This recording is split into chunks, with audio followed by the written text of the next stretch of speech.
Council members, will the meeting please come to order? Today is Tuesday, November 19th, 2024. This is This is the 27th meeting of the current term of the Metropolitan Council of Nashville in Davidson County. Will all members of the council, as well as the public, please rise for the invocation and remain standing for the Pledge of Allegiance. The invocation is being offered this evening by the Honorable Brenda Haywood. Ms. Haywood is the guest of District 22 Council Member Sherry Weiner. Ms. Haywood, you're recognized. All right. Oh, wow. I just don't even, this is so beautiful to me. But anyway, my pastor say, do what you're called to do.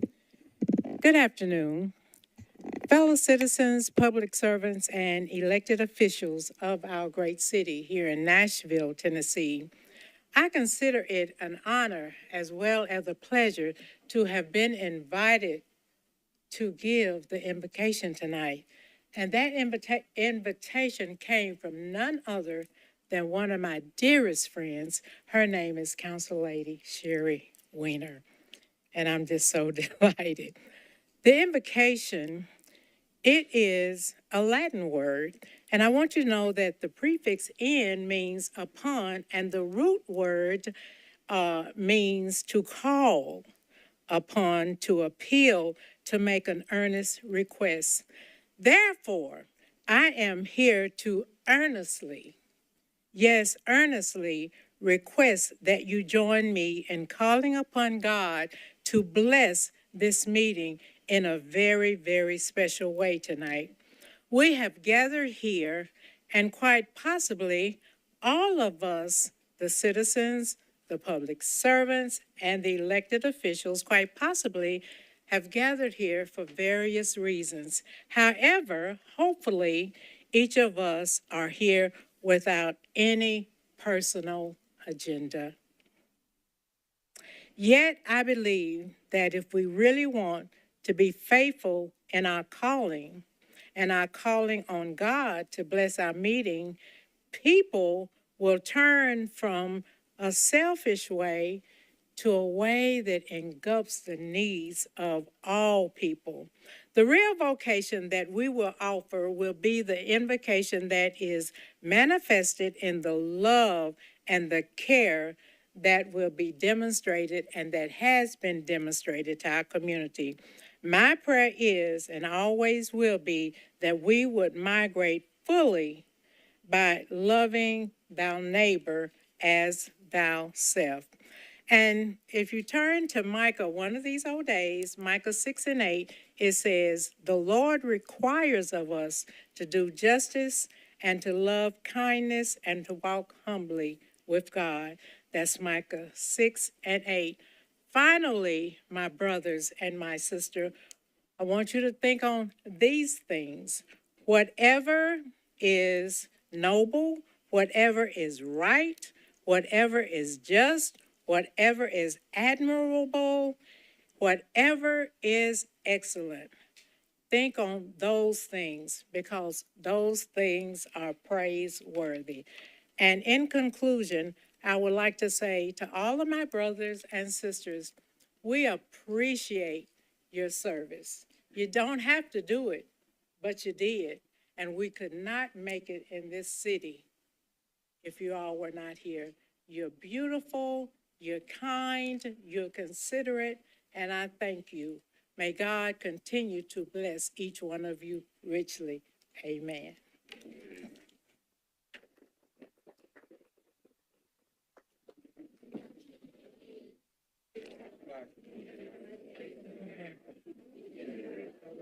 Which stands one nation under God, indivisible, with liberty and justice for all. We hope. Look at you. Don't try and thank her for our service after you. Thank you, Ms. Haywood.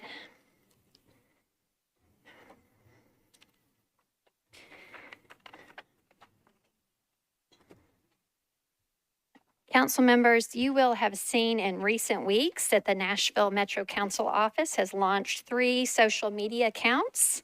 This is a first for our office, and we made that official on November 1st with a press release. We encourage members of the public to follow the work of the Metro Council via our new accounts at Nashville MCO, Metropolitan Council Office, on Twitter/X and Facebook, and Nash MCO for now. Hopefully soon also Nashville MCO on Instagram. Members, please follow also and share those posts regularly with your constituents as they contain helpful links to our agendas, the live stream of this meeting, and information about public comment procedures, just to name a few things that will be regularly shared. Thank you to our staff for getting that project across the finish line. Next week on Monday, Council's Executive Committee, which is comprised of all standing committee chairs, will meet at 4 p.m. That's November 25th. That's where our social media approach in terms of use were first shared and input sought, for example. Our agenda will be out later this week, so be on the lookout for that. All council members are always welcome at Executive Committee. Later this week, 'tis the season for tree plantings. This Saturday is the 22nd annual Re-Leafing Day, as well as the Root Nashville campaign's Fall Planting Party, all with lots of volunteer opportunities. With tree loss due to increasing tornadic, flooding, and straight-line wind events, the emerald ash borer infestation, and ongoing construction pressures, it is very important that we as council members encourage and support tree plantings across the county. It was my pleasure to be a panelist at the Tennessee Urban Forestry Council's annual conference here in Nashville last week, and to also speak to members of the community who are working to preserve what may be the nation's largest urban forest, the Nashville Highland Rim. I am thankful for the trees and everyone working to save and restore our city's lungs, our tree canopy. The council office will be closed on Thursday, November 28th and Friday, November 29th in recognition of Thanksgiving. We wish all Nashvillians a happy celebration with friends and family. Council members, I know we are all thankful for the privilege of serving and representing Nashville and Nashvillians. Without objection, we will suspend the calling of the roll and ask the clerk to record the names of the members present throughout the meeting. Is there a motion for approval of the minutes of the meeting of November 7th, 2024? Okay, properly moved and seconded. Without objection, the minutes of the meeting of November 7th are approved. Mr. Clerk, are there any messages from the mayor? There are no messages from the mayor. Thank you, Mr. Clerk. Okay. Now we are moving into our agenda, Section E, Appointees and Nominees. This portion of the agenda shares all persons that were scheduled to appear before the Rules, Confirmations, and Public Elections Committee this evening. Referrals back to the committee will be by rule as part of the council's 2-meeting process for all elections and confirmations. No votes will be taken by the body in this section of the agenda other than for deferrals. Chair Prep T, your committee report, please. First, for any withdrawals or deferrals, sir. Thank you, Madam Vice Mayor. With regard to the Solid Wastewater Region Board reappointment of Demita Beck-Taylor, as well as Erica Dixie, for terms expiring on December 15th, 2030. Both of those were deferred 1 meeting. Okay, can you make a motion to that effect, please? So moved. Okay, there's a motion to defer that to the next meeting, the interview process of Demita Beck-Taylor and Erica Dixie for the Solid Waste Region Board. All in favor, please say aye. Any voting no or abstaining? Okay, those 2 items are deferred to next meeting. Okay, go ahead, sir. Thank you, Madam Vice Mayor. The committee considered the appointments of Kenya Payne as well as Becky Sharp to the Health and Education Facilities Board, to the Metro Action Commission, to the Health and Education Facilities Board, Parvith, Santhus Kumar, as well as Sam, oh my goodness, I'm going to butcher this last name, Etchutla, as well as the nominations of Freddie Carr, Patrick McNally, Jennifer Dobbs, Katie Duryea,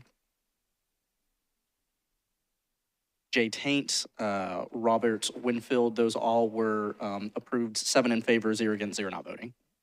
Okay, thank you, Chair Pro Tem. All those folks will be referred back for confirmation consideration at the meeting of December 3rd. Okay, Chair Pro Tem, as we now move into Section F, confirmations, you are recognized again for your committee report on appointees in the second step of your committee's 2-meeting process. First for deferrals, if there are any, please. There are no deferrals. Okay.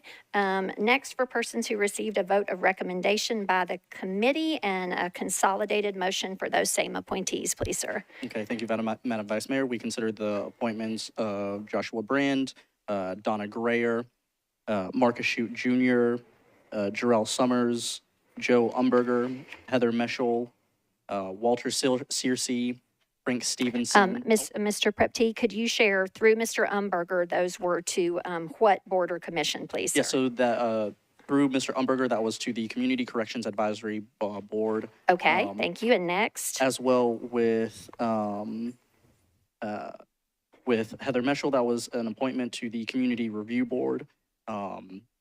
Likewise, to the Community Review Board, Walter Searcy. To the Hospital Authority Board, reappointment of Frank Stevenson. The Property Standards Appeal Board, Naima Fierce. To the same board, Katie Martin, and those were all approved, 7 in favor, 0 against, 0 not voting. Okay. Could we have a consolidated motion for all those folks? So moved. Okay. Properly moved and seconded. Is any member seeking to be recognized to remove an item from this collective vote? Or to be recorded as abstaining on a particular item here in Section F? No? Okay. So without objection, we'll be voting on all these items together. Okay. All in favor, please say aye. Any voting no or abstaining? Okay.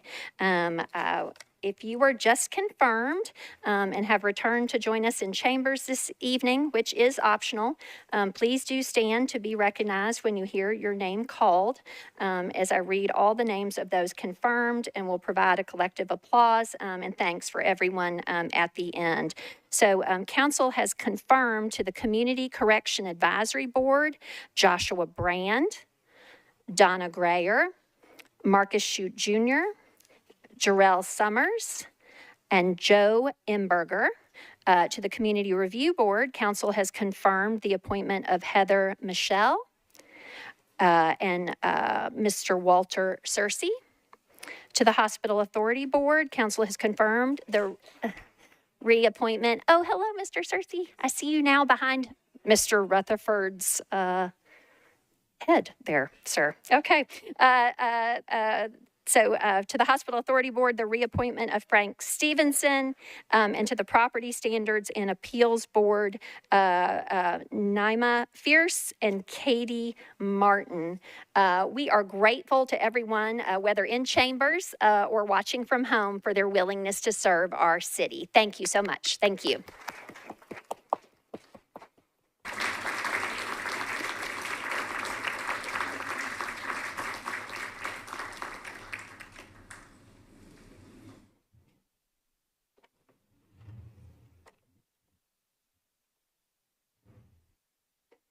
Okay, now we are moving on to Section G of our agenda, public comment.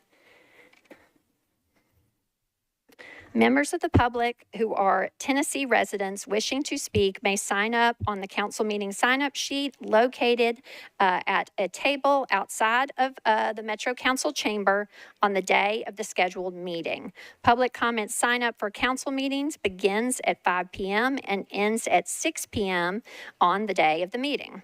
Public comment is limited to 20 minutes total at council meetings, and each speaker is allowed up to 2 minutes to speak. Okay.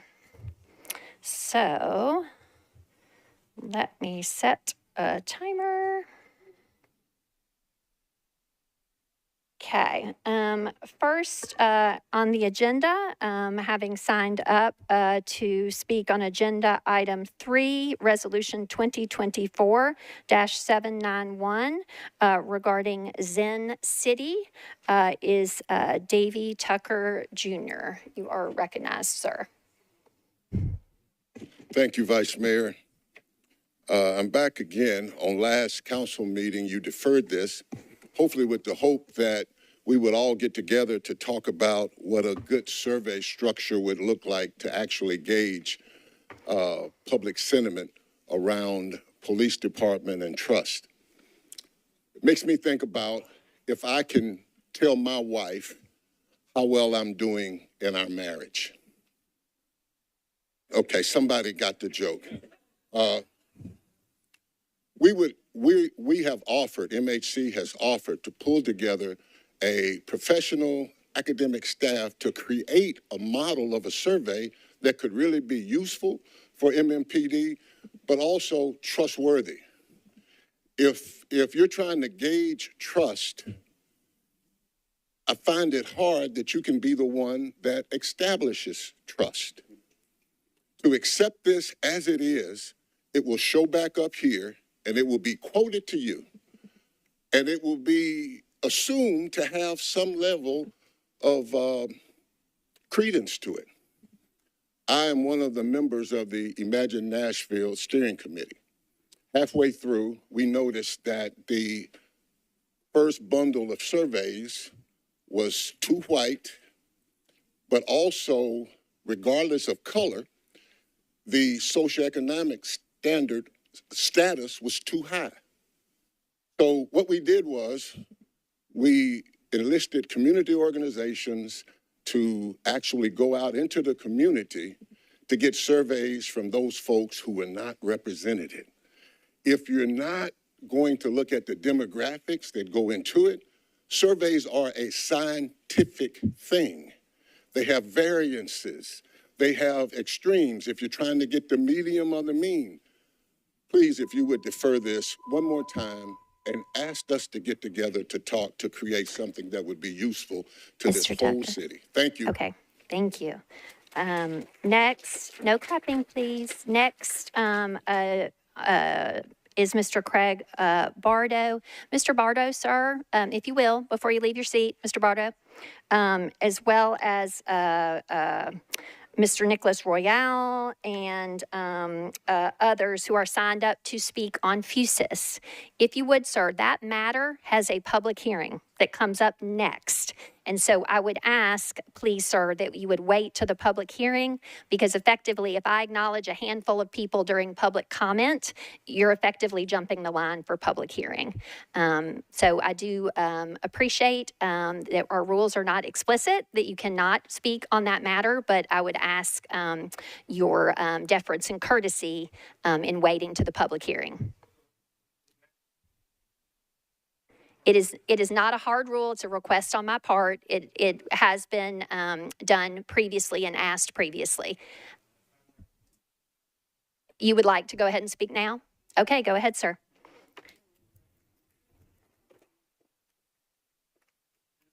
And I apologize, I don't have my glasses, but again, my name is Craig Bardo with the Party for Socialism and Liberation.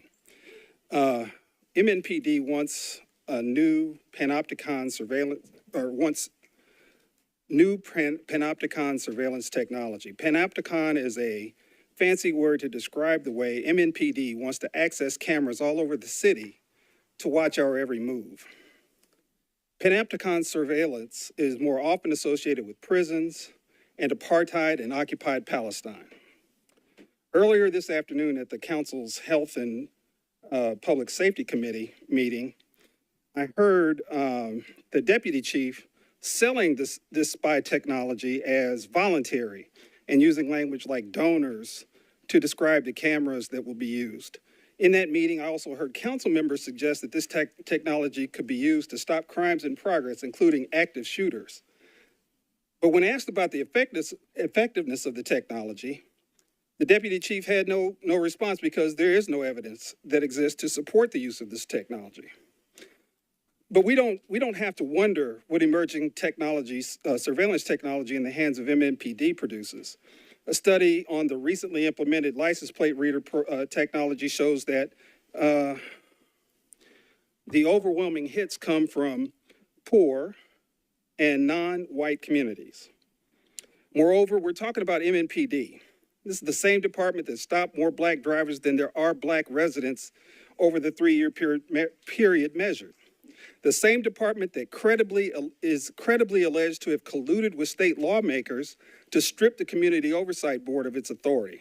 And the same MNPD who's accused of having a major sexual harassment, sexual assault, gender and racial discrimination issue, including the targeting of unhoused women for sex. It's the height of irresponsibility to consider placing this invasive technology in the hands of deeply flawed and unaccountable armed Mr. Bardo, agents of your the time state. has expired. Thank you.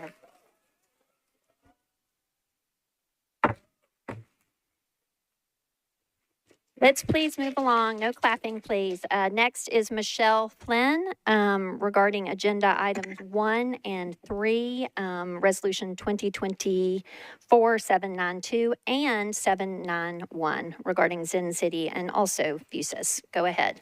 Yes, Ms. Flynn. regarding 791 that Reverend Tucker just spoke to, it is going to appear to the public that this is merely a PR tool that's going to be used by the police department. The public is not going to trust an entity that is reviewing itself and doesn't have a lot of safeguards around who actually is going to be surveyed. It's going to be seen as a PR tool, and I don't think the Metro Council is wanting to put their money into a PR tool. Just use the recommendation from Reverend Tucker to do a much broader and deeper and something that will be respected by the broader community if you're going to be putting money into this. The second thing I want to talk about is just, I've talked about Fusus before in its previous iteration. The main thing I want to focus on tonight is I really love my neighbors. I get along great with my neighbors. It's a great neighborhood. But I have people who come and go from my home that my neighbors may or may not approve of. There is a technology as a part of this where a person can go ahead and get one of these surveillance cameras and you can pay for it. But me across the street from someone who may have that camera, I'm going to be surveyed. People coming into and out of my home are also going to be surveilled. And I think it's inappropriate in a time when privacy is at a high regard to be putting money into a way to have surveillance across the city by everybody that's here. I also think at a time when we have it's federal administration that's going to be leaning into particularly blue cities like ours to surveil our residents, it really concerns me that people are going to have cameras, especially for people who may not be loving all our very varied residents that are in this community. And potentially this is going to be recorded and could be used by ICE. It concerns me. And also the license plates Thank you, could be Ms. picked Flynn. up Your by time this has technology. concluded. Your time and has that's not concluded, Ms. appropriate. Flynn. Thank you. Next is Lucas Glosman speaking on agenda item 32. That's ordinance BL 2024. Not quite sure about the number, but it is regarding greenways, speaking in support. Go ahead and come forward. You are recognized. Hello, my name is Lucas Glosman. I'm a Vanderbilt student. I'm here to support the greenway conservation easements. These greenways boost property values, increasing the local tax base, and benefit the city's economy. They also provide essential health benefits, giving residents space to exercise and unwind, all at no cost to Metro. For students, green spaces help manage academic stress and make Nashville a more attractive place to study, drawing a wider variety of talent to the area. We also care deeply about sustainability. Greenways combat climate change and protect biodiversity, aligning with the values of our generation. In summary, these easements increase property value, improve health, and support sustainability at no financial cost. We urge you to support this ordinance. Thank you. Thank you, sir. Next is Isabel Skrlex, speaking on agenda item 4, RS 2024-863, speaking in support. Go ahead, ma'am, you're recognized. Hi, my name's Isabel Skrlex, and I'm speaking in support of the resolution approving Amendment 1 to the grant from the Tennessee Department of Mental Health and Substance Abuse Services.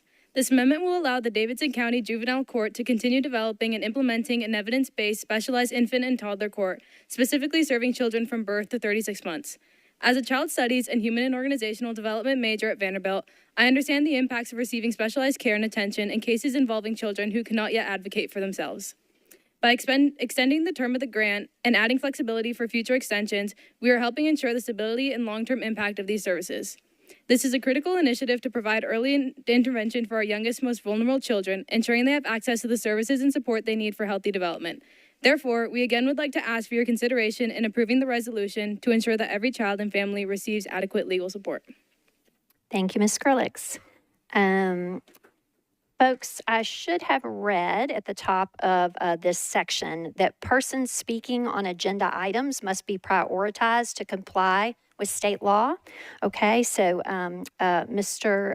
Chaparro, though you are here in order of sign up, I'm going to have to take folks speaking on agenda items first, okay? So next, speaking on an item on the agenda is Joseph Ree, speaking on agenda item number 6. This is RS 2024-865, speaking in support. Go ahead. Good evening. My name is Joe Ree, and I am a junior here at Vanderbilt University.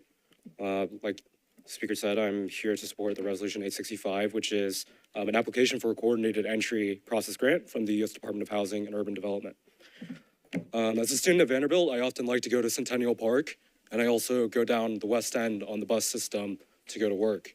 And as I do that for the past 3 years, what I've noticed is the enormous amount of unhoused people, and I'm sure that we can all agree homelessness destroys people's lives. And yet, what I noticed among the Metro Nashville community is that there's not nearly enough support or action being taken to help these people, our neighbors, that are constantly unhoused. And for our public policy class, I actually spoke to one of the members of the Office of Homeless Services here in Nashville, as well as the director of the Nashville Street Project. And both mentioned the biggest barrier to solving homelessness in Nashville is not, the lack that people don't want to do anything, but that there's just not enough funding. And I hope this grant isn't the end of that, but I hope that all of you are motivated to act upon this and, put your support and funding behind future initiatives that will help unhoused people in the Metro Nashville area so that they can turn their lives around and get a stable house for the rest of their lives. Thank you for your time. Thank you. Next is Tala Saad, speaking on agenda item 12, RS 2024-871, regarding the SRO program grant, speaking in opposition. Go ahead. Hi, everyone. My name is Tala Saad. I'm currently a student at Vanderbilt University and have previously served as the legislative director for a nonprofit centered around amplifying student voice in educational policy making for over 3 years. While I commend the positive intent behind this proposal, in practice, school resource officers have often served as a barrier to student success. SROs have been shown to increase the criminalization of ordinary student behavior, specifically the discriminatory punishment of marginalized students. The authoritative discipline policies consistent with SROs have been shown to foster negative reactions, damage school climate, and create more anxiety and disorder among students. Furthermore, the Justice Policy Institute found that there was no clear correlation between rates of theft and violence and the presence of SROs in schools. To ensure student success, students require supportive services, such as cooperative agreement programs that seek to reduce student contact with law enforcement. These have been shown to result in an 87% decrease in fighting and an 86% decrease in referrals to the juvenile justice system. With this being said, instead of seeking out funding for SRO programs, Metro Council should direct efforts towards securing funding for evidence-based positive intervention programs, such as cooperative agreements and school counselors. Thank you. Thank you. Next, Nicholas Royale regarding agenda item 1, Fusus, RS 2024-792. Mr. Royale, are you willing to wait for the public hearing, sir? I'm not, no. Okay, go ahead. Members of the board, I come before you today as a citizen who cares deeply about the personal freedoms and flourishing of the citizens of Nashville. And I believe that many of you share this cause with me. However, among you, there are those who believe that Fusus is the best way to protect the people of Nashville. And with this, I take great issue. For those of you who believe that Fusus is a tool to protect the people of Nashville, I would invite you to consider a few things. Firstly, that Fusus seeks to create mass surveillance in the name of the reporting and punishing of crime, which, if you believe that that is a way to protect people's freedoms and flourishing, that might sound like a good idea. However, I invite you to consider that that which is criminalized is largely determined by who is in power. And if the last election has shown us anything, it is that who is in power can change drastically in a very short period of time. I would invite you to consider that some of the people who you choose to protect through the implementation of Fusus could, in the coming years and indeed months, at the behest of state and federal entities, become the targets against which it is deployed. I would invite you to consider alternatives to Fusus, as it is a costly enterprise to invest in, that might instead invest in community-oriented approaches rather than addressing, and rather than recording and punishing crime. I would seek to encourage you to invest in options that invest in the communities and people and try to address some of the factors in their environment that push them to engage in criminalized activities. And I would invite you to not choose to increase mass surveillance and restrict personal freedoms, again, at such a time when personal liberties are already under attack. Members of the council, I love Nashville. I work in music. I ate hot chicken for dinner tonight. But more than I love Nashville, I love its people. And I believe that the people of Nashville would not want you to implement Big Brother in the name of their personal freedoms. Thank you. Thank you. Next is Tawana Chick, speaking on agenda item 58. This is ordinance BL 2024-574. Ms. Chick?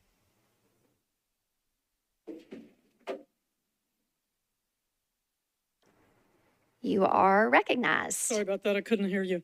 This is on 2024-574. I feel compelled to tell everybody what and who is Cane Ridge. Cane Ridge, using the 1800 boundaries, extends from Bell Road out to the county line and from the railroad tracks adjacent to I-24 over to Nolensville Pike. It encompasses parts of 31, 32, and 33, and those are the people we serve. And our mission is simply to work for the betterment of the community. That is a very broad term. We have a history of meeting with council members going back to Scobey Dowell, Parker Toller, Fabian Bedney, and many others on projects of all kinds. I asked Councilmember Rutherford for a meeting a few minutes ago in order to now heal the community and to still talk about this project number 58 on your agenda. He agreed to a meeting only if this passes third reading tonight, and only if I don't lead the meeting, and only if it isn't held at Cane Ridge Community Club, and only if it's held inside District 31. The meetings, he said that the meeting wasn't needed because we had had a meeting about an adjacent parcel. So I'm asking again for a deferral when you get to number 58, pretty far down the agenda, in order to heal the community, to talk about this and to get the last few things on there that are still not present. And I also want to just close by saying it is not proper to count a meeting organized by community members as your community meeting. Thank you for your time. Thank you. Next is Giovanna Meeks, speaking regarding agenda item 8, that is resolution 2024-867, speaking in support. Go ahead. Good evening, council members. My name is Giovanna Meeks, and I'm a student at Vanderbilt University. I'm here to express myself and my peers in our strong support for the resolution to approve the grant contract between the Metropolitan government and the Sexual Assault Center, as well as the appropriation of $100,000 from the general fund. This funding is not just an investment in an organization, but an investment in the safety, healing, and dignity of survivors in our community. As a student, I've seen how vital it is to have resources that provide education, counseling, and advocacy for those who have experienced sexual violence. The Sexual Violence Assault Center offers a lifeline to survivors and their families. In addition to this funding, we will help expand access to these critical services.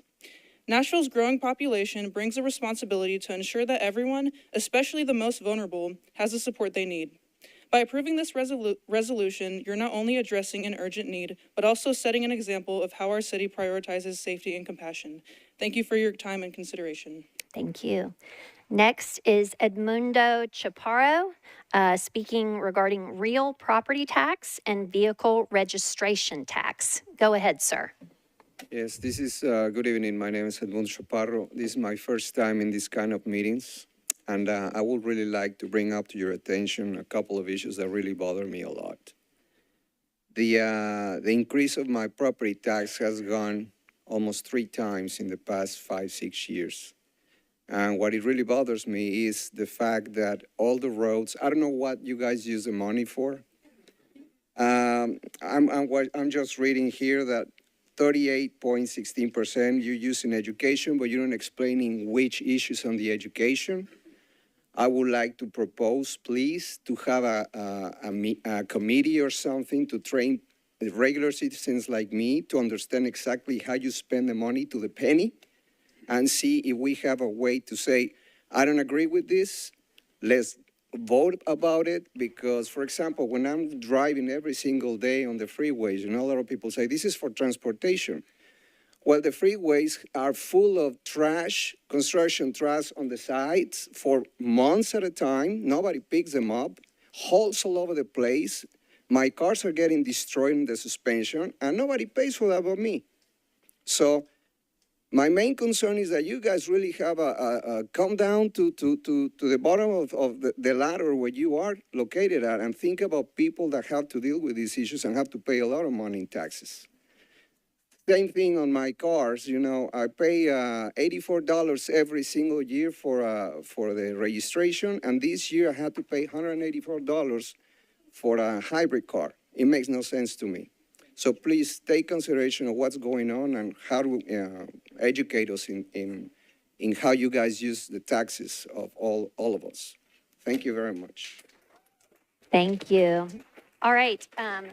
That concludes public comment. Sabina Moyadun and Zachary Grimes, who both signed up to speak on agenda item 1, that does have a public hearing, okay? So I invite you please to stay and speak at that public hearing because we were not able to get to you in the allotted 20 minutes, allowing additional time for people to approach the dais. And so we were able to hear from 11 people this evening. Okay. Before we get to our public hearing, we have our next agenda item H regarding rules of procedure. We take these up as we do legislation. First among those, H1 regarding Rule 13.4.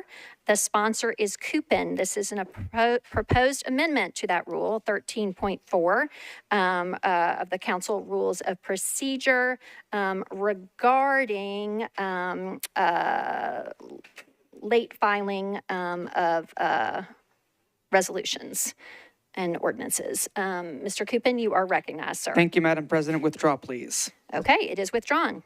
Do you want to continue to stand regarding H2, Rule 50.2, your proposed amendment to the Rules of Procedure regarding the interview process for nominees? Also withdraw, please. Okay, thank you, sir. Both those items are withdrawn.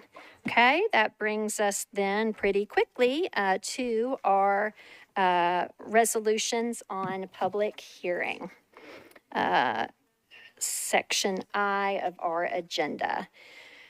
Spanish interpretation services are provided for Metro Council public hearings. This evening, Council Office Staff Member Karina Valdez is here as the interpreter.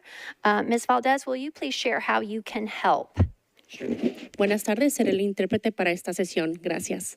Thank you. We appreciate you. Okay.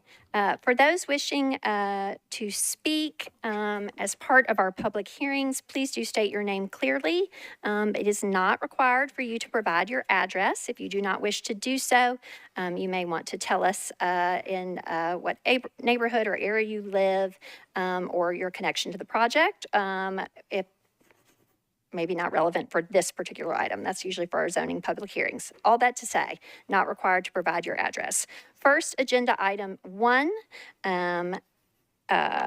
Resolution RS 2024-792, sponsors Porterfield, Evans, and Hancock. This is a resolution approving Amendment Number 3 to a sole source contract between the Metropolitan Government of Nashville and Davidson County and Fusus LLC to increase the value and extend the term and utilize the full scope of work, including surveillance technology. Okay, by code, all bills regarding surveillance technology require a public hearing at Metro Council. By motion of the primary sponsor, after initial public hearing at the meeting of October 15th, this resolution was deferred 2 meetings to the meeting of November 19th with a second public hearing as part of that motion. With the primary sponsor not being with us this evening, Chair Evans of Public Health and Safety as a co-sponsor, I'm going to recognize you for your committee reports. Thank you, Vice Mayor. Public Health and Safety recommended approval, 7 in favor, 3 against, 0 not voting. Okay. Vice Chair Toombs, for the report of the Budget and Finance Committee, please, ma'am. Budget and Finance voted to recommend approval, 7 in favor, 1 against, 1 not voting. Okay, thank you.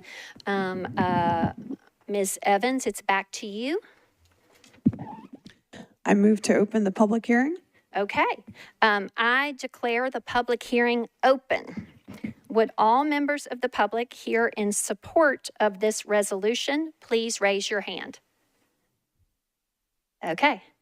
Would all members of the public here in opposition to this resolution please raise your hand? Okay.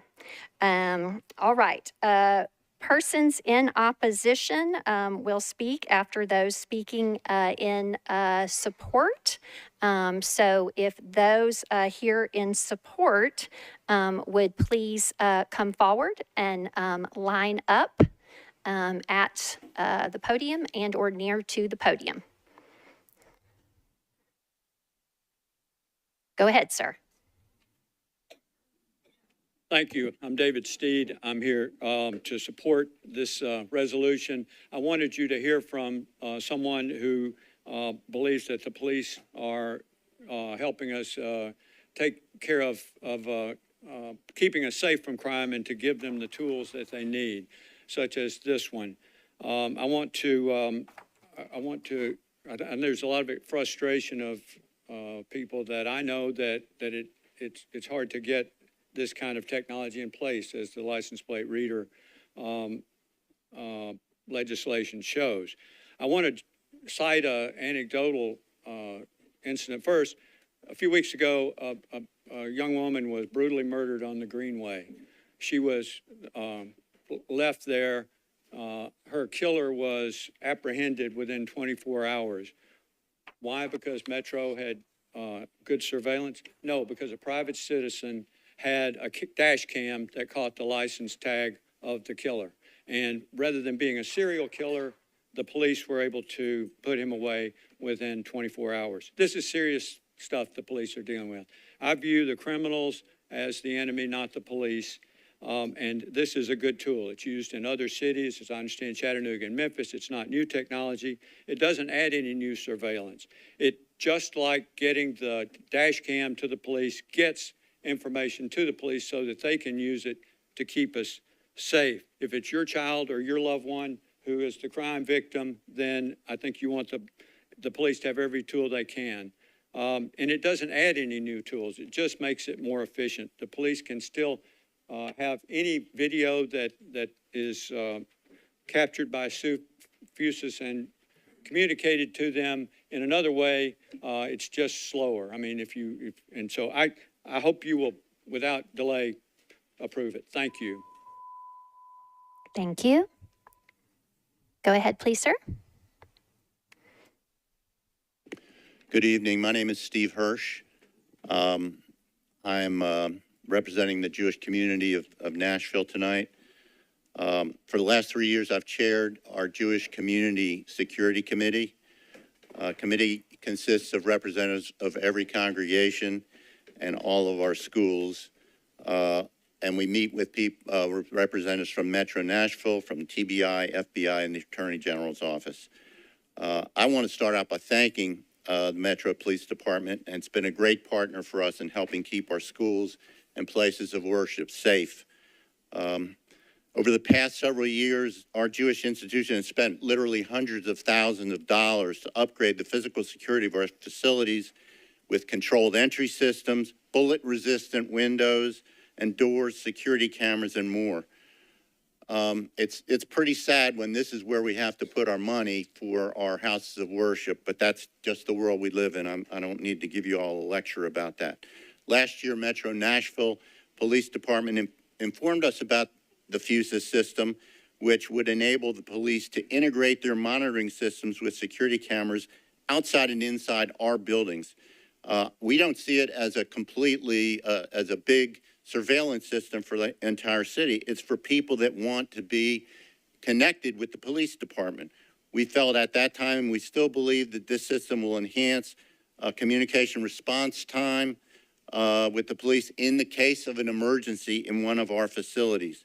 I realize a lot of people have concerns about privacy, but my understanding is each facility can opt in or opt out. So it's not citywide surveillance. It's surveillance connected to people that want to be connected. Having spoken with some of my counterparts representing churches and day schools in the community, I think there'd be a high level of adoption. I urge the council to fund the Fusus system. Thank you very much. Thank you. Go ahead, ma'am. Good evening, Twanachik. I am speaking on this issue as both a victim of a burglary, a victim of a shooting who can really imagine the last minutes of the young lady in the Greenway Park, and as a retired Metro police sergeant of 28 years. And with all those experiences, I absolutely support this. When I was burglarized, we developed the tag pretty quickly of the vehicle that was being used. And before that person could be caught, even though it was traveling up and down Bell Road and Murfreesboro Road and Hobson Pike, it took about 18 days and 12 more victims before that vehicle was stopped. Technology can see more than officers can. You would have had to have officers lining the streets and then really be able to see very carefully more than you just can't do it as well as a piece of technology can. So I also think it's a good way to offset the struggles with the numbers of police officers that we have on our streets today. Again, 12 officers can't do it as well as one camera. There's just no substitute. So I support it from all my different life experiences, and I hope that you will too. Thank you. Thank you. Anyone else here seeking to speak in support? Okay, with that, with those here in opposition seeking to speak, please line up in the vicinity of the podium. Go ahead, ma'am. You are recognized.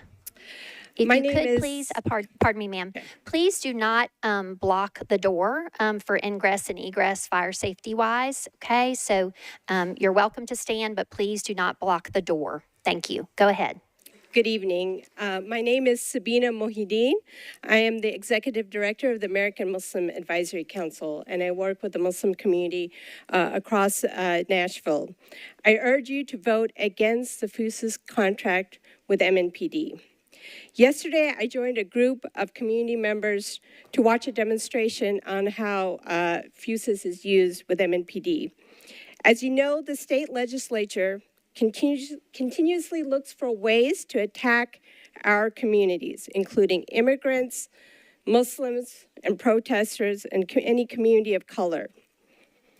No matter what kinds of guardrails and policies that might be added to ensure the privacy of our communities with this contract, state preemption leaves me concerned about how the system can be co-opted to target the immigrant and Muslim communities and other communities of color. Fusus creates the infrastructure that can easily and quickly expand surveillance in Nashville. It doesn't include facial recognition yet, but I don't doubt that that will follow because it is an add-on to the Fusus system. We might say that this type of surveillance is the inevitable future to come, but with the Trump presidency, it could quickly turn into a dystopian future.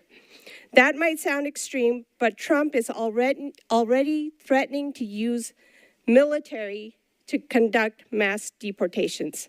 In 2017, when Kurdish community members were being targeted by ICE, we had cases of legal immigrants being picked up by ICE. We don't want to make it easier for the state and federal agencies to create havoc on our communities. Surveillance of the Muslim community is nothing new, but the repercussions of expanding surveillance in Nashville is alarming. Please vote no. Thank you. Go ahead and come forward, sir. Good evening. My name is Bronson Schmidt, and I live in Terry Vaux's district.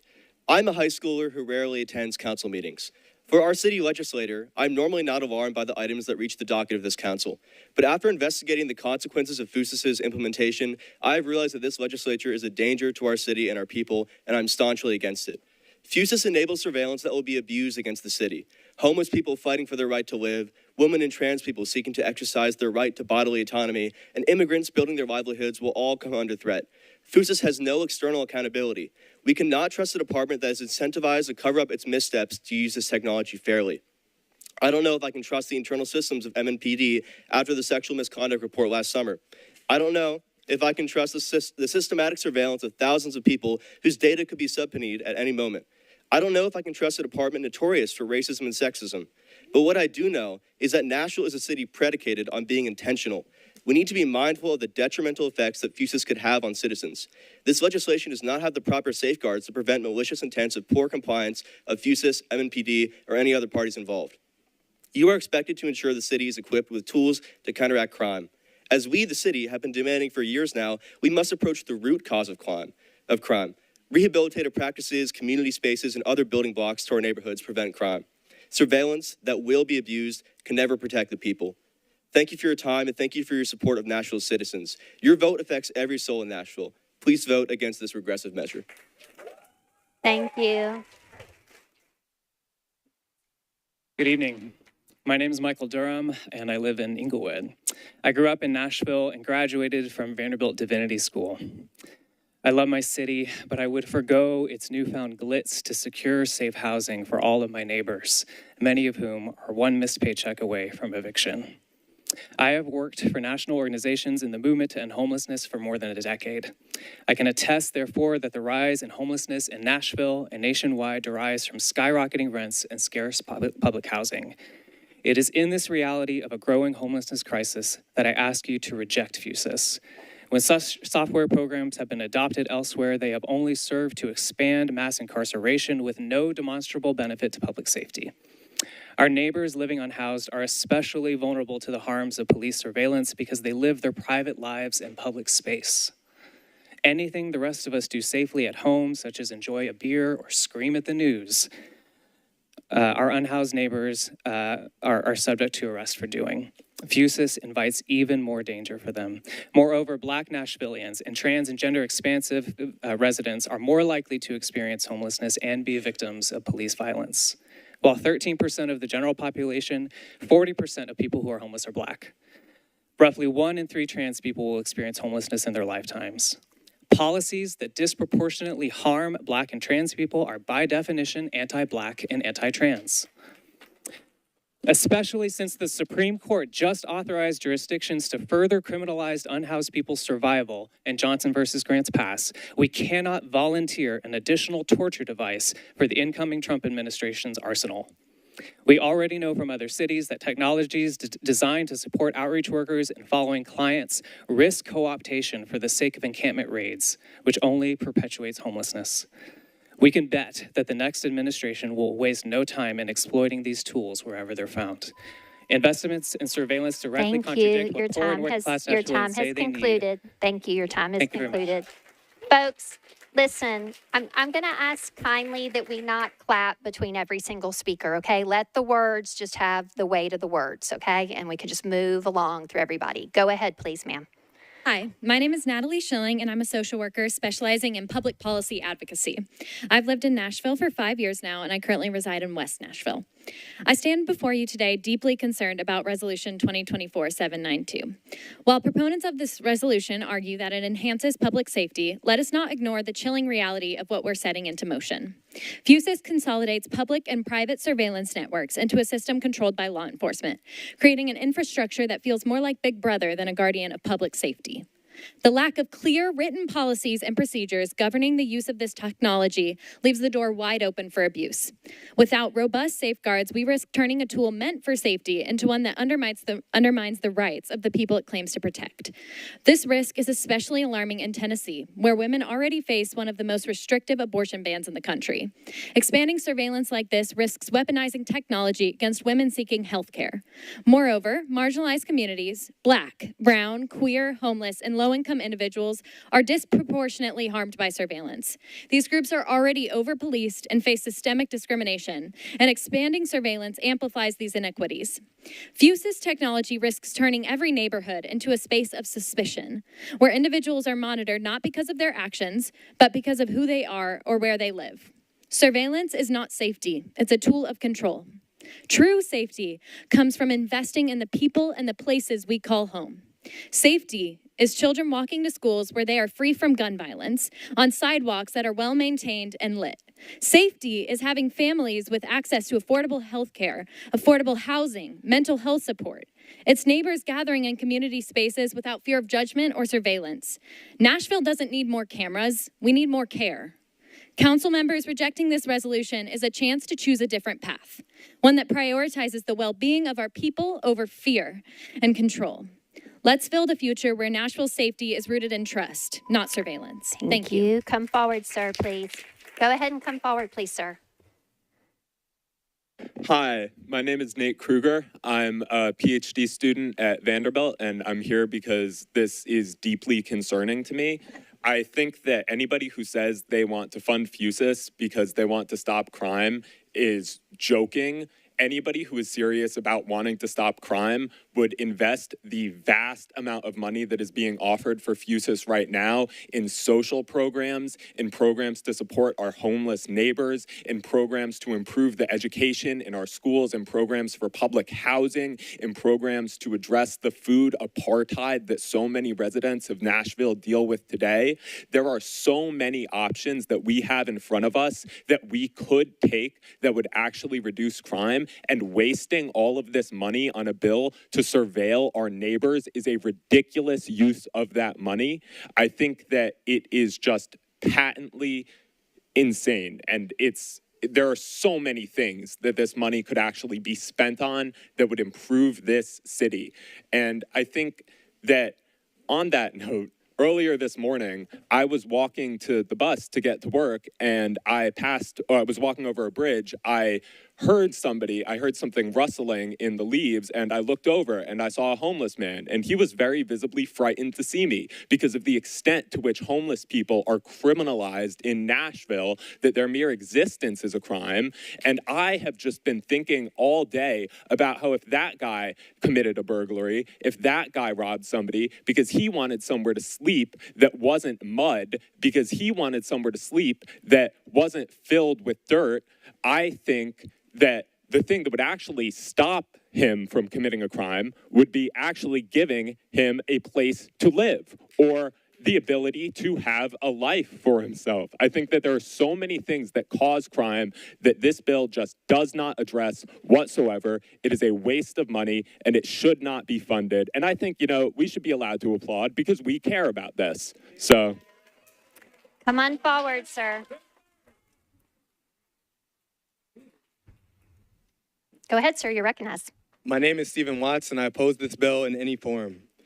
There is nothing that clearly defines the terms misuse or abuse in this form of surveillance, but that's an easy fix.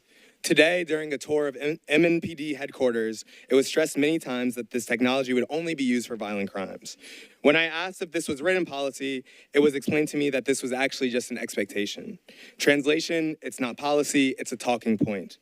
Later, council members told me that this bill makes it easier for police to enforce public safety. Their examples included tracking down people who set dumpsters on fire, raced on streets, and homeless people stealing from businesses.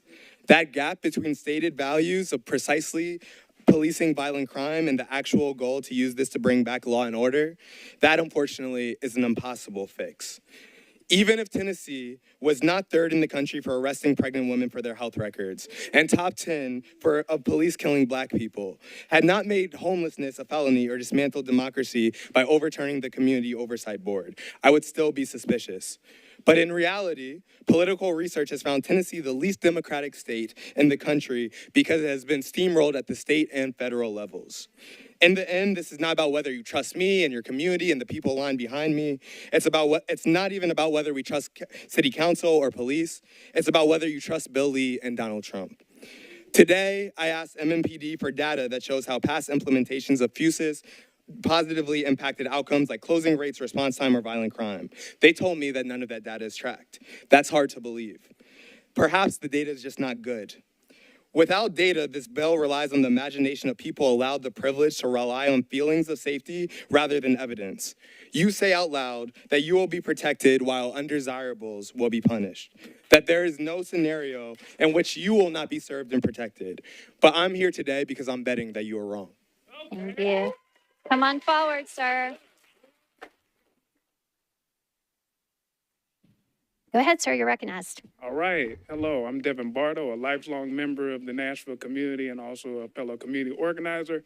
And I wanted to take note of the fact that I am against Fusus. And part of the reason is, as many of you all heard during this invocation before this meeting started, we were all brought here to be by God, to be better stewards for our neighbors and to take care of our neighbors. And I ask you, where does Fusus fit into that?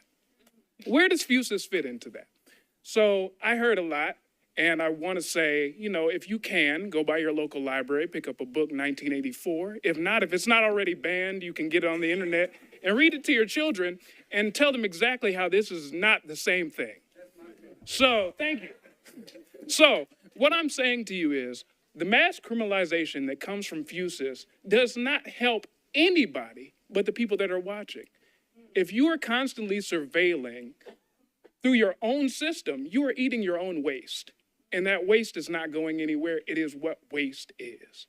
So anybody that wants to criminalize homeless people for being homeless because they're there, gay and trans people, all types of people, we are there and we exist, and our humanity is taken away by cameras everywhere.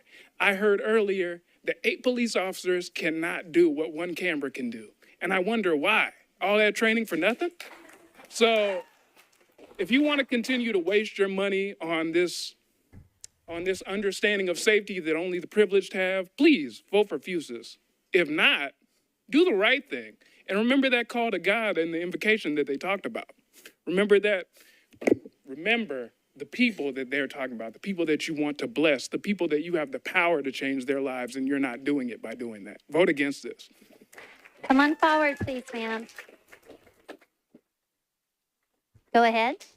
Hi, I'm Angel Stansberry. I live in Antioch. The Fourth Amendment protects against unlawful searches and seizures. This includes the collection and storage of police surveillance footage, which may warrantlessly capture easily identifiable information about individuals and groups without the knowledge or consent of those individuals and groups. There must be a balance between providing public safety and not intruding on an individual's right to privacy or impeding on an individual's freedom of association. Given the potential sensitivity of what can be captured, One's Fifth Amendment right against self-incrimination is also potentially violated, as well as due process and free speech considerations. MNPD has been using this technology on us covertly for some time, which shows a lack of transparency, which in turn creates a spirit of distrust. In fact, we have no actual policy which speaks to any safeguards in place to act as oversight in the MNPD amassing such sensitive information. What we do have is a lengthy limitation of liability clause in Section 7 of the Fusus Terms and Conditions, which states that in no event will either party be liable to the other for any indirect, incidental, special, exemplary, punitive, or consequential damages of any kind, including but not limited to loss of revenues, profits, or goodwill for any matter arising out of or in connection with the performance or non-performance of this agreement. This appears to be based on a consequential damage waiver language, which would not be added if the possibility of consequential damage did not exist. So there are no consequences for MNPD violations while using Fusus, which is concerning given the enormous scope of surveillance that Fusus plans on implementing. I oppose the continued implementation of this technology, especially since MNPD has completely absolved itself of any liability for any harm caused by it. And I have no faith in this body who supported genocide for the past year. Thank you. Come on forward, please. You're recognized. Go ahead. Hi, everyone. My name is Erin Joyce, and I live in Tom Cash's district. I've lived in Nashville my entire life. I turned 18 years old less than 3 weeks ago. I am still in high school, and I am essentially still a child. And yet, I know children younger than me who have needed an abortion. And in Tennessee's political climate, those in need must travel out of state to receive care. It is horrifying to me that such measures are necessary, but such is the reality. And following Trump's recent election, the nation at large is subject to quickly become entirely hostile to those who seek to terminate a pregnancy, no matter the state in which they reside. Implementing the contract with Fusus would irrevocably allow that hostility to destroy the lives of Nashvillians everywhere. The state and national government's abilities to access Fusus footage with relative ease, even despite supposed guardrails put up by the city, will not only prevent and discourage people from accessing necessary reproductive health care, but the contract's expansion will also have dire consequences for disenfranchised and marginalized groups around the city, as my fellow Nashvillians before me have echoed. Listen to us. Say no to Fusus.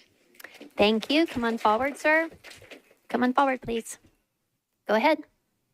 My name is Zach Wyatt. I was born and raised here in Antioch, and I live in Hillsborough Village now.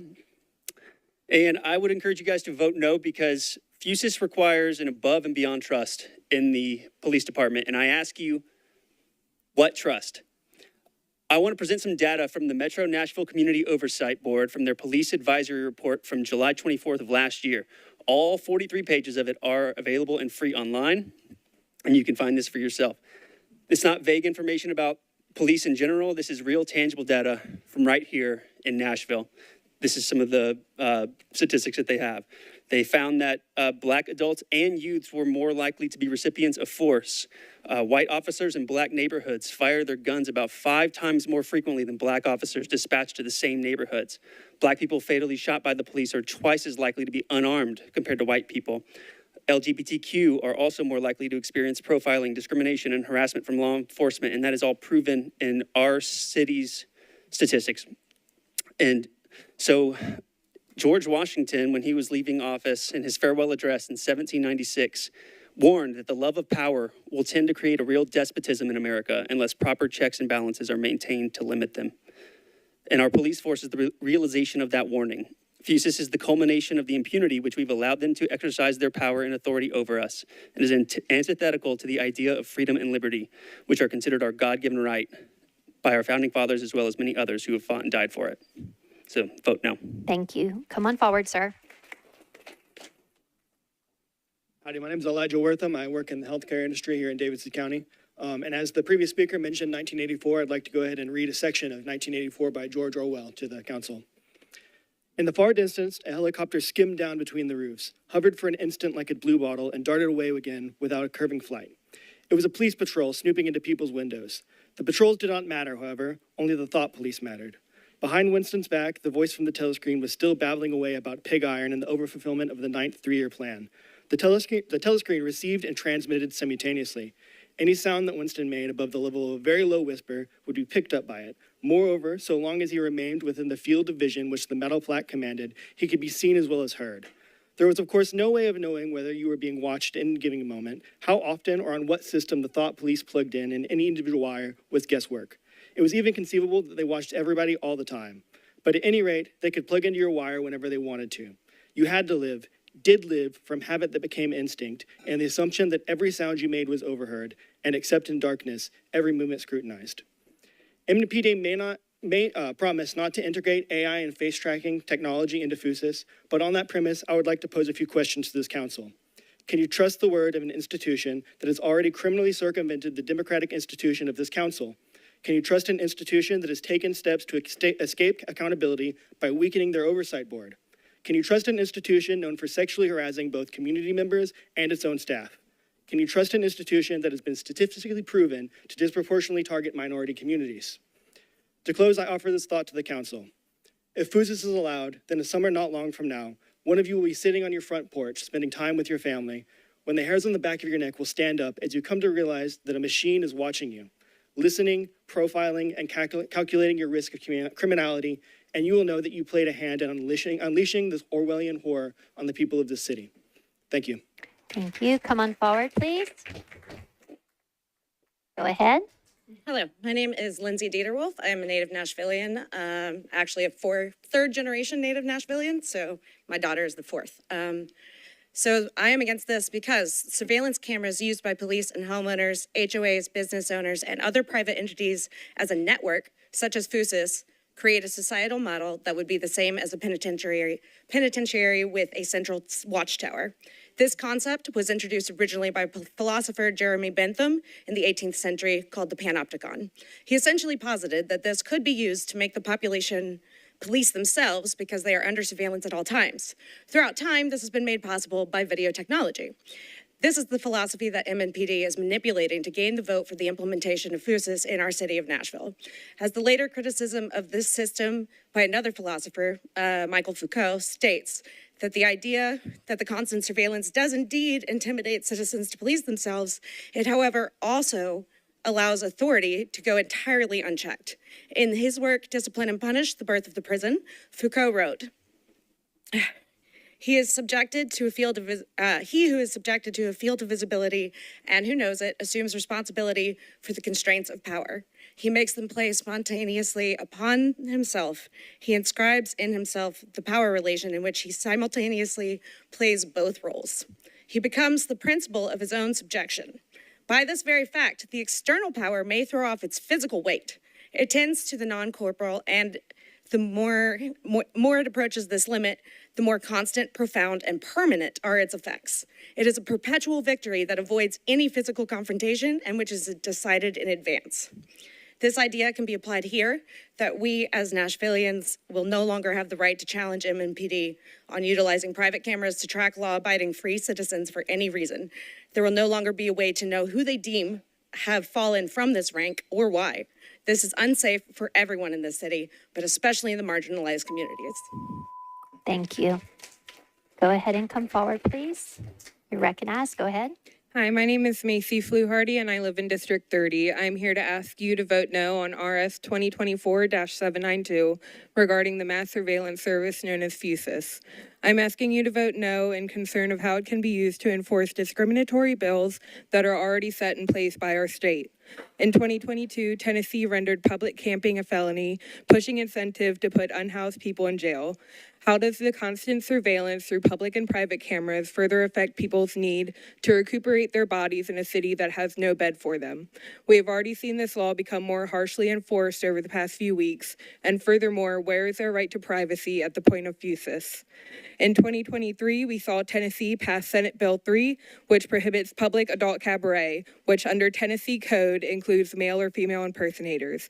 This bill is deemed unconstitutional, but now the Sixth Circuit Court has overturned that ruling, putting SB 3 back in motion. What is yet to be addressed is what happens if an officer deems a transgender person that has not cosmetically transitioned as impersonating a male or female. How might adding Fusus in a state waging a war against trans people affect the LGBTQ+ community?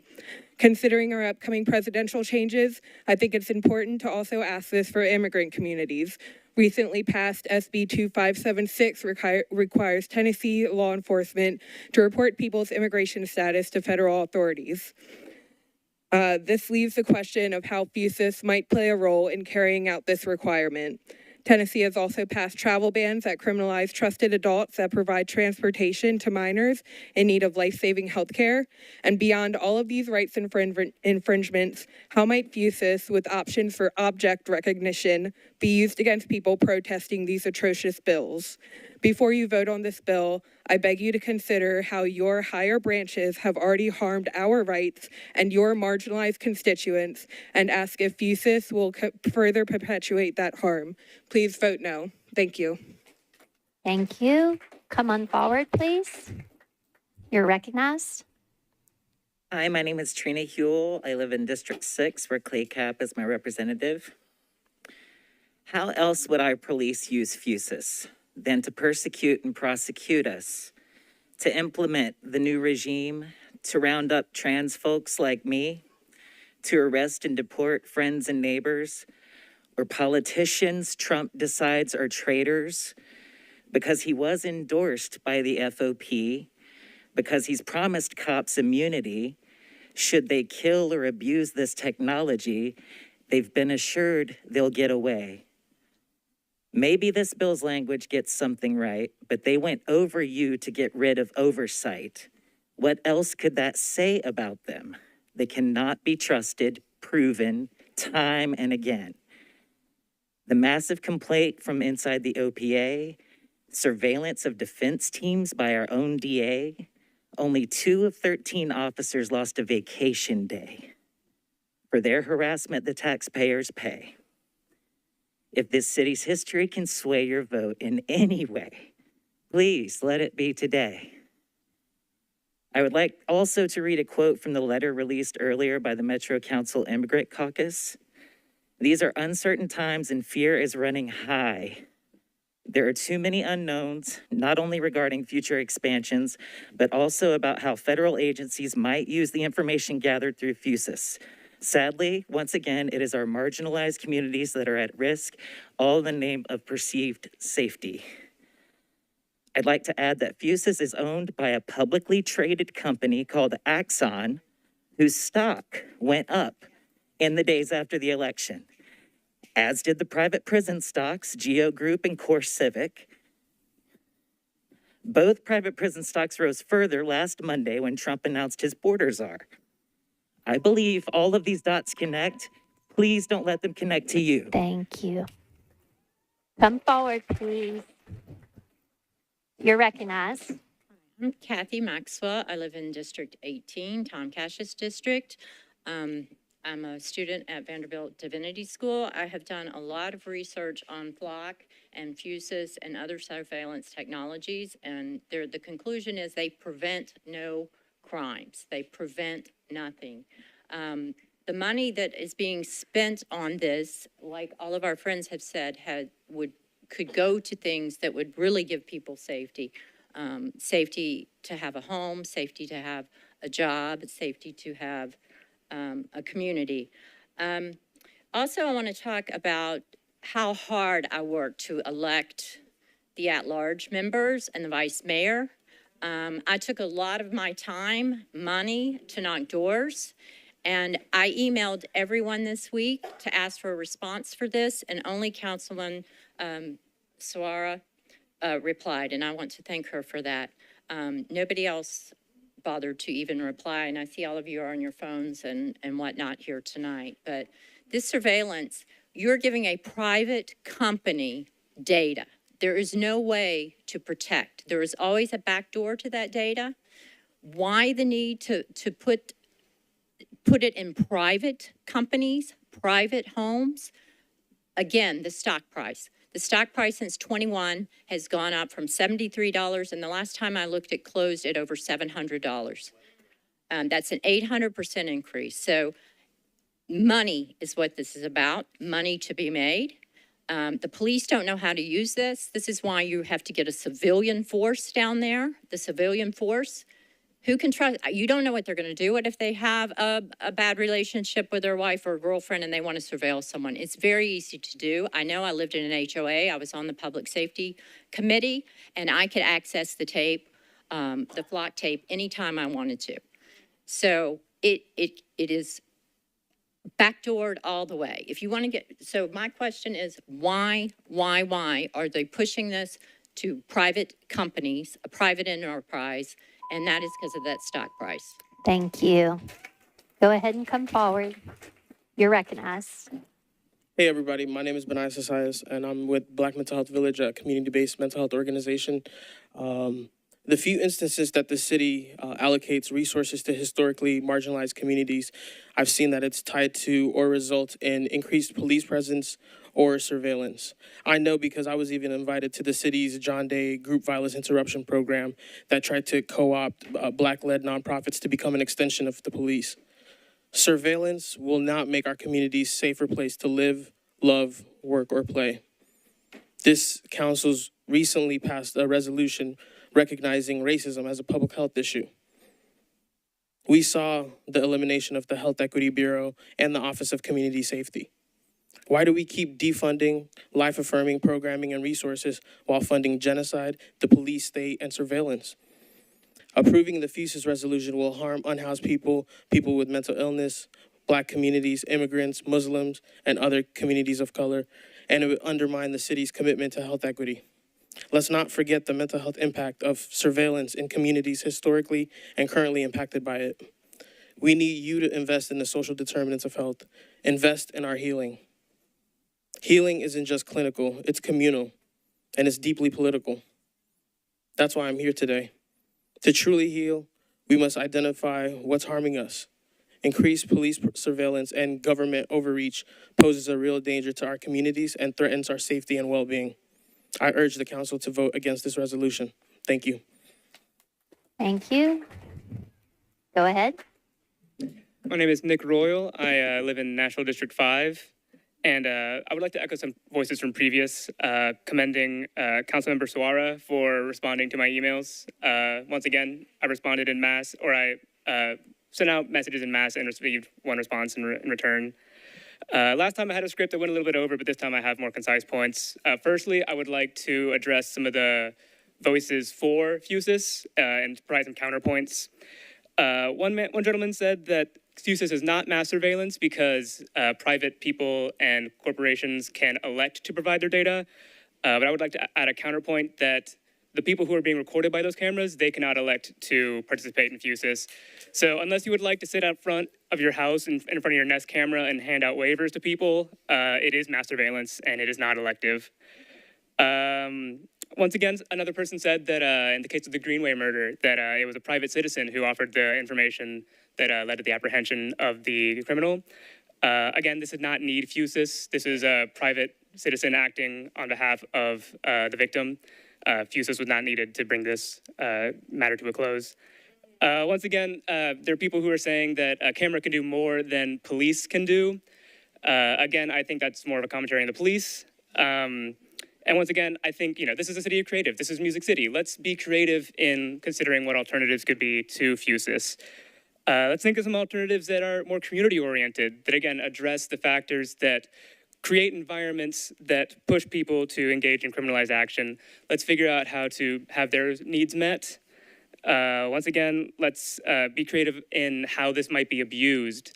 There have been voices talking about people seeking healthcare and how under the upcoming fascist governance, healthcare is continually under threat, and how Fusus might be used at the behest of federal agents to criminalize people seeking their own well-being. Thank you. Thank you. Go ahead. Come on forward, please. Hello, my name is Joshua Curry. I am a Tennessee resident, a father of two, and a member of the Nashville Party for Socialism and Liberation. I'm here to urge the council to vote no to this resolution, but I'm also here as a parent. I'm here because I'm doing the best thing I can do for my kids, to be a parent who stands on principles and is a part of building a better world for them and their future children.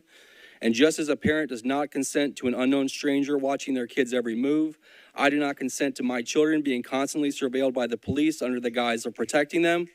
the same police who disproportionately target Black, brown, and low-income kids and families, the same police who have a history of corruption and sexual misconduct, the same police that are trained by the Israeli Defense Force who is currently massacring children and their parents in Palestine.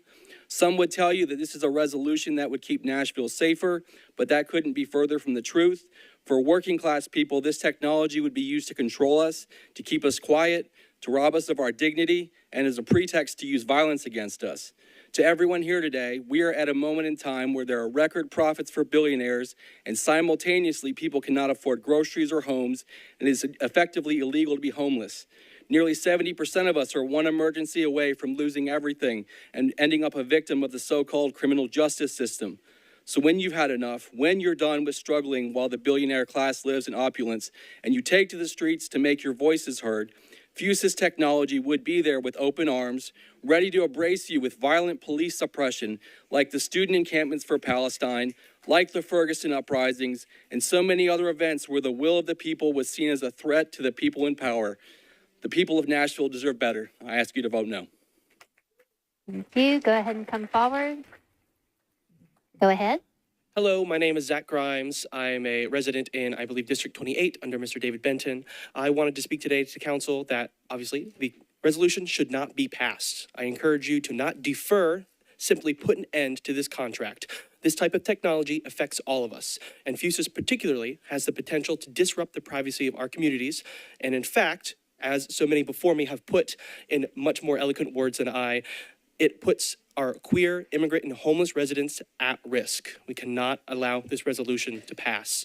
Something specifically I want to point the council's attention to is the security risks that this system brings inherently in the way that it is structured. It is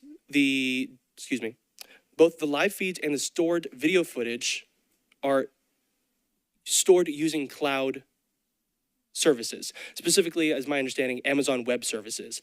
Now, I'm sure Amazon boasts a great security and vulnerability updates, but this type of technology is inherently not secure. It is especially vulnerable to leaks, theft, and data loss. There are so many points of error on this type of technology, I could not begin to list them. So I truly encourage all of you, especially with that in mind and everything that the amazing people have said before me, to not vote yes on this, to vote no. It is not secure, it is not effective, and it will only increase the danger to our community. Thank you for your time. Come on forward, please. Go ahead. Hello, my name is Miller Way. I'm a resident in District 11. First off, I want to say I'm really happy that Councilmember Porterfield had this put in this deferment. I think it's really important that the people here have been able to speak to y'all about this. Clearly, the community has strong feelings about it. Many people here were excited to vote many of you in. Many of the people in our community were excited to vote many of you in. A lot of people were hoping for a more progressive city in a state that legislates against people's identities, against who people are in our community, people we love and care about. Whatever you believe in your heart, whatever you say you believe, you show it through your actions as a legislator. You have the power that we do not to make this policy happen or not. Our community is watching. I hope you trust your community more than you trust a police department and a state that have repeatedly shown themselves to be untrustworthy. Surveillance doesn't make us safer. It's an opportunity to bring more harm to members of our communities. That includes some of you, that includes your loved ones, and some of us, and maybe many of us in this room that don't even realize it yet. Do we have more serial killers, or do we have more unhoused, queer, immigrant community members, or those that are seeking reproductive care who are being criminalized by our state and possibly our country soon? A property owner can volunteer their camera, but they're also volunteering our privacy. We do not have a choice in the matter. Money in our community is what helps us keep us safe. Our community is what keeps us safe. Not surveillance, not stronger, harder policing. I am asking for you to stand up for your community and vote no. Stand with us, please. Thank you. Go ahead. You're recognized. Hello. I'm a constituent of the 33rd District, Antoinette Lee's district, and I lost a loved one here in Nashville to a violent gang-related shooting in 2019. His name was Kyle, and he was murdered days before his 25th birthday. I strongly oppose Fusus and any expansion of surveillance by MNPD in Kyle's name, in his family's name, and in my name. The data from similar programs in other cities clearly shows that increased surveillance does not result in safer communities. The programs in Memphis and Chattanooga have shown no improvement of crime rates of any kind, and certainly no reduction in violent crime. It would not have saved Kyle's life, it will not save my life, and it will not save your life. The program raises grave privacy concerns for all of our community members. It is disrespectful to use loved ones that were taken from us as a weapon against our neighbors, our community, and sometimes ourselves. The cost of personal privacy is egregiously high and cannot be justified by a program that will not make our communities safer and will create the potential for MMPD overreach and abuse. Thank you. Go ahead and come forward. Go ahead. I'm an artist and educator here in Nashville, Tennessee, and I'm just gonna say, it's a chop. It's a no. Because we already know what mass surveillance does. We already know what a heightened police state does. It does not protect. It does not secure. It does not make me feel safe. I personally literally feel nauseous every time I see flashing blue lights. And that is something that I can't divorce from my psyche because of my personal experiences and experiences that mirror too many others in this community. I've been fortunate enough to be grafted in the Nashville community, especially the North Nashville community that has embraced me for the last 10 years. I've been able to tend to and educate your children for the last 10 years, to put artwork on your edifices for the last 10 years. And I'm like, I want to tell you that it's a no, okay? Who watches The Watchmen? I would like to know. We already know that the incentive for private companies is to make a dollar. Oh, I almost cussed. But we already know that it's for them to make a dollar. So their profit motive is not conducive to the public health of our community. Also, I want us to take a look at the demographic of folks who were in favor of this. It's vastly different, baby. And I need y'all to look at that because that's real, okay?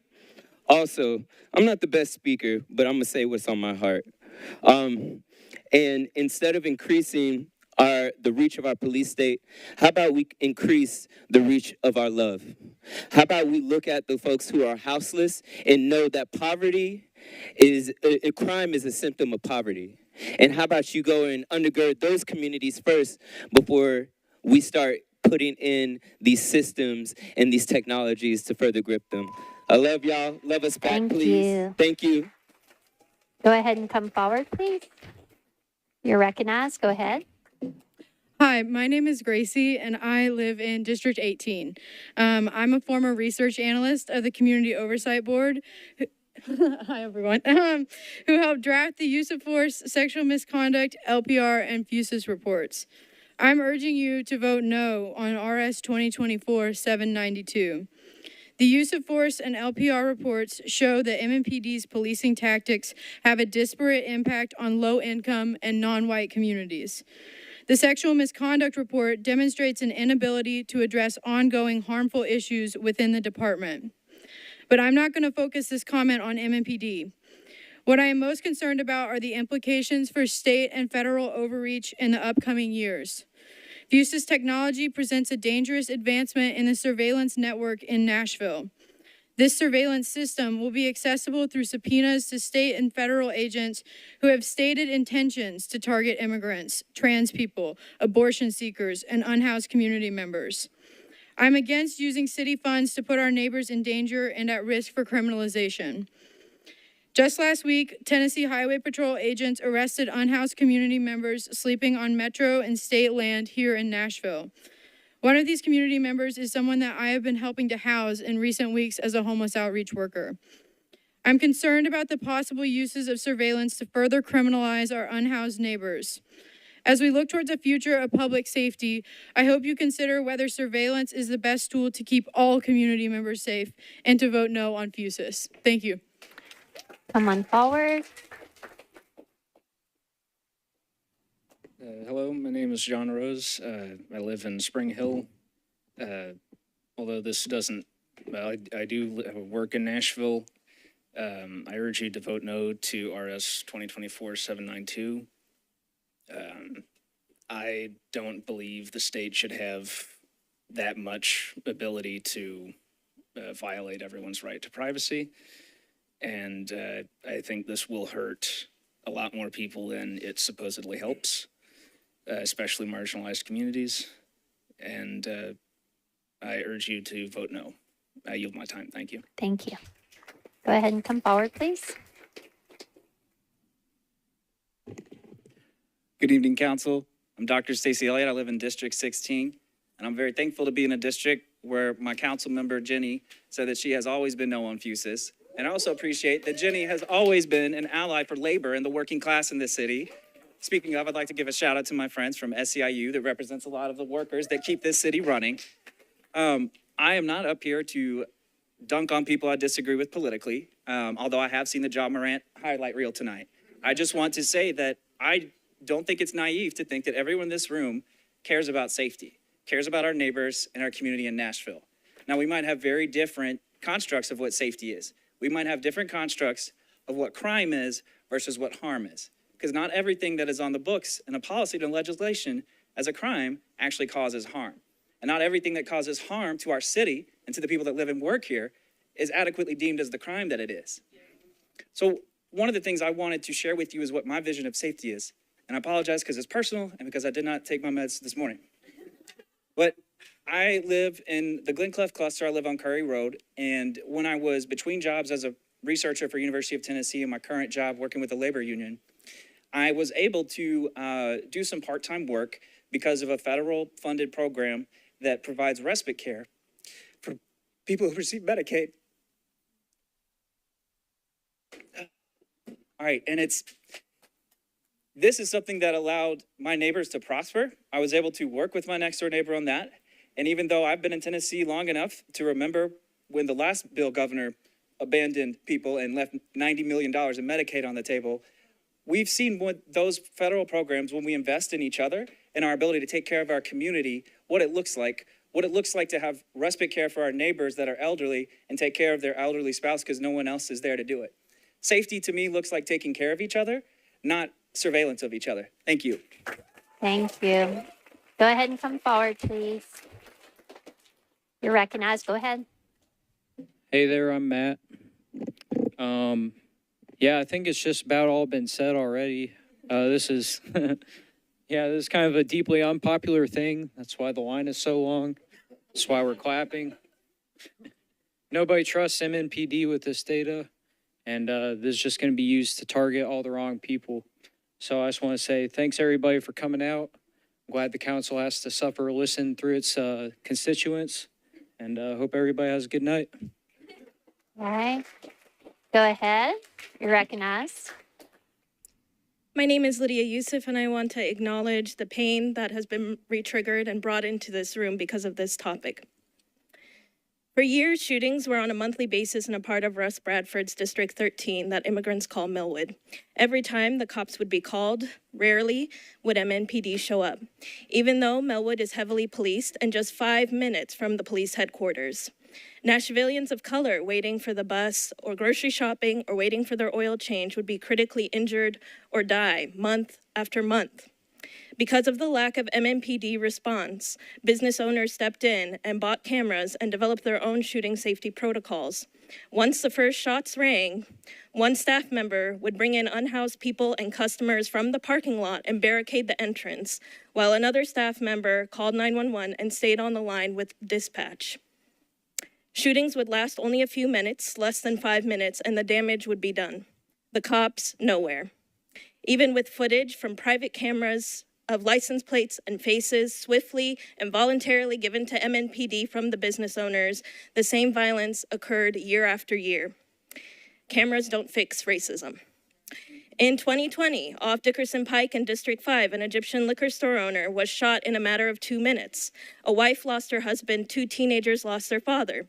Private cameras inside the store helped with the arrest, but couldn't bring back a father. Reactive technology like Fusus can't bring back someone murdered by a gun in a second. When I speak to immigrant small business owners about Fusus, they told me they would have to install it only because they felt obligated and pressured to cooperate with MNPD. Or else, if something happened to them, MNPD would victim blame them, as they've done in the past, and not support them because they should have installed Fusus. Immigrants, because they don't feel welcomed here, will comply without consent, nor full transparency of implications, nor true community partnership. At a time when progressive cities are cutting back on surveillance, it's a disappointment to see a regression in Nashville. Time has concluded. Thank you. Next, go ahead, come forward. Hello, my name is Elise Carr, and I am a graduate of MTSU's history program and a recent East Nashville resident. I am firmly against Fusus. As we have heard from earlier speakers, the effectiveness of this technology is under great scrutiny, but my concerns go beyond the effectiveness of this technology itself. This issue taps into a deeper historical pattern. What is legal is not always just, and what is just is not always legal. Throughout history, we have seen this truth unfold in troubling ways. Slavery was once legal, and law enforcement helped capture and return enslaved people to bondage. Segregation was once legal, and police actively enforced laws that brutalized and oppressed Black Americans.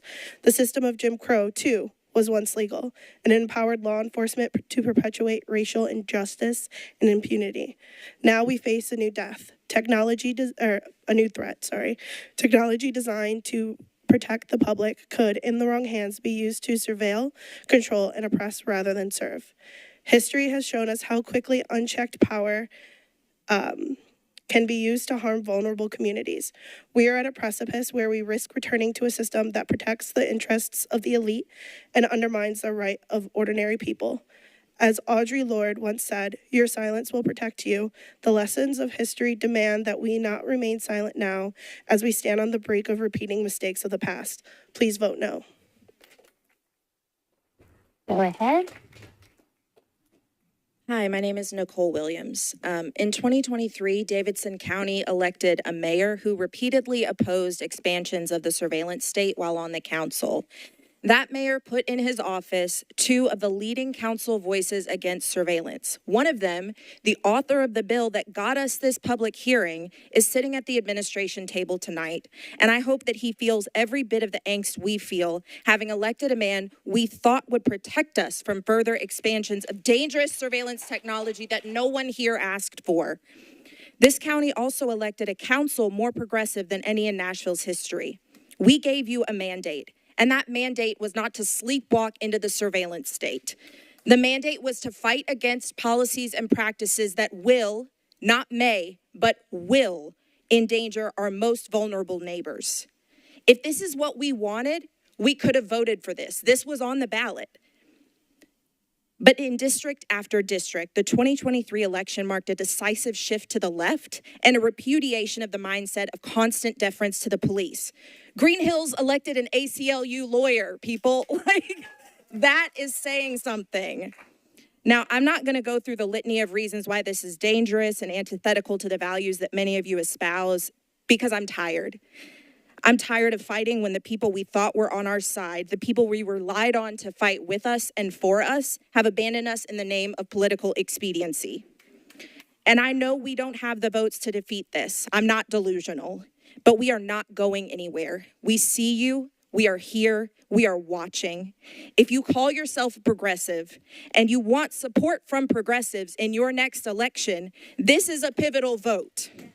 On a personal note, I am deeply disappointed in Freddie. I'm ashamed to have supported him in the general election, and I want to apologize to anyone who might have been influenced by my support. I was wrong. I see that now.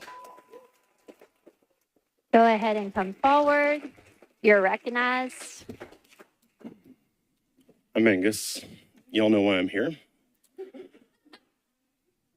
On the theme of disappointment, I'm disappointed in almost all of you, actually, but I think I've made that clear in the past.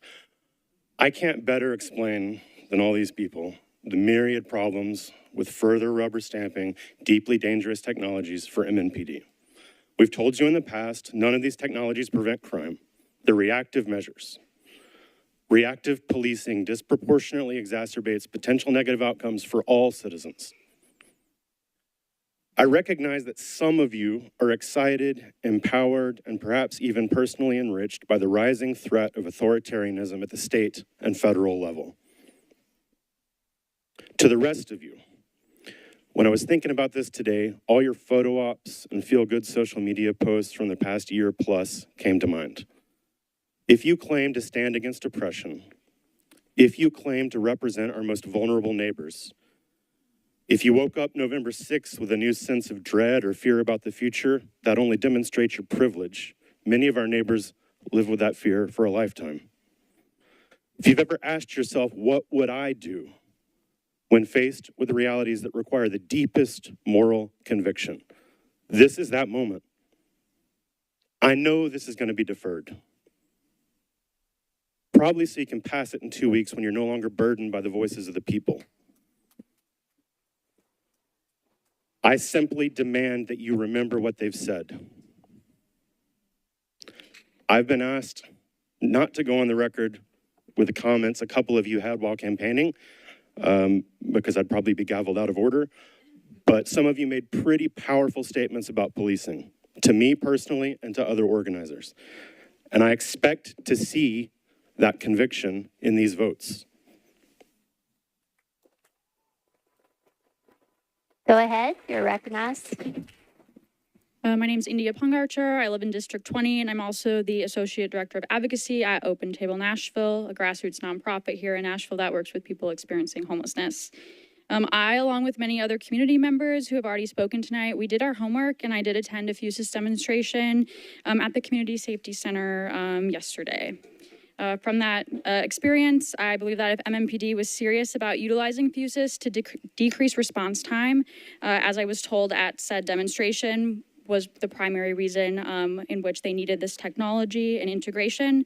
If this was true, they should both have and also have to provide the council and the public data that Fusus did indeed decrease response time during the time period in which they were already illegally utilizing the software and integrated camera footage. We've been told that this data does not exist. Likewise, when at this demonstration, MMPD was questioned about the criteria under which they look at either live or past camera footage. They said they do so only during a Code 3 call for a violent crime or when an investigator asks them to review footage for a case that they are working on. That's it.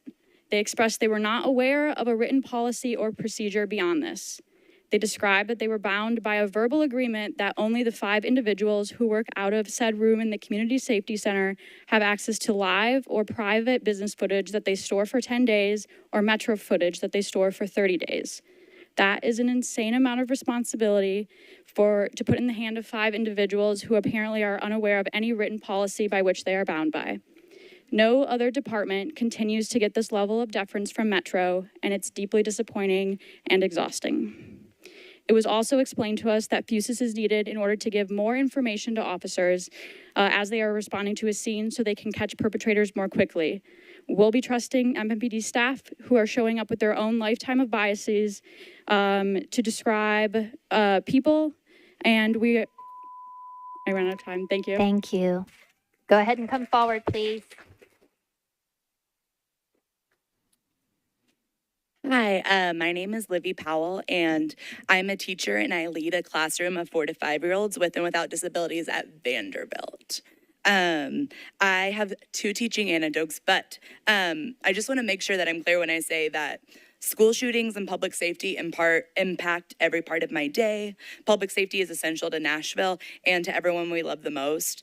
And in opposition to what other people have said, everyone at my school is in opposition to Fusus, and we think it's discriminatory and ineffective. So any false guise of public safety just won't work. Okay, so my first little bit is that the students in my class every day come in and they ask a question, and then they're also supposed to try to come up with the answer. And like something we tell them is that the most important thing they can learn to do is ask questions and seek the truth. So a few days ago after the election, one of his questions was, is there a God in the sky?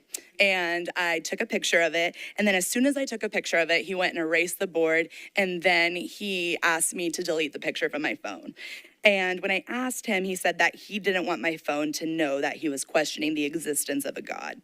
So at age 4, a fear of punishment for his pursuit of truth stopped a child from asking an important question. What if I were to tell him that public and private video footage was being recorded and observed by people that don't know him?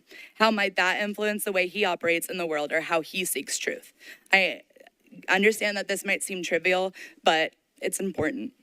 And then the other thing is that every parent in my school signs a video and photo release just to give people permission to take pictures of their kids if anyone else besides me or the staff at my school sees it. Nashville residents deserve the opportunity to deny the recording of themselves in collaboration with Fusus.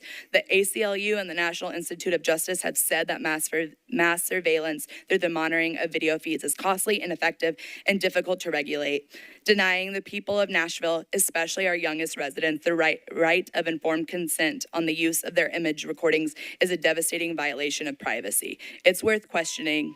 Thank you. Go ahead and come forward. You're recognized. Good evening, y'all. My name is Trent Benj. I'm a multimedia specialist, musician, and community advocate down in District 4, Councilmember Mike Cortez.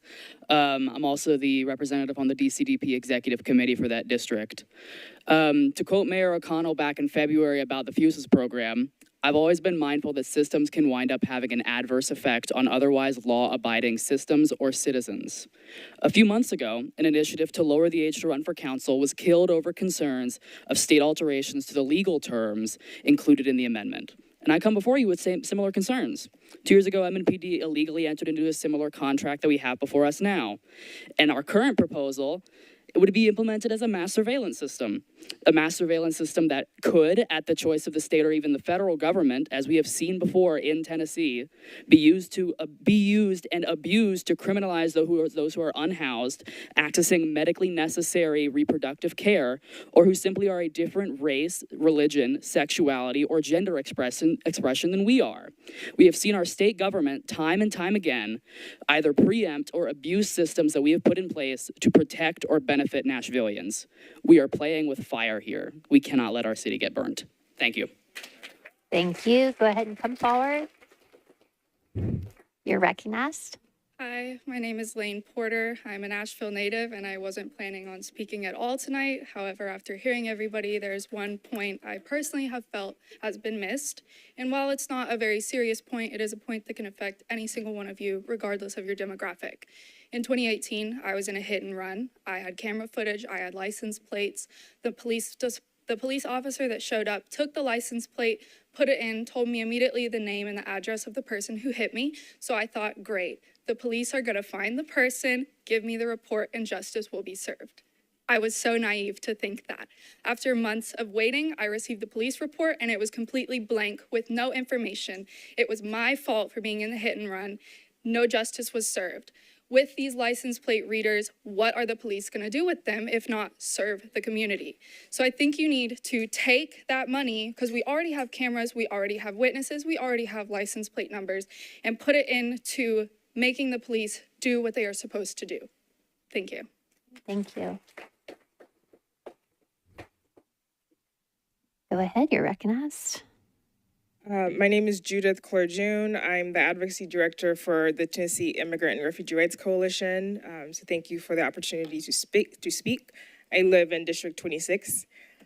So as many others have said, I want to reiterate our opposition to expanding the Fusus contract and ask you all to vote no when that time comes. I attended the demonstration, and what was clear to me, and as others have said, is that although this is marketed as a public safety tool, in practice, this is establishing an infrastructure that poses serious threats to our civil liberties and community trust. In the context of this current moment, we have to be really clear-eyed and honest with ourselves. A second Trump administration is likely to be even more authoritarian and vindictive than the first. It is highly likely that the administration will try to use every tool possible to advance their plans of mass deportation, go after trans communities, Black and brown communities. 2 years ago, I remember when I was talking about LPRs, I said, what if the state legislature comes back and passes a bill mandating local police to collaborate with ICE? This year they did. When I was talking about that bill, I remember saying, this is laying the groundwork for a Trump administration. We have to be serious. Here we are. I'm terrified of what happens if we keep going down this path and what I'm going to be asking this time next year. There are thousands of Nashvillians who are counting on you all to be strategic and make this decision in the context of this moment. In a different world, we could have a different conversation. We're not in that world. The people who came and disrupted the meeting, the white supremacist groups, they are now in power. We have to make decisions in that context. So thank you all. Go ahead and come forward, please. You're recognized. Go ahead. Good evening. My name is Iman Mined. I'm a Metro Public Schools employee in District 3, and I grew up in the Nashville area. I'd like to bring attention to some of the possible dangers of allowing this sort of technology to be used in our city. Those who developed Fusus are part of the American Society for Information Science and Technology, which through Georgia International Law Enforcement Exchanges engages in technology sharing with the state of Israel, where use of this type of extensive surveillance technology, including live feeds and AI-powered facial recognition, is widespread and has been tested already for quite a while. In practice, it is not a tool to improve public safety. In practice, it is a tool of control which is used against populations which are treated as undesirable and undeserving of acknowledgement or material investment, but rather deserve to be corralled, displaced, scrutinized, and left to fend for themselves. I don't believe we have any populations in Nashville which fit this description, and I hope the council agrees with me. It is too much power for the police to have this kind of tool. In Palestine, this kind of surveillance is used to intimidate people that Israeli security forces do not like, or that companies and individuals wish to displace from their homes. We have community members in Nashville whose family back in Palestine have experienced this kind of harassment, have had security cameras strategically placed to target them and mess with them psychologically in an attempt to force them to sell their home. This is all too common. Mass surveillance has been used to harass large volumes of people who are racially profiled as they simply walk and live in the streets their families have lived for generations. It has been used to spy on and blackmail or humiliate people from the information gathered from the surveillance. It has been used to stalk women by predatory or abusive men with access to its live feeds, and even to track people for extrajudicial assassinations in extreme cases. There's a reason that there's formal procedures for accessing security footage rather than the police having 24/7 access to Thank you. Go ahead and come forward. You're recognized. Hey, good evening. My name is Cade. I live in District 6. Today I want to talk to y'all about the double standard this chamber seems to have when it comes to MNPD projects and everything else. I'm a community organizer. I listen to people every day who talk about their worries, right? They worry about getting their kids to school. They worry about where their next meal is going to come from. They worry about if they're going to have a job that pays them enough to stay in the city. Apparently, according to this council, they also worry about if MNPD's next pet project is going to be funded. That's not true. I have not heard anyone who says that. And listen, this project is going to be used to rip people away from their families. It is going to be used to surveil them. It is going to be used to make life harder for the working class people in this city, right? When this body When MPD comes, when a stadium lobbyist comes, we have money for surveillance. We have money for stadiums. We don't have money for the things people need in this city. That is not true. We know that. It is time for this body to take a stand and say, no, you know what? Enough is enough. We actually care about the people who sent us here. We're going to represent them. Okay? So that's what I got to say to you, and thank you so much.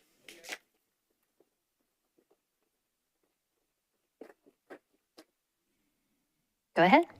Good afternoon. My name is Katy Carrillo. I'm a Nashville native. I am a daughter of immigrants. I'm a mother and a community organizer. I'm also a constituent of District 32.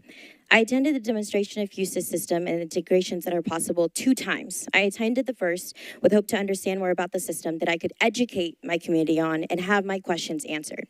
The second time that I attended was with the hope that my concerns that I raised during the first meeting would be addressed, and they were not. Instead, I came away even more concerned that our city has not set the standard of properly educating our community members about what this system is, because the duty is on police, that we have not outlined policies with community members and with community input, and that we have not used the standards set by other major cities that are being used to compare our city to when we're trying to implement this system.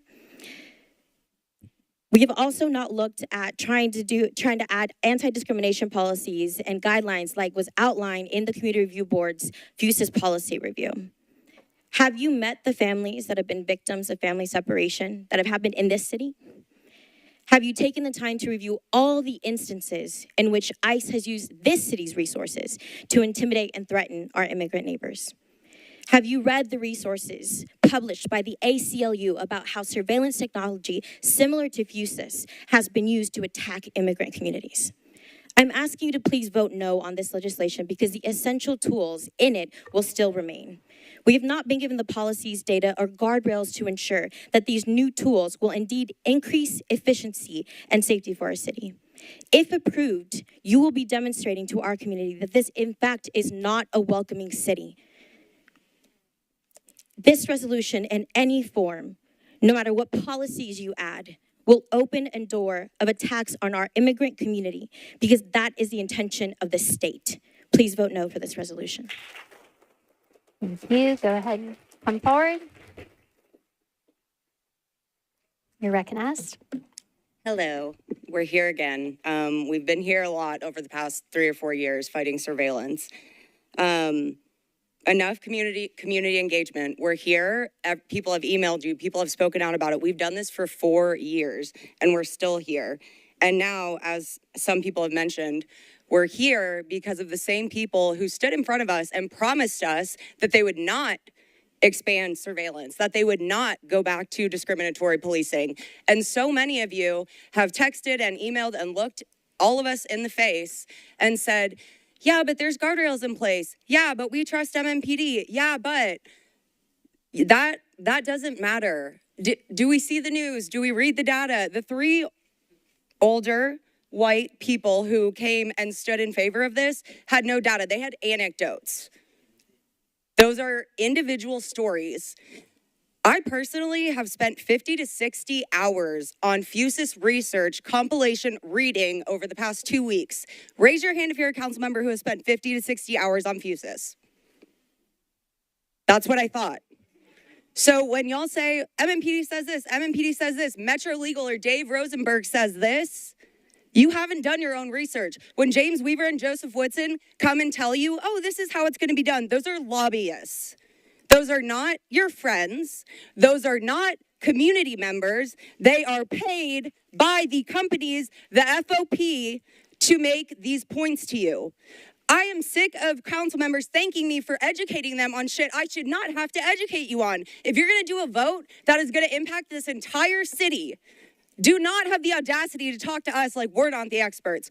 We are the people who will be affected by these policies. You are not. So vote how you're going to vote tonight, but don't lie to us and don't expect a damn one of us to knock a door for you in 2027 Please don't or use whatever. profanity. Thank you. Okay. Seeing no one else here to speak in opposition, I declare the public hearing for Resolution 792 closed. And I'm going to go back to sponsor Evans. You're recognized. Thank you, Vice Mayor. I'd like to move a one meeting deferral. Is there a second? Okay. Properly moved and seconded. We are on a deferral motion. Okay. Ms. Sepulveda? Shh. Ms. Sepulveda, you're recognized on the motion to defer one meeting. Thank you, Vice Mayor. I'm going to move to table the motion. Okay. So that is a proper motion, as that is the first thing that Ms. Sepulveda spoke to when being recognized. This debate will then be between the person making the motion to table and the sponsor. Okay, and so with that, Ms. Darby, who speaks first in this debate? Ms. Evans?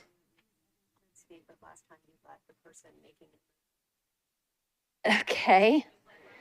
All right.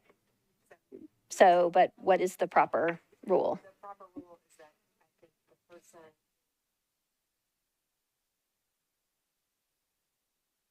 Okay, if you could let the public hear what you're saying.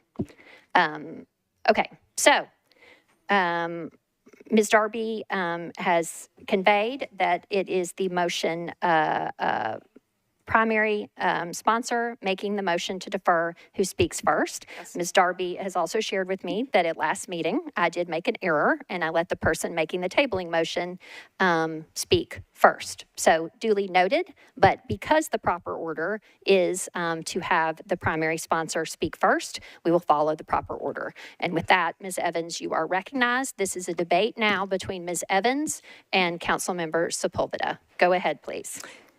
Thank you, Vice Mayor. So I live in an area that had several early adopters of Fusus technology. In particular, several communities that received the unfortunate situations of rampant property crime. And so when we're talking about marginalized communities, one of the biggest challenges that I saw with this early experience related to Fusus is I had residents who had their cars completely destroyed in their complexes. And part of the challenge that I faced as the district council member is I had property owners who had a lot of turnover amongst property management. The downstream impact of some of that turnover was that when MNPD went to go source camera footage from those particular properties, made it very difficult to be able to retrieve that footage. One, because of that access issue locally.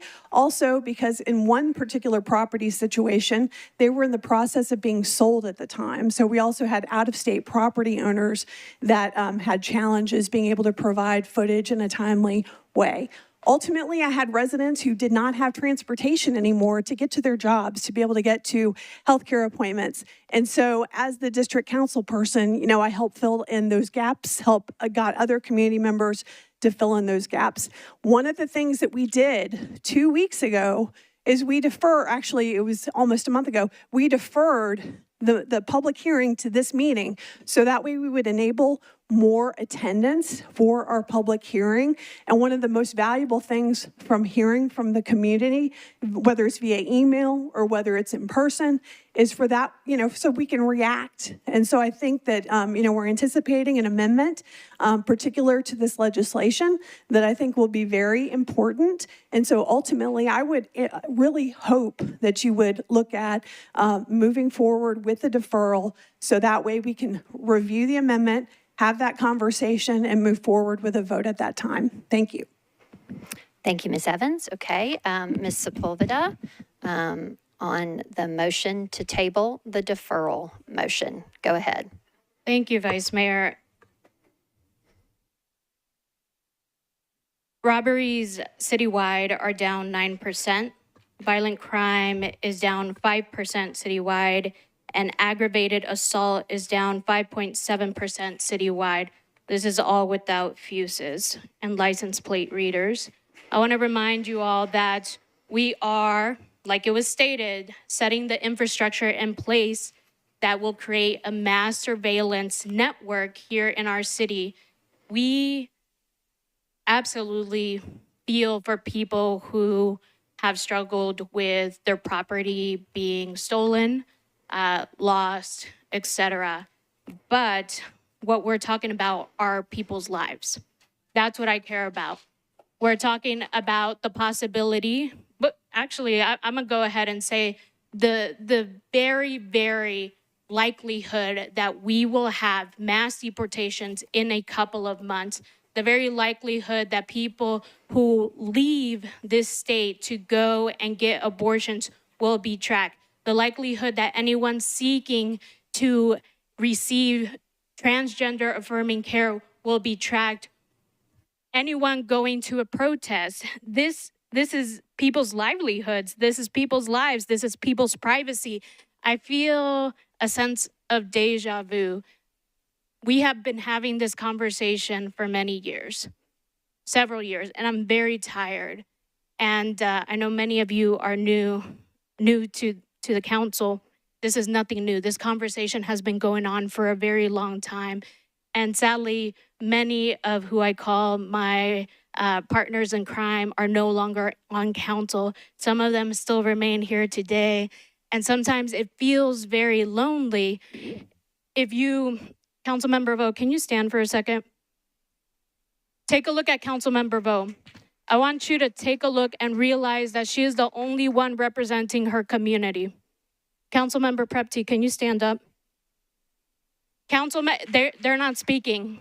Councilmember Prepti is the only one representing his community. Hang on, Ms. Hancock, you need to stand for a point of order, please. You're recognized for a point of order. Can we stop the clock? Is it appropriate for us to call on other council members and have them stand up during the meeting, be instructed to stand up by other council members? We don't have a rule about that, Ms. Hancock, so can I get my time yes, back? we Thank can. you, Vice Mayor. Councilmember Zulfat Swara, can you stand up? She's the only one representing her community. Councilmember Hill, can you stand up? She is the only one representing her community. Sometimes it can seem very lonely on this council, and then I remember the people in this room and the people that showed up tonight, and I don't feel as lonely.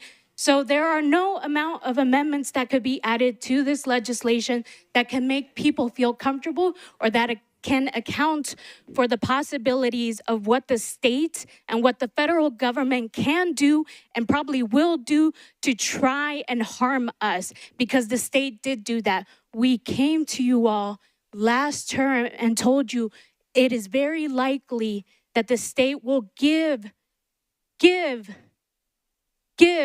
us an order that we have to comply with ICE, and that is exactly what happened. So I am not talking about the boogeyman. This is a reality. Thank you.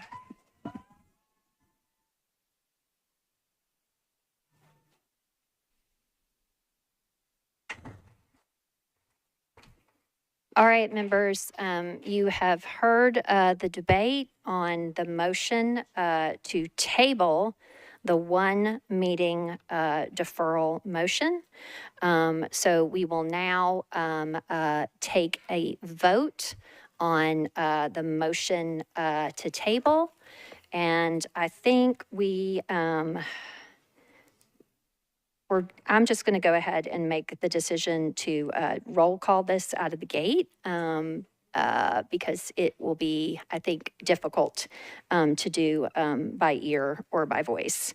So if you are in support of Ms.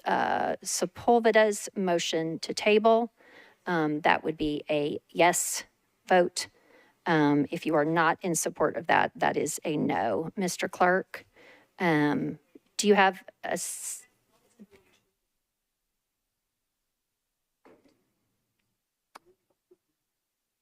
Mr. Clerk, if you would please, thank you. Ms. Lee, you're recognized for a point of order. I don't know what happened. I thought we were in the middle of a vote and all of a sudden things stopped. Are we No, in a port of a? we're not in the middle of a vote. The debate, no ma'am, the debate has concluded on the motion to table. Now we are moving to the vote on the motion to table, okay? Mr. Clerk has put it on the machine. Nothing is interrupting that when Mr. Clerk tells me that we're good to go and it's on your monitors. Just explaining the vote.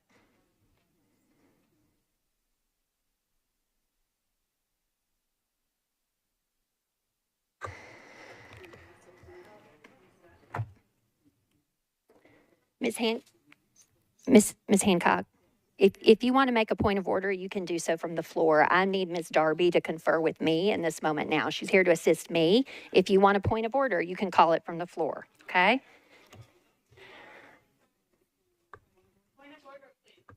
Okay.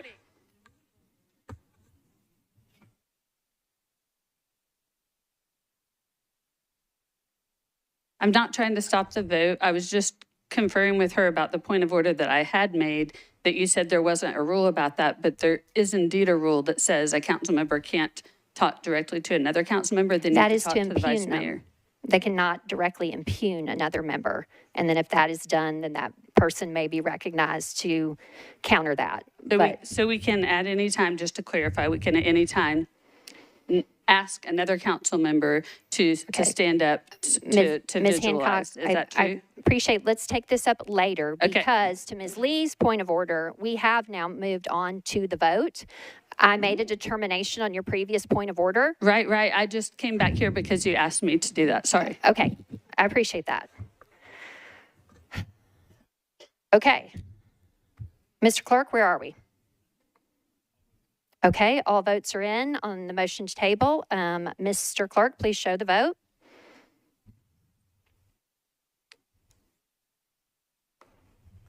Okay, there are yes, 16 votes in favor of the motion to table, 22 voting no. The motion to table, the deferral motion fails. I apologize. The motion to table. Right, exactly, as I understood it. The motion to table fails, and we are back on the one meeting deferral, okay? So now we are on the one meeting deferral motion. The tabling motion failed by a vote of 16 to 22, okay? Ms. Evans, you have already been recognized. Ms. Sepulveda, you are in the queue. Ms. Welsh, you are next in the queue. We are now, colleagues, debating a one meeting deferral motion. Ms. Welsh, do you not seek to be recognized? You do? I'm on the bill. I wanted to speak on the bill. That's fine. Oh, or you don't want to speak on the deferral? Okay. Ms. Vo on the one meeting deferral? Okay. Ms. Suara, do you seek to be recognized on the one meeting deferral motion? Okay. Ms. Suara, you're recognized. Can I do a point of inquiry first? You may. Once the deferral motion, let's say it passes, then there's no opportunity to talk on the bill. Is that correct? Yeah, then it's done. Right, then the deferral has prevailed. Correct. Yes. If it prevails. If it prevails. So I'm going to use the opportunity to speak against the deferral.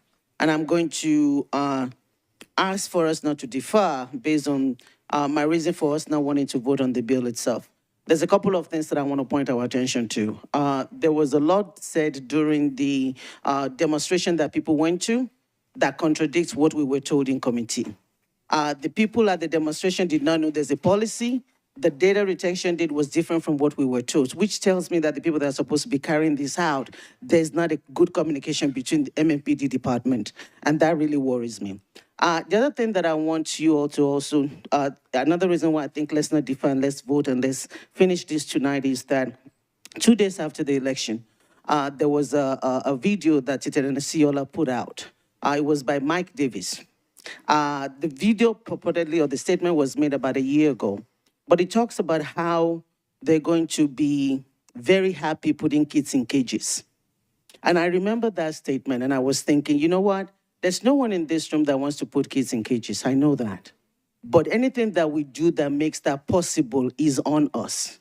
Someone had said that. Please don't interject by clapping when a member. Someone said that we're already being surveilled and that our phone, our laptop, and all of that is surveilled. That may be true, but we did not willingly do that. The only thing we have that we can protect is our one vote. We all are very scared of what's to come. Maybe this conversation, somebody said, would have been different 3 months ago, but we are here now, and we should not make it easy. We cannot willfully give what is to come our own vote to make it easy for them. So I said that for everybody that said we're scared of what's to come, this is your chance to make sure that you're not a willing party in making this happen. So that the next time you see kids in cages, you know your votes did not enable that to happen. And so I'm asking all of you, and one of the other things that I'll also say is that MMPD can look for the cities. I did Google and I did research, and I found that Colombia is one of the safest cities in the country. And when I also researched, Columbus does not use Fusus, which means that we can give MMP other alternative that would help them that does not include surveilling our people, putting kids in cages, and people laughing and smiling because they're so happy that kids are in cages. So with that, I said, let's not defer this. Let's vote and kill it once and for all. Thank you. Okay. Ms. Hancock, are you seeking to be recognized on the deferral motion? There is a one meeting deferral before us. Okay. If you would please speak that into the mic. You were next I'd like in to call the queue. question. Okay. Thank you. Okay. Ms. Hancock has called the question. Is there a second? Okay. Properly moved and seconded. This is a non-debatable motion. Okay. So we will move directly to the voting on calling the previous question. If we call the previous question, we will move directly to the vote on the one meeting deferral. Okay, so it requires 2/3 of those voting for the motion to call the previous question to prevail. We will try this by voice first. All in favor of calling the previous question, please say aye. Aye. All against calling the previous question. Okay, I cannot tell the difference between the two, so we need to move to the machine. Mr. Clerk, if you would please open the machine for a vote on calling the previous question. Calling the previous question, colleagues, if you vote in favor, will end the debate on the one meeting deferral motion, and we will move straight to the vote. If you want to continue to debate the one meeting deferral motion, then you would vote against calling the previous question.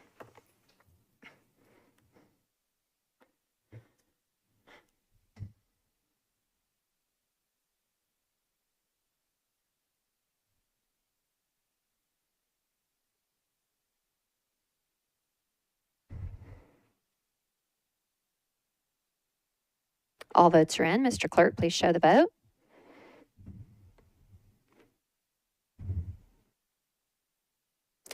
Okay, 22 voted in favor and 16 against. The motion to call the question fails. Requires a 2/3 vote of the body. So we are back on debate for the one meeting deferral. Ms. Vo, you are at the top of the queue, but you said earlier you wanted to wait to speak. Do you want to speak on the deferral at this time? Okay. You're recognized. Thank you. Thank you so much, Vice Mayor.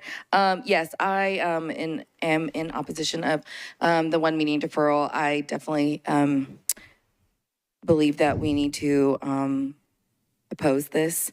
This past week, it came out that come January, the first undocumented immigrants who are going to be on the front line are Chinese people.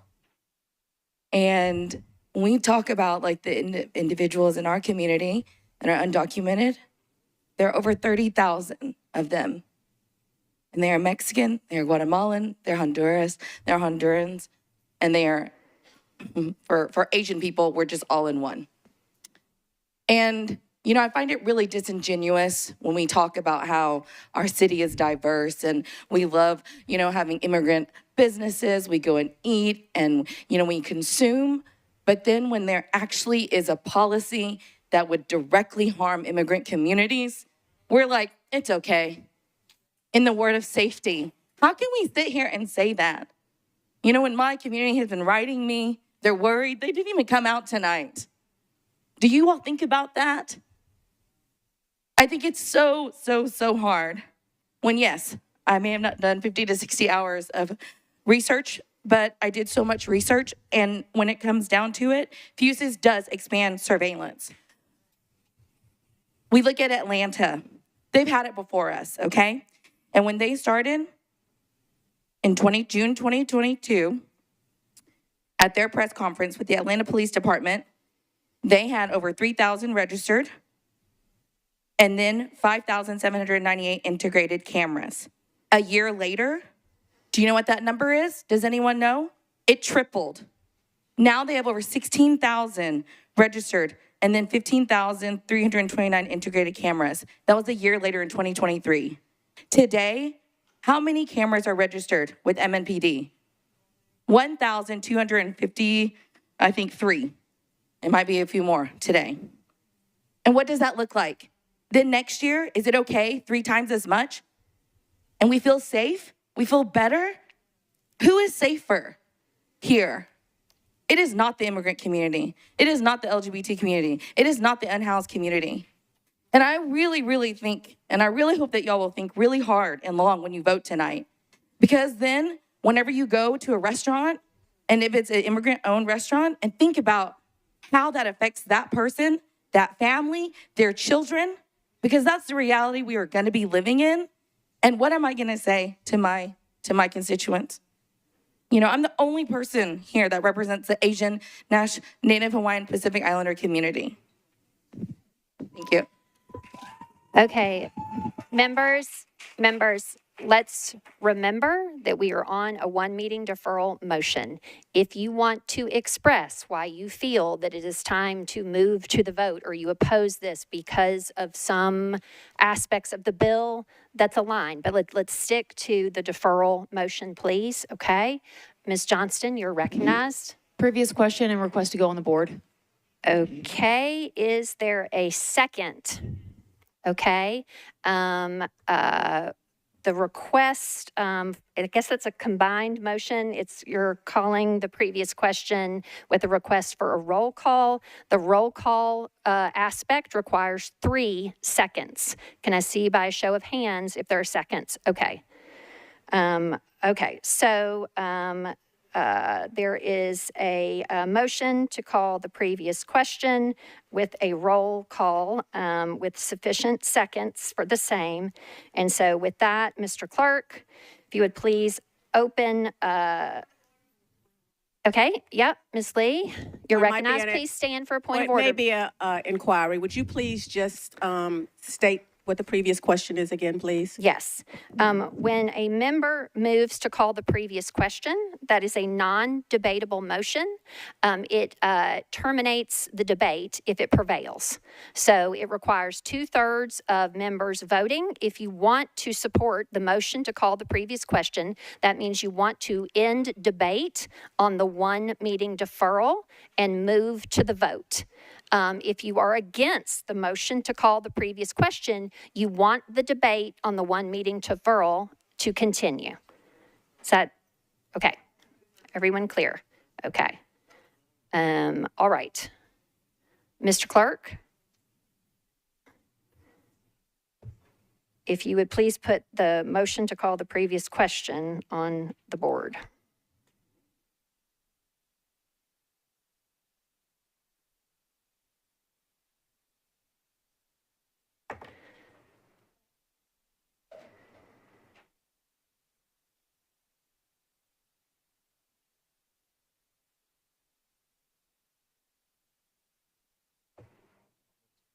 All votes are in. With that, Mr. Clerk, please show the vote.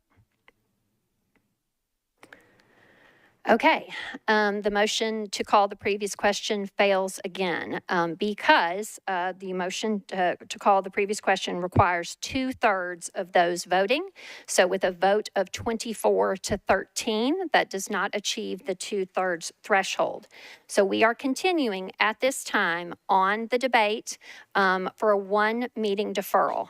Colleagues, please recall, if you want to bring in some context of the bill, but let's stick to the 1 meeting deferral, please. Mr. Prep-T, go ahead, sir. Thank you, Madam Vice Mayor. I rise in opposition to the motion to defer for a number of reasons. This legislation was already deferred 2 meetings.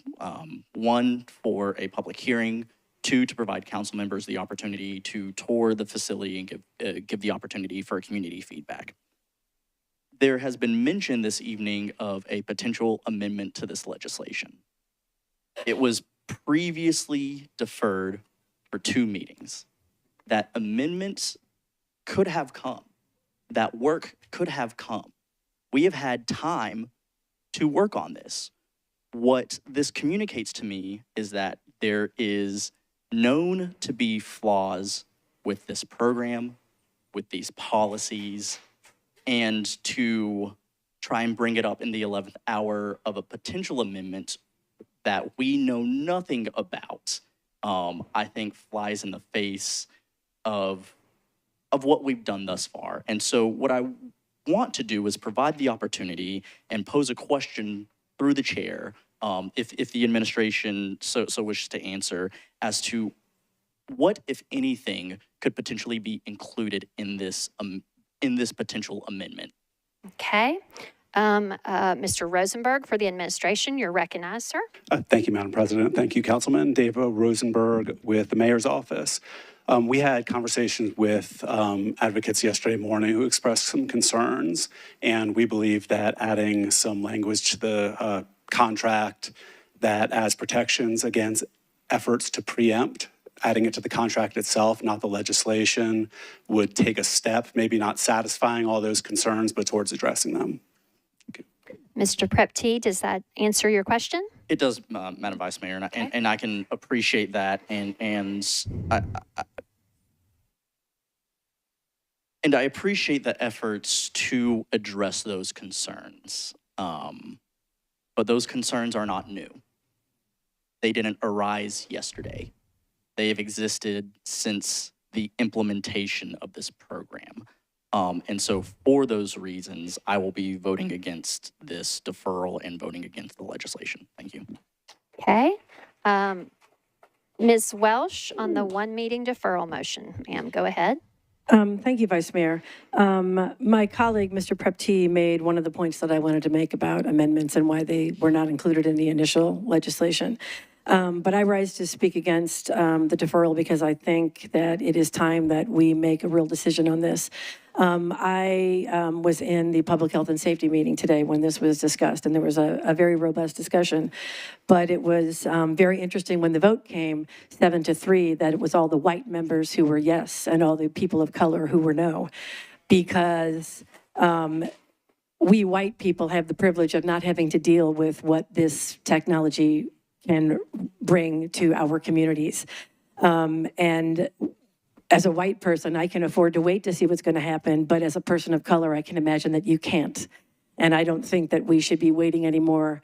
We need to kill this once and for all and bring some stability and Please don't clap while members are speaking. Go ahead, Ms. Welsh. bring some stability and bring some surety to these communities who will be negatively impacted by this legislation, and I'm sure the other legislation that is going to be coming down the pike at some point, that we do in fact have their back, and we are not going to vote for things that are going to put their lives and the lives of their families and their communities at more risk than they already are. So I ask my colleagues to please kill this legislation. Thank you.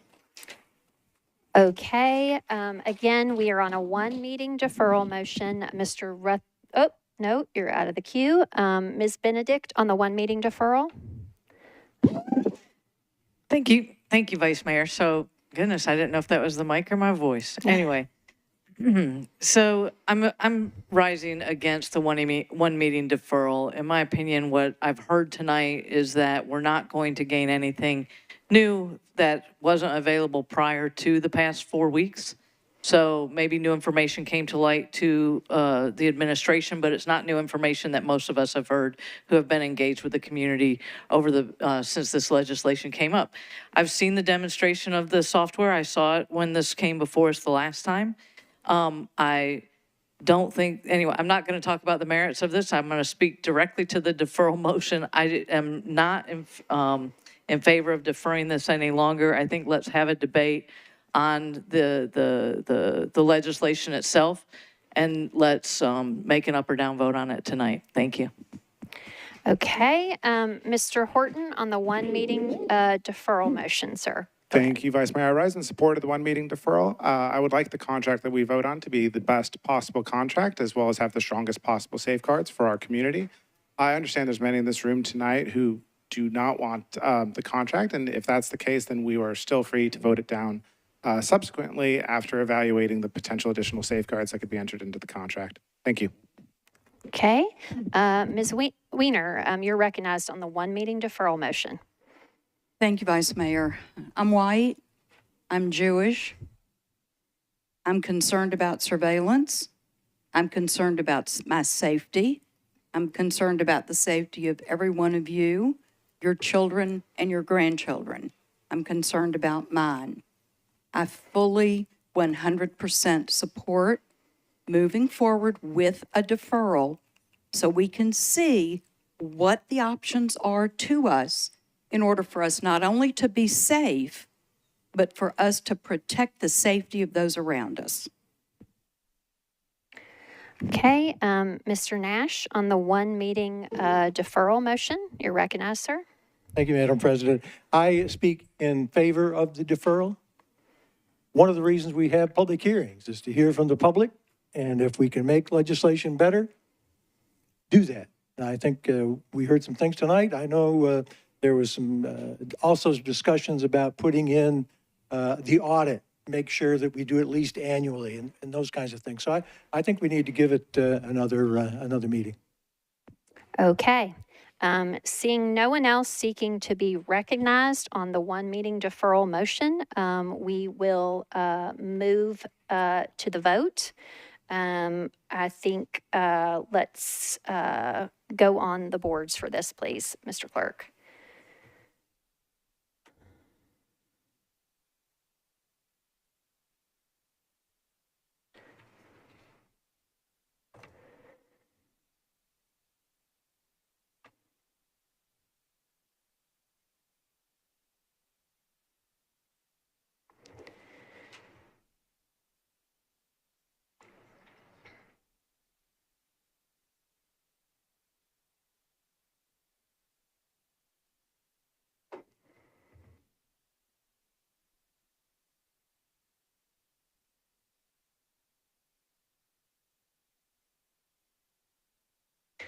All right, Mr. Clerk, please show the vote.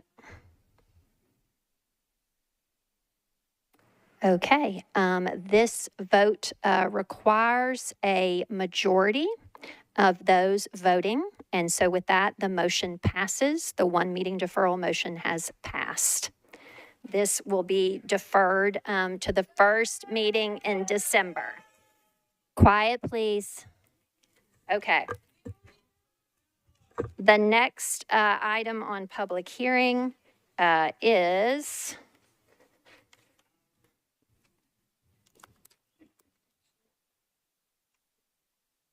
agenda item 2. This is resolution 2024. Please exit quietly. Thank you for coming out to make your voices heard. 862, sponsor Parker.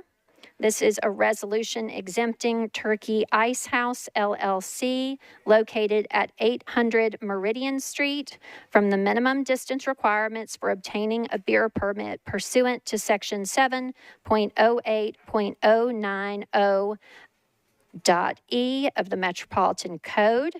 Mr. Parker, you are recognized, sir.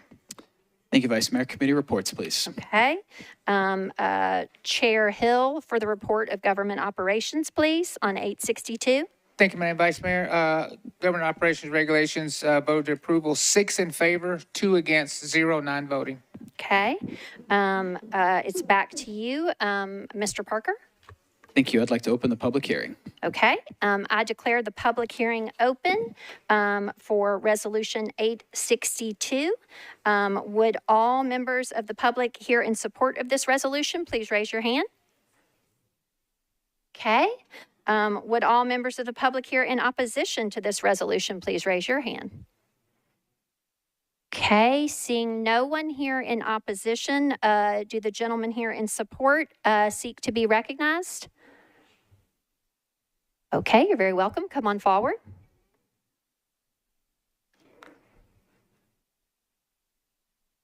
Oh, pardon me, sir. Let me turn your mic on. Go ahead. My name is Patrick Clark. I represent the owners. Don't have much to say. Just wanted to say their intent is just have a hole-in-the-wall sandwich shop, and they would love the ability to serve beer there. So happy to answer any questions or concerns anyone may have. But We don't do that here Sorry about that. at this time. Okay. Is anyone else seeking to be recognized? Seeing none, I declare the public hearing closed, and it's back to you, Mr. Parker, for a motion on your bill. Thank you, Vice Mayor. I'd like to move for approval with a brief explanation. Is there a second? Okay, go ahead, sir. Thank you, Vice Mayor. So this is for a new sandwich shop that's opening at Meridian and Hancock. I was unfortunately not able to make the Codes Committee meeting, or the GovOps Committee meeting this afternoon, but I appreciate the committee's diligence, and I wanted to address some of the concerns that were brought up there. So this is a commercial area.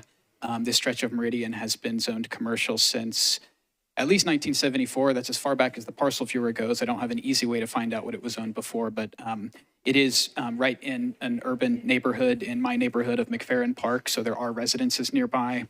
And as is pretty typical within the urban core, we are seeking a distance waiver so that these folks can serve alcohol at their new business. I would say that the general sentiment in the neighborhood is overwhelmingly supportive of new businesses opening up. Folks are very excited about this sandwich shop, so I would just ask for my colleagues' support on approval. Thank you. Okay, there's a motion to approve, properly seconded. Is there any further discussion on this resolution? Seeing none, all in favor, please say aye. Any voting no or abstaining? Okay, seeing none, this resolution has passed. Okay. Now we are on section J of our agenda, our consolidated consent agenda. All resolutions and second and third reading ordinances on this agenda are included on the consent agenda if recommended for approval unanimously by all committees to which the item was referred. Items on the consent agenda will be voted on at a single time. The item number, along with the resolution and ordinance number of the items on the consent agenda, will be read aloud by me. Members of the council may remove any item from the consent agenda by getting in the queue and requesting such before the consent agenda vote is taken. Okay. This will begin the reading of the items proposed for the consolidated consent agenda. First among them, agenda item 4, resolution 2024-863. Agenda item 5, resolution 2024-864. Agenda item 6, resolution 2024-865. Agenda item 7, resolution 2024-866. Agenda item 9, resolution 2024-868. Agenda item 11, resolution 2024-870. Agenda item 13, resolution 2024-872. Agenda item 15, resolution 2024-874. Agenda item 16, Resolution 2024-875.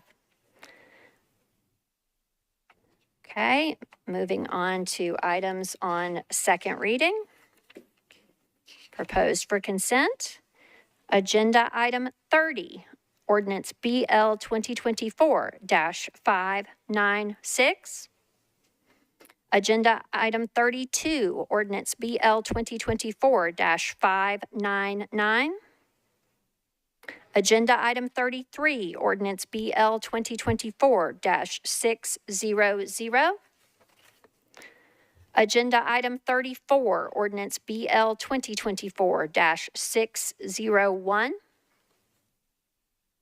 Agenda item 35, Ordinance BL 2024-602. Agenda item 36, Ordinance BL 2024-603. Agenda item 37, Ordinance BL 2024-604. Agenda item 38, Ordinance BL 2024-605. Agenda item 39, Ordinance BL 2024-606. Agenda item 40, Ordinance BL 2024-607. Moving on to third reading. Agenda item 41, and its companion bill 42. These are ordinances BL 2023-99 and -100. Agenda item 45, ordinance BL 2024-559. Agenda items 46 and 47, which are companions to each other, ordinance BL 2024-560 and -561. Agenda item 48, ordinance BL 2024-562. Agenda item 49, ordinance BL 2024-563. Agenda item 50, ordinance BL 2024-564. Agenda items 51 and 52, which are companions to each other, ordinance BL 2024-565 and -566. Agenda items 53 and 54, companions to each other, ordinance BL 2024-567 and -568. Agenda item 55, ordinance BL 2024-569. Agenda item 56, ordinance BL 2024-570.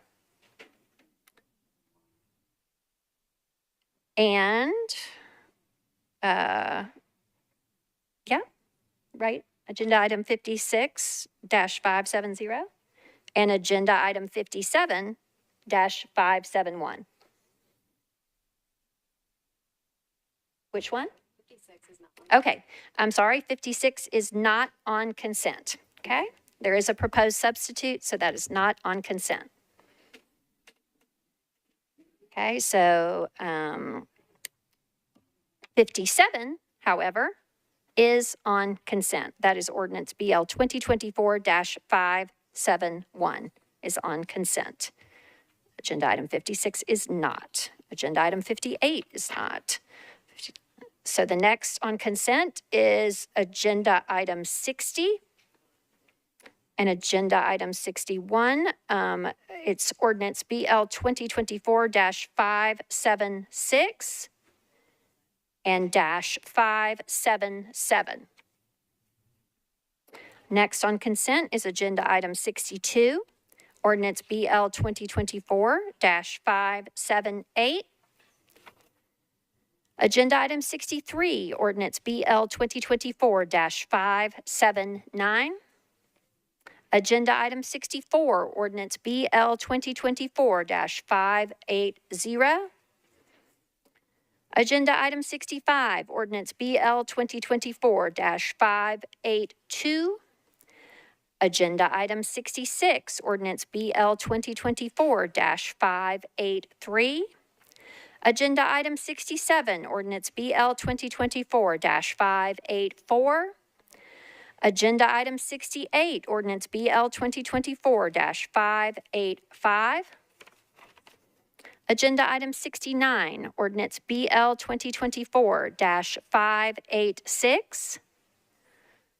Agenda item 70, ordinance BL 2024-587. Agenda item 71, ordinance BL 2024-588. Agenda item 72, ordinance BL 2024-589. Agenda item 73, ordinance BL 2024-590. Agenda item 74, ordinance BL 2024-591.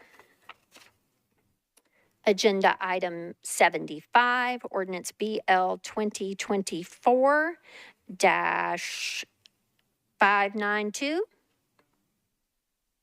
And agenda item 76, ordinance BL 2024-593. So that concludes the reading of the proposed consent agenda. If any members are seeking to remove an item from the consolidated consent vote, if you would please enter the queue for that purpose. Okay, Ms. Kimbrough, you are recognized. Thank you, Vice Mayor. I'd like to remove items 41 and 42, BL 2023-99 and BL 2023-100. Okay, Ms. Kimbrough has requested the removal of agenda items 41 and 42. These are third reading ordinances, 2023-99, 2023-100. Those will be removed from consent. Okay, are any other members seeking to be recognized? Okay, that is good. Okay, now we will move then to the committee reports for items on consent.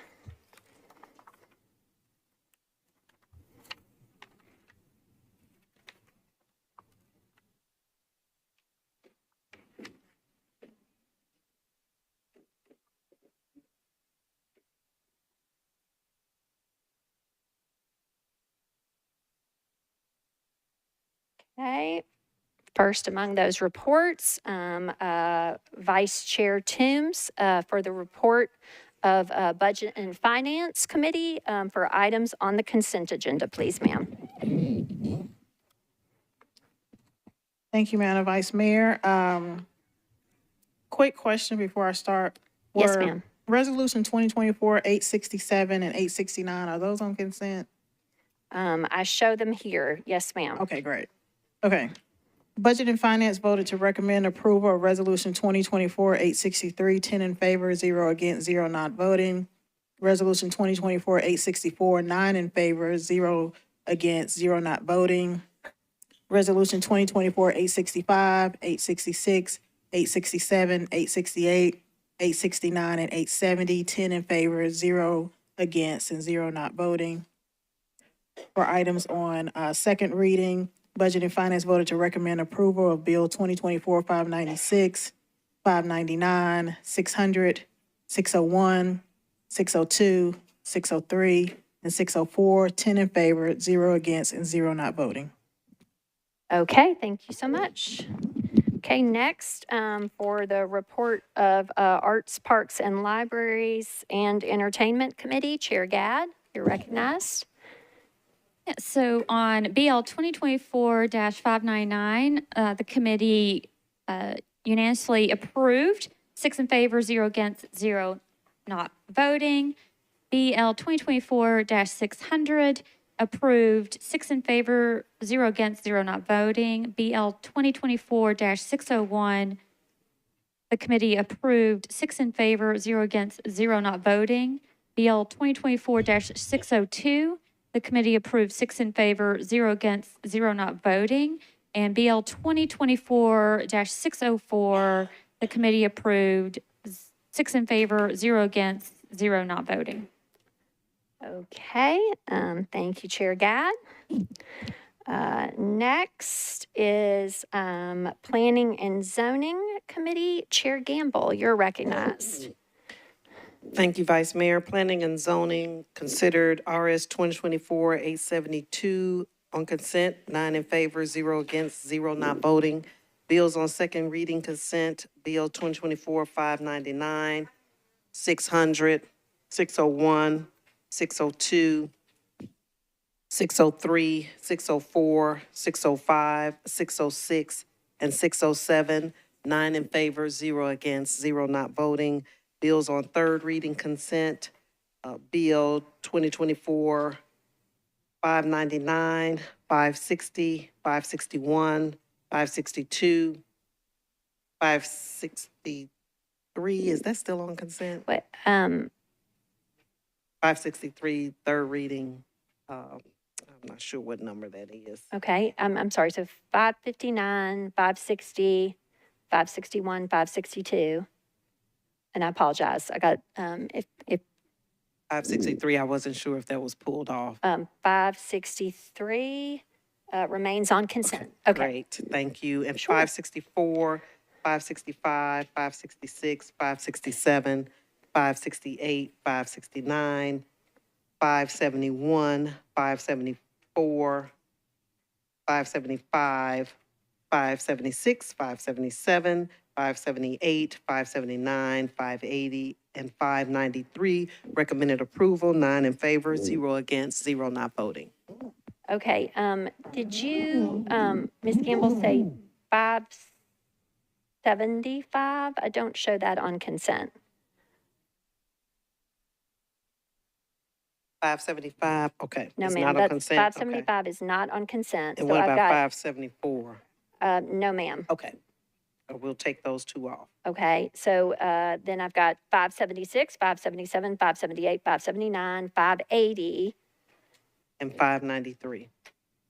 Okay, what about 585, 588, 589, 590, 591, and 592? On third reading? Yes, ma'am.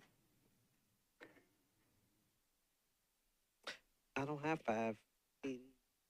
I have 580 and then 593. Unless my agenda Okay, doesn't have everything. okay, let's just make sure. Can, may I inquire whom on staff was sitting in on that? It may just be Ms. Chair Gamble that your printed committee report lacks a page or something perhaps. Maybe. Ms. Darby, can you speak to those bills? Okay, so we have an error in our committee report. Okay. And so, I don't think we considered those other bills in our committee. okay, Ms. Darby, can you advise? Okay.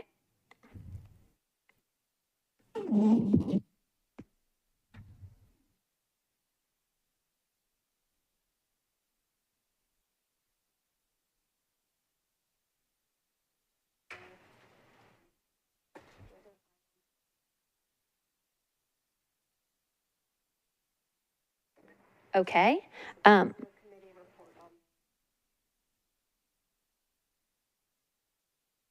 Okay, all right, so those were not on your committee report because they were already approved at a prior meeting. So though they are on consent, our agenda shows that they have already received a report of your committee prior. Okay, thank you, Ms. Darby, and thank you, Ms. Gamble, and thanks everybody for your patience. Okay, so next then is the report of the Public Health and Safety Committee. Chair Evans, you're recognized. Thank you, Vice Mayor. Public Health and Safety considered RS 2024-865 and 866 and recommended approval, 9 in favor, 0 against, 0 not voting. RS 2024-867 We recommended approval, 7 in favor, 0 against, 1 not voting. And then item number 5, RS 2024-868. We recommended approval, 9 in favor, 0 against, 0 not voting. RS 2024-869. I don't have. You don't have that one on there? 69. How about, okay, let's skip over to RS 2024-870. We recommended approval, 9 in favor, 0 against, 0 not voting. 9 in favor, 0 against, 0 not voting. Can you go back to the vote that you shared? 7 in favor, 0 against, 1 abstention? I think, are you talking about RS 2024-867? That was also not on consent. Okay, Okay. apologies. No worries. So I've Somebody received told me the wrong thing. That's okay. So I've received a report from you on 865, 866, 868, and 870. Is that correct? Yes. Okay. Okay. All right. Thank you. Let's see. And then next, for rules, confirmations, and public elections, Chair Prep T, you're recognized for your report, sir. Thank you, Madam Vice Mayor. The committee considered RS 2024-874 as well as 875 and voted 6 in favor, 0 against, 0 not voting. Thank you, Chair. And last but not least, Chair Parker for the report of transportation and infrastructure, sir. Thank you, Vice Mayor. Transportation and Infrastructure considered Resolution RS 2024-872. Recommended approval of that item, 9 in favor, 0 against, 0 not voting. And on bills on second reading, we considered BL 2024-599 through 607.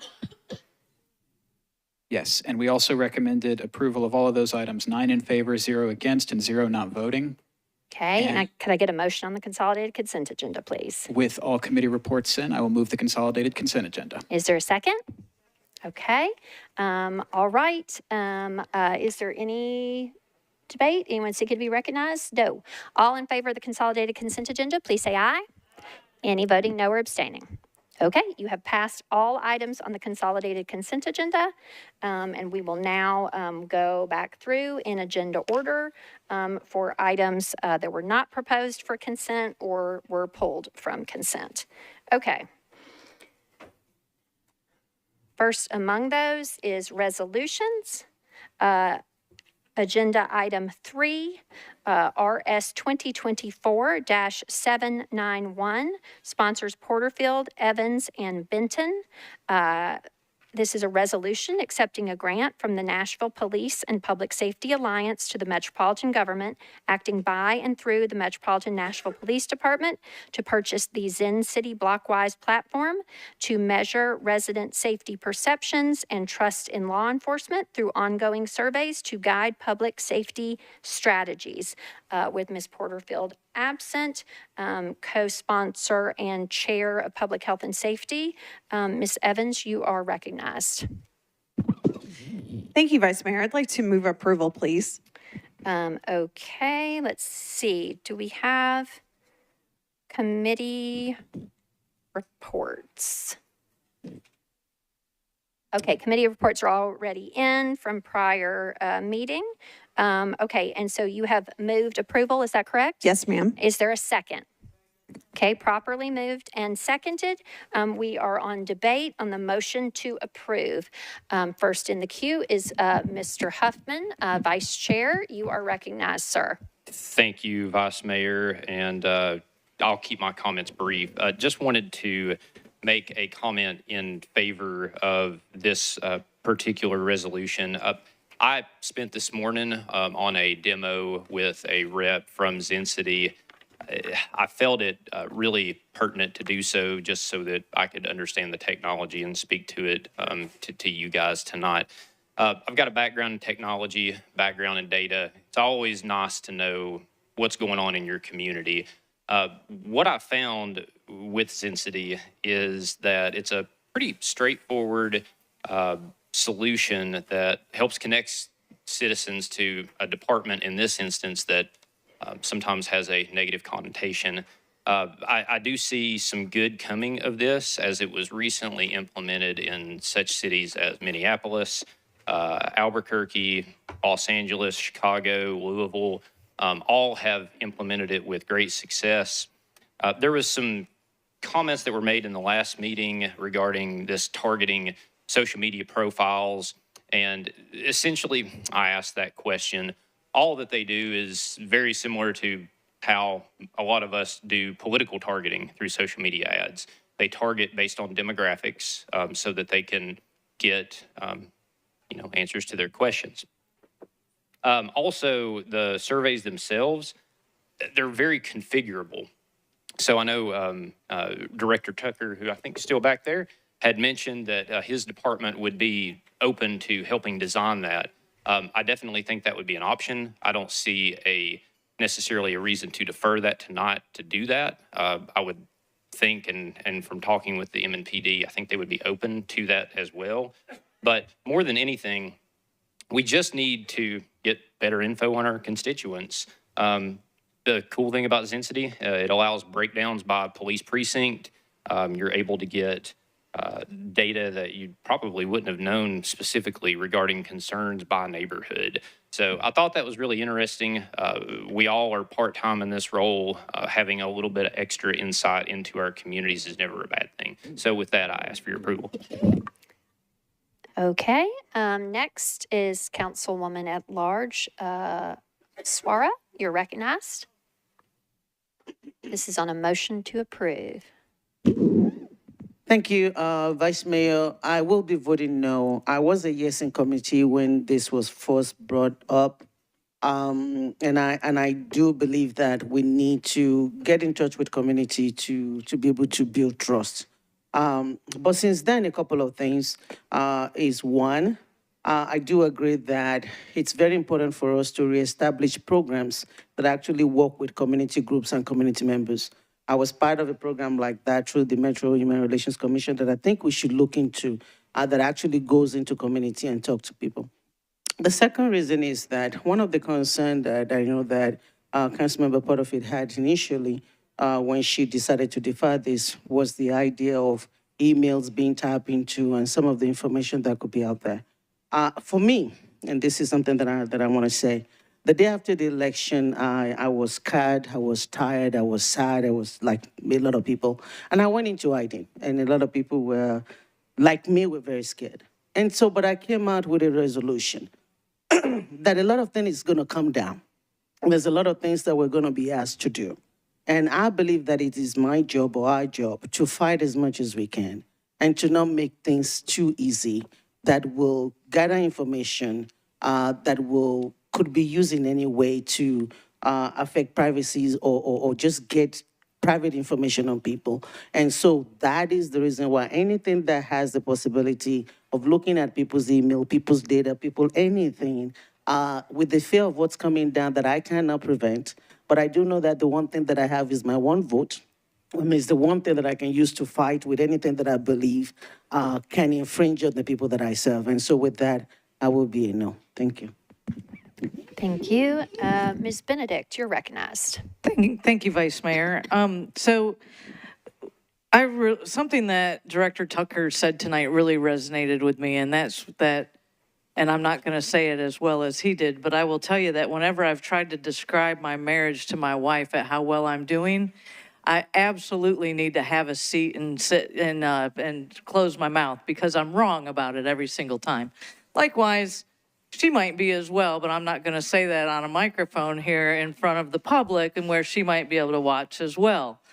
Point being, we need outside eyes looking at this, and we have the opportunity. We have, he mentioned the Imagine Nashville study. What a comprehensive, incredible thing that was done within a 6-month time period with information that's still actionable and relevant to us. We have Vanderbilt in the city who does world-class surveying. And his department itself has said that they will take this on. In my opinion, I believe what we need to be doing is leaning into I'm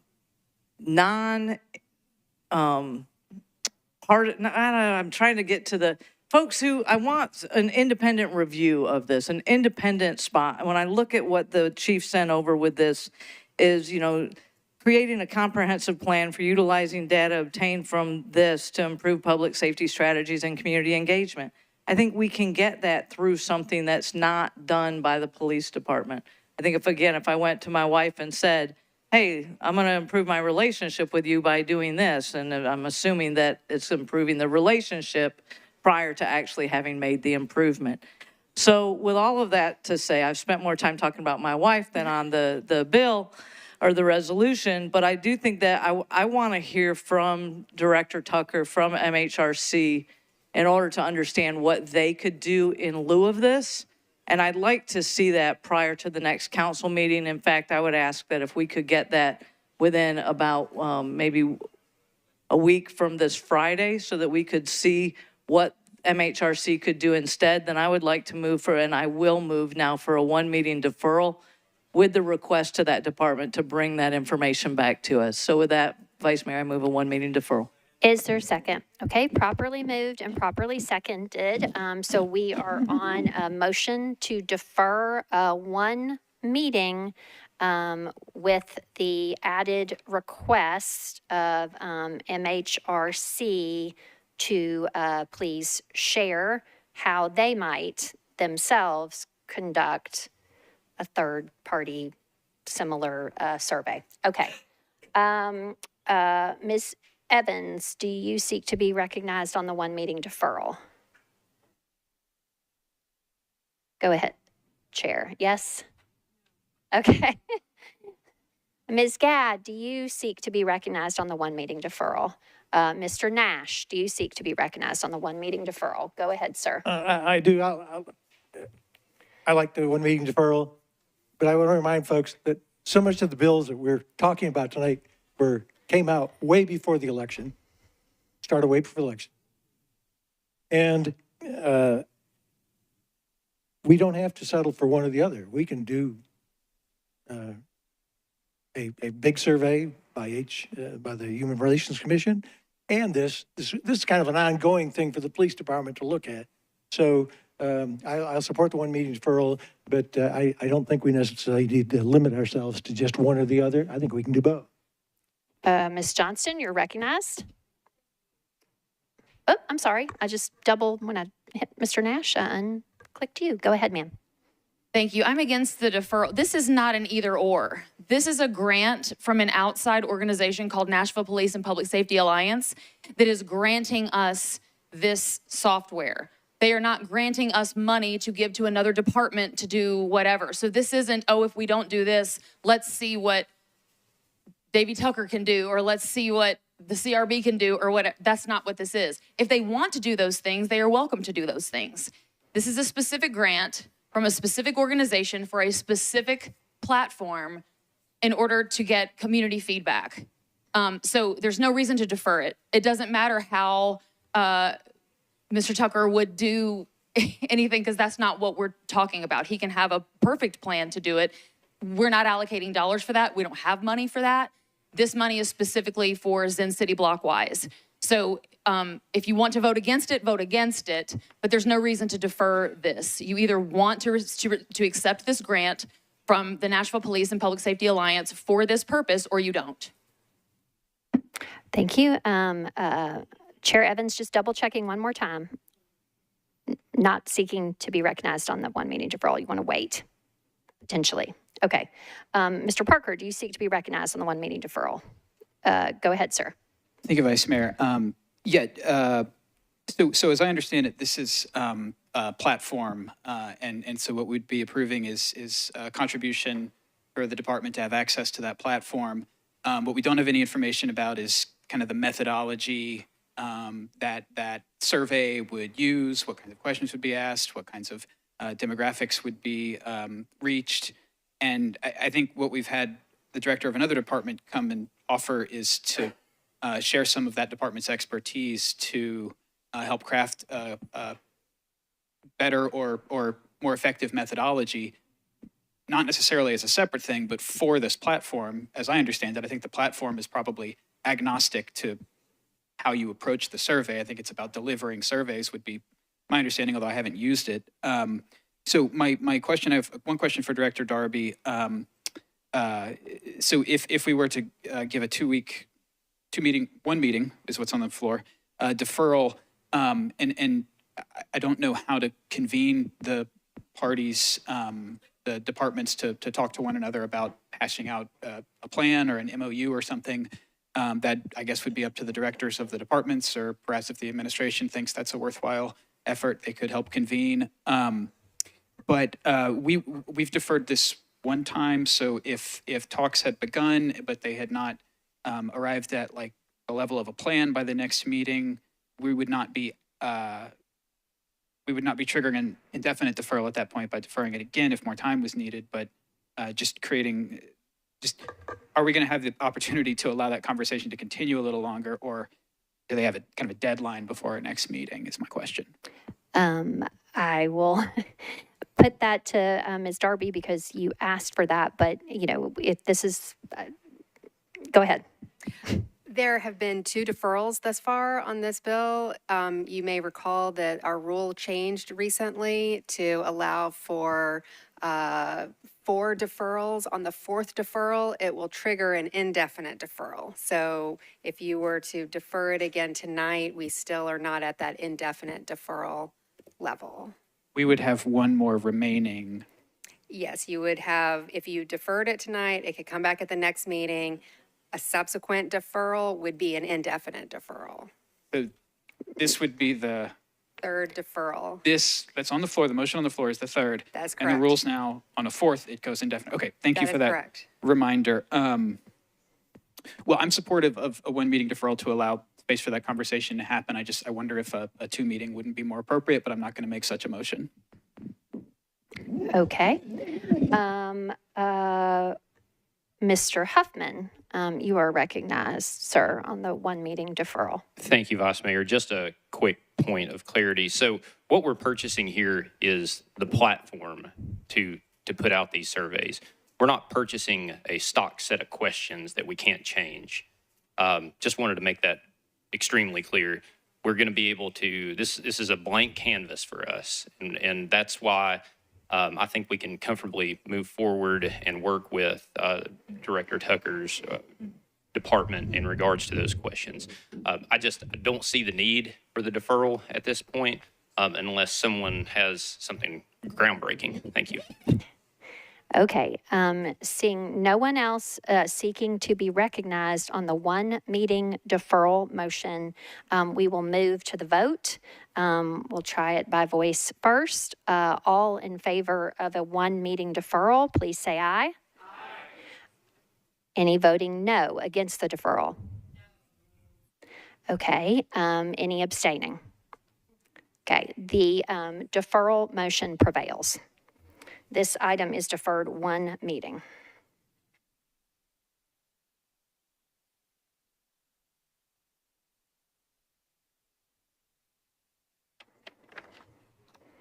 Okay, next is Agenda Item 8, Resolution 2024-867, sponsors Porterfield, Evans, Welsh, Allen, Vo, and Ellis.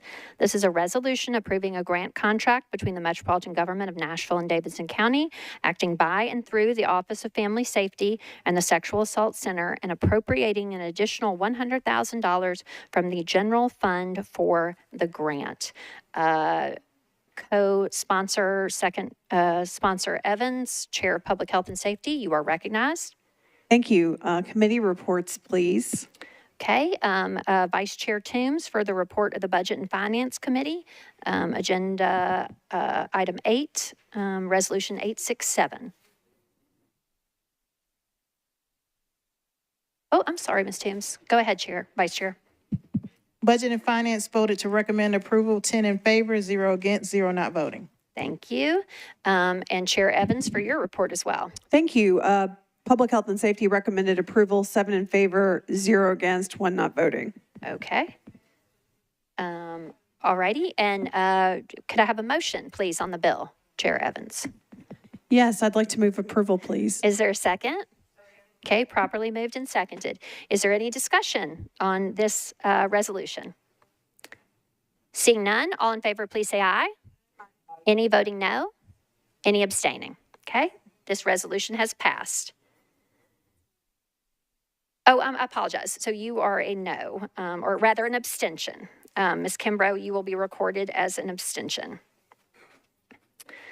Okay, next is agenda item 10, Resolution 2024-869, sponsors Porterfield, Evans, Johnston, and Ellis. This is a resolution approving Amendment 1 to a Violent Crime Intervention Fund, VCIF grant from the Tennessee Department of Finance and Administration, Office of Criminal Justice Programs to the Metropolitan Government, acting by and through the Metropolitan Nashville Police Department to provide support to local law enforcement in developing and implementing evidence-based strategies to combat violent crime. Co-sponsor, first co-sponsor Evans, Public Health and Safety Chair, you are recognized. Thank you. Committee reports, please. Okay, Vice Chair Toombs, you are recognized for your report on Resolution 869. Good night, Ms. Toombs. I'm sorry. Go ahead. Budget and Finance voted to recommend approval, 10 in favor, 0 against, and 0 not voting. Thank you, Vice Chair. Back to you, Chair Evans. Thank you. Public Health and Safety recommended approval, 7 in favor, 1 against, 0 not voting. Okay. And also, I'd like to recommend that we move approval. Okay. Sorry. Is there a second? Okay.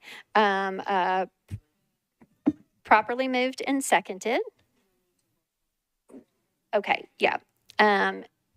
Is there any discussion on this resolution? Okay, seeing none, we will move to the vote. We will have to do that by roll call, as the resolution only has one vote and there is a no vote. So, Mr. Clerk, if you would please open the machine for the vote.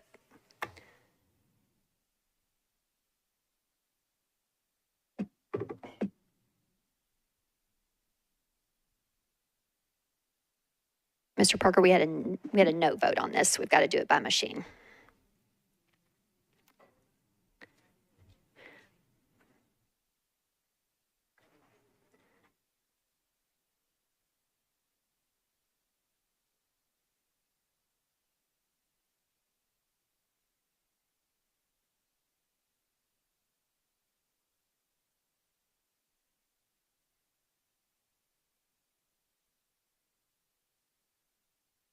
All the votes are in. Mr. Clerk, please show the vote.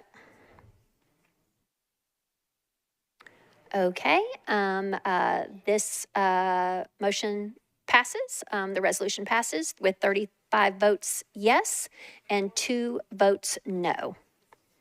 Okay.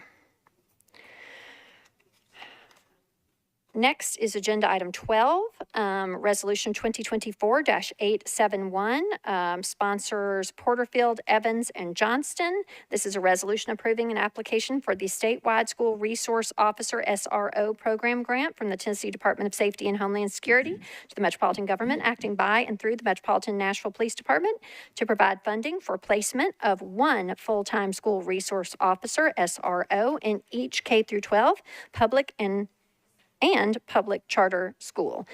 Sponsors Porterfield, Evans, and Johnston. Public Health and Safety Chair Evans, you are recognized. Thank you. Committee reports, please. Vice Chair Toombs, I'm going to actually turn on your mic this time. There you go. Okay. Budget and Finance voted to recommend approval, 9 in favor, 1 against, 0 not voting. Okay, thank you. It's back to you, Ms. Evans. Did you give your committee report already? No, I sure didn't. So Public Health and Safety recommended approval, 7 in favor, 1 against, 1 not voting. Okay. And I'd like to go ahead and move approval, please. Okay, is there a second? Properly moved and properly seconded.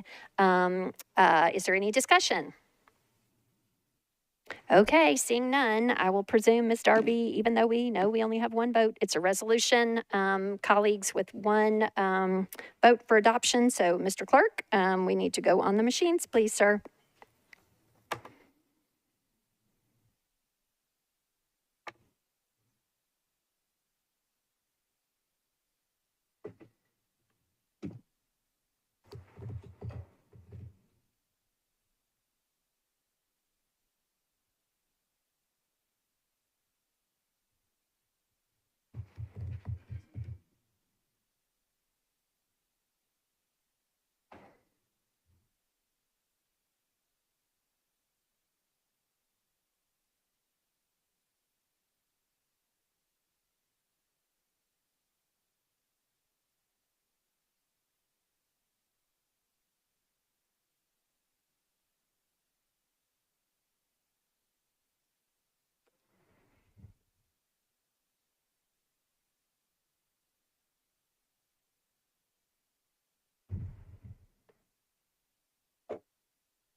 Ms. Gamble? Ms. Gamble, are you seeking to vote on this? Okay, all votes are in. Mr. Clerk, please show the vote. Okay, this resolution has passed with 28 votes in favor, 6 against.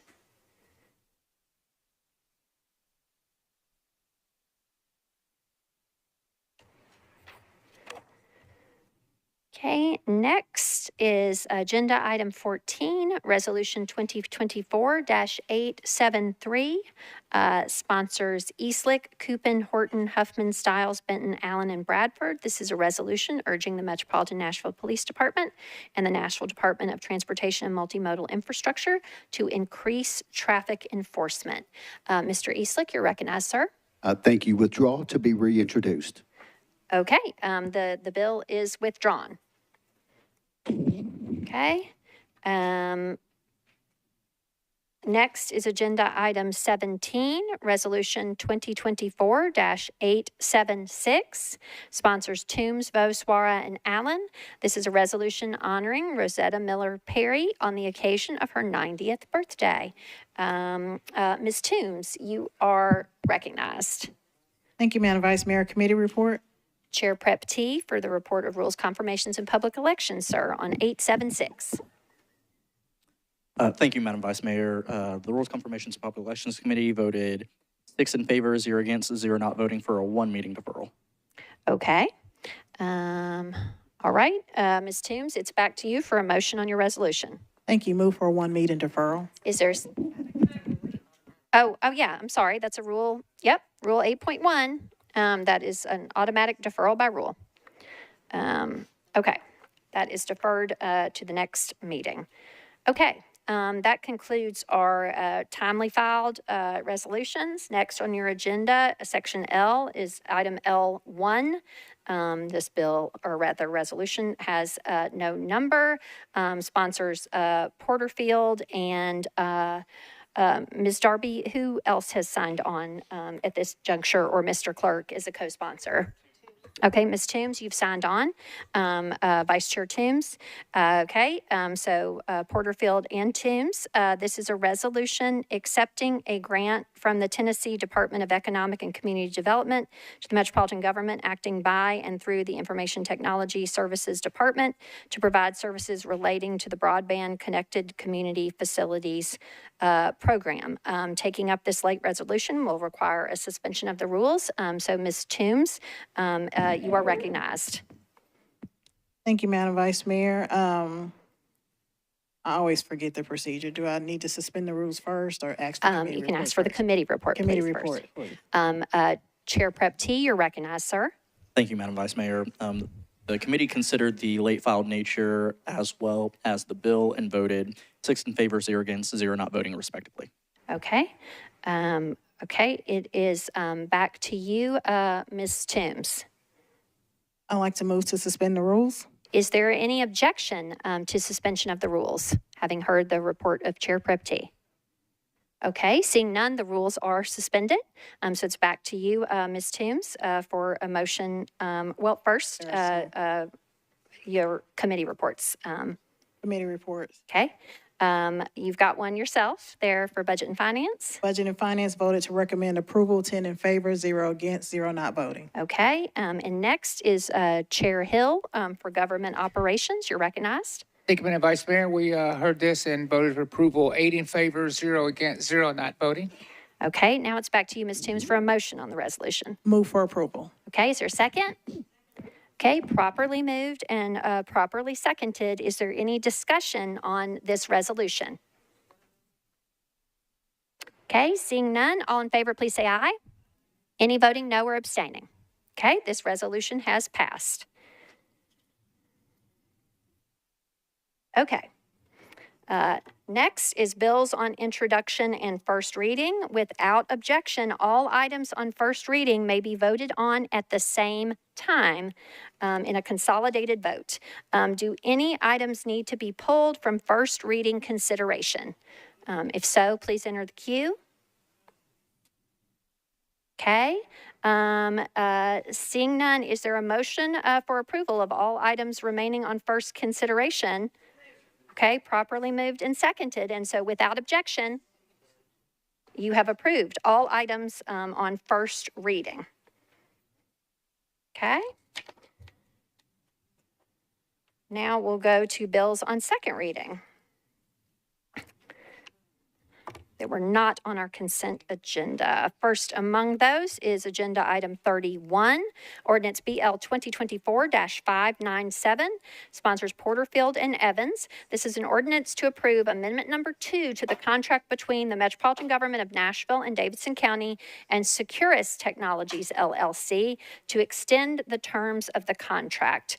Co-sponsor and Chair of Public Health and Safety, Evans. Ms. Evans, you are recognized, Chair. Thank you. Committee reports, please. Vice Chair Toombs for the report of Budget and Finance Committee on Ordinance 597.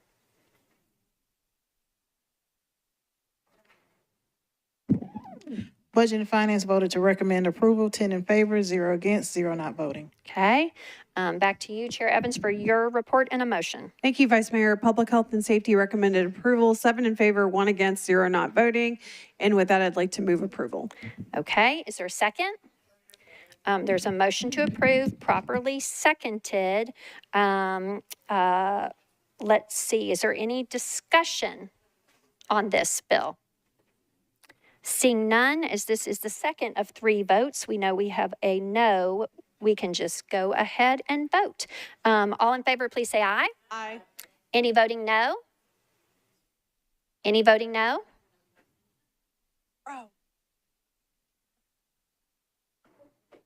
This is 597, Securus Technologies.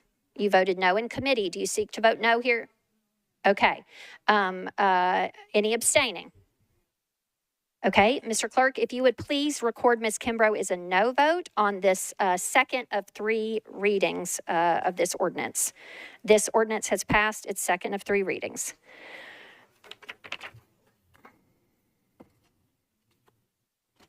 Okay, now we're back in third reading section of our agenda.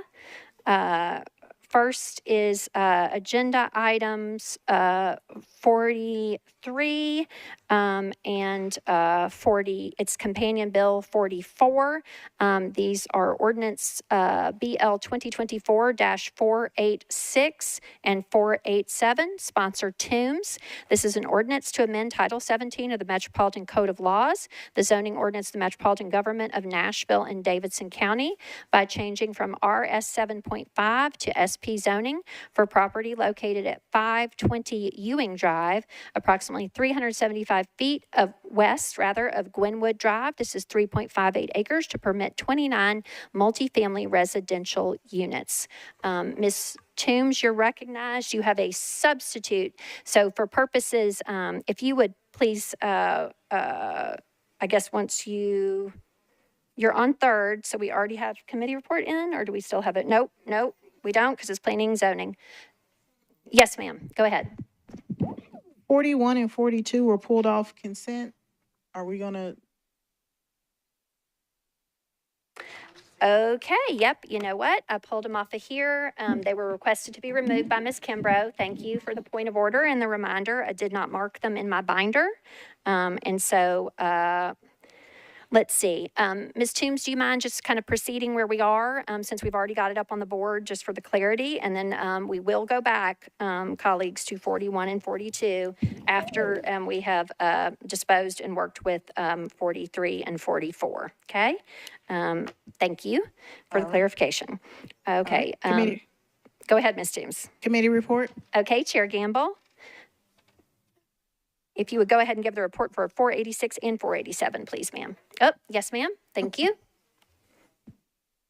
Planning and Zoning recommended approval of Bill 2024-486 and 487, 9 in favor of the amendment, and the bill as amended, 9 in favor, 0 against, 0 not voting. Okay, and the same for 487. Correct. Okay, got it. All right, Ms. Toombs, it's back to you. If you could please make a motion first on 486, so we can get the amendment on there. Then you can amend your motion, consolidate, we'll vote at one time. Okay? All right, like to move for approval of Bill 2024-486. Okay, is there a second? Okay, properly moved and seconded. You would like to I move would like your, to move the amendment. okay. There's a motion to amend. Is there a second? Okay. Is there any discussion on the motion to amend? Seeing none, all in favor of the amendment, please say aye. Okay, so the amendment is on the bill. And so if you would like to revise your motion to be approval of 486 as amended with 487, its companion, Move for approval of 486 as amended with its companion bill 487. okay, is there a second? Okay, properly moved and seconded. Is there any discussion on these two bills? 486 is amended and 487. Okay, seeing none, all in favor, please say aye. Any voting no or abstaining?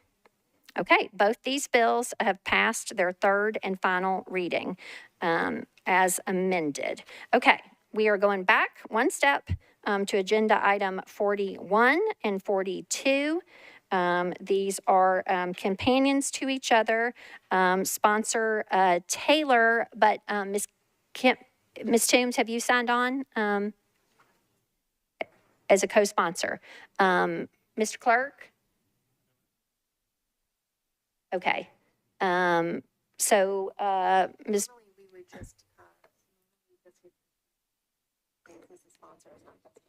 Okay, so typically, colleagues, this would be deferred to the next meeting because the sponsor is not present. Ms. Kimbrough, you pulled these from third reading consent.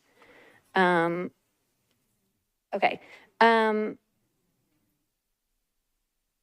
Can Ms. Toombs sign on at the request of the sponsor? Okay. Mr. Clerk, Ms. Toombs would like to sign on to these two bills, please, sir.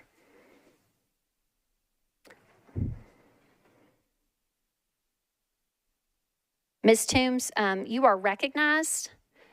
If you could clarify in your remarks, please, that you're signing on is at the consent of the sponsor. Yes, Madam Vice Mayor, I am signing on to item 41 and 42, Bill 2023-99 and 100 at the request of the sponsor. Okay, thank you, ma'am. Let's see, we need a report of the Planning and Zoning Committee. Chair Gamble, you are recognized. Thank you, Vice Mayor. Planning and Zoning considered Bill 2023-99 and the companion Bill 100. Recommended approval, 9 in favor, 0 against, 0 not voting. Okay, thank you, ma'am. It's back to you, Ms. Toombs, for a consolidated motion.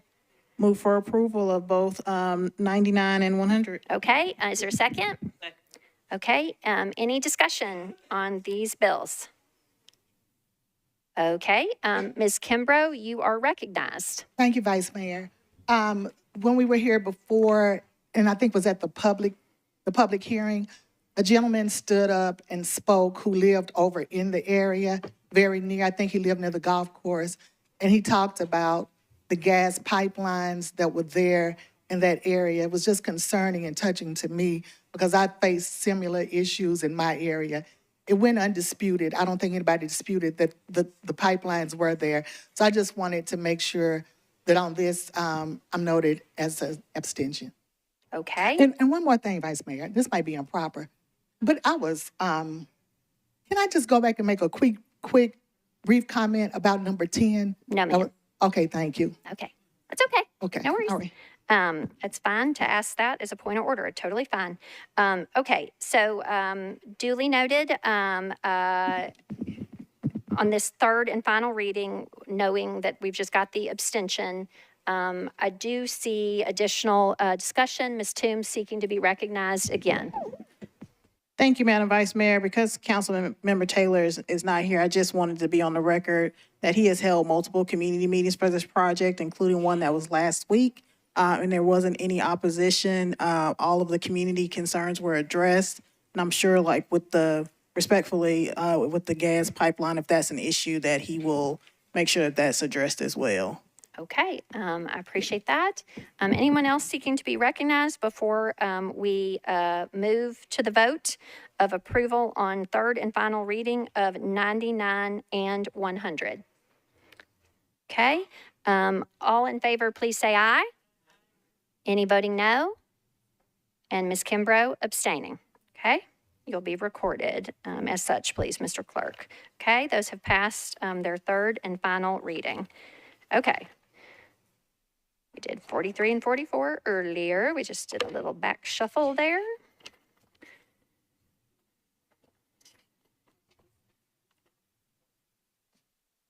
Okay, next is 56. Okay. Agenda item 56, ordinance BL 2024-570, sponsors Hancock and Gamble.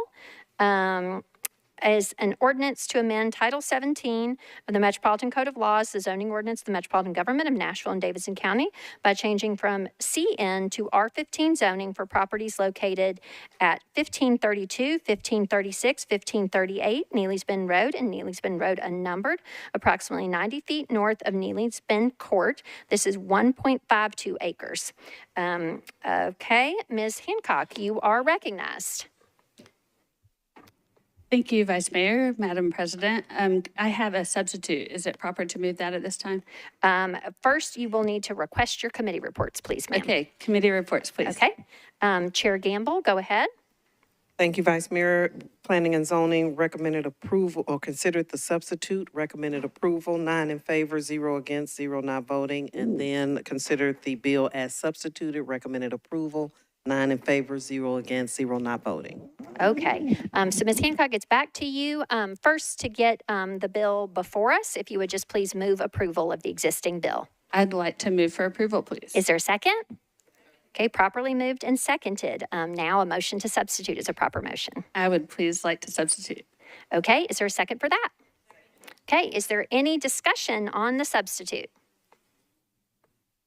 Seeing none, all in favor of the substitute, please say aye. Any voting no or abstaining? Okay, and Ms. Hancock, it's back to you for a motion to approve on your bill as substituted. I would like to move to approve the bill as substituted. Is there a second? Okay, is there any discussion on the bill as substituted? 570, third and final reading. Okay, seeing none, all in favor, please say aye. Aye. Any voting no or abstaining? Okay, this is passed its third and final reading as substituted. Agenda item 58 and its companion 59. These are ordinance BL 2024-574 and 575. Mr. Rutherford is the sponsor. We will take up 574 first. This is an ordinance to amend Title 17 of the Metropolitan Code of Laws, the zoning ordinance of the Metropolitan Government of Nashville and Davidson County, by changing from AR2A to SP zoning for properties located at 7102 Burkett Road and 7216 Old Burkett Road at the northeast corner of Old Burkett Road and Burkett Road. This is 14.90 acres to permit 288 multifamily residential units. Okay, so Mr. Rutherford, you're recognized, sir, Vice Chair. Thank you, Madam President. Committee reports, please. Okay, Chair Gamble for Planning and Zoning, please. Thank you, Vice Mayor. Planning and Zoning considered the amendment and recommended approval, 9 in favor, 0 against, 0 not voting, and then considered the bill as amended, recommended approval, 9 in favor, 0 against, 0 not voting. Ms. Gamble, for reporting purposes, can you go ahead and give us your report on 575, the companion? Sure. Planning and Zoning recommended approval of 575, 9 in favor, 0 against, 0 not voting. Okay, all right, go ahead and get that in. Okay, so Mr. Rutherford, it's back to you, sir, for a motion on 574. Motion on the bill to get to the amendment. Okay, let's do a motion to approve, please, first, sir. Is there a second? Okay, and now, Mr. Rutherford, what I heard you say is a motion to amend. Yes. Is there a second for the motion to amend 574? Okay, properly moved and seconded. Would you like to describe the amendment, sir? I would absolutely like to describe the amendment. Okay. This amendment comes from a meeting that took place following the second reading public hearing that was held at our last meeting. When this meeting took place, I was actually at the National League of Cities, learning that many cities like ours is in need of housing. But the amendment which comes from items from that meeting that took place between the developer and the Cambridge Community Club in District 33, includes items that, of course, you can read it yourself, but I'll point out a couple of key things that I think are of vital importance from that meeting. One of which is related to lighting. The lighting from this development is to not be pointed outward and is to be not pointed upward either. And this comes from an experience we had with another development that had issues related to the lighting. So we're looking to prevent that situation of pointing into other neighborhoods.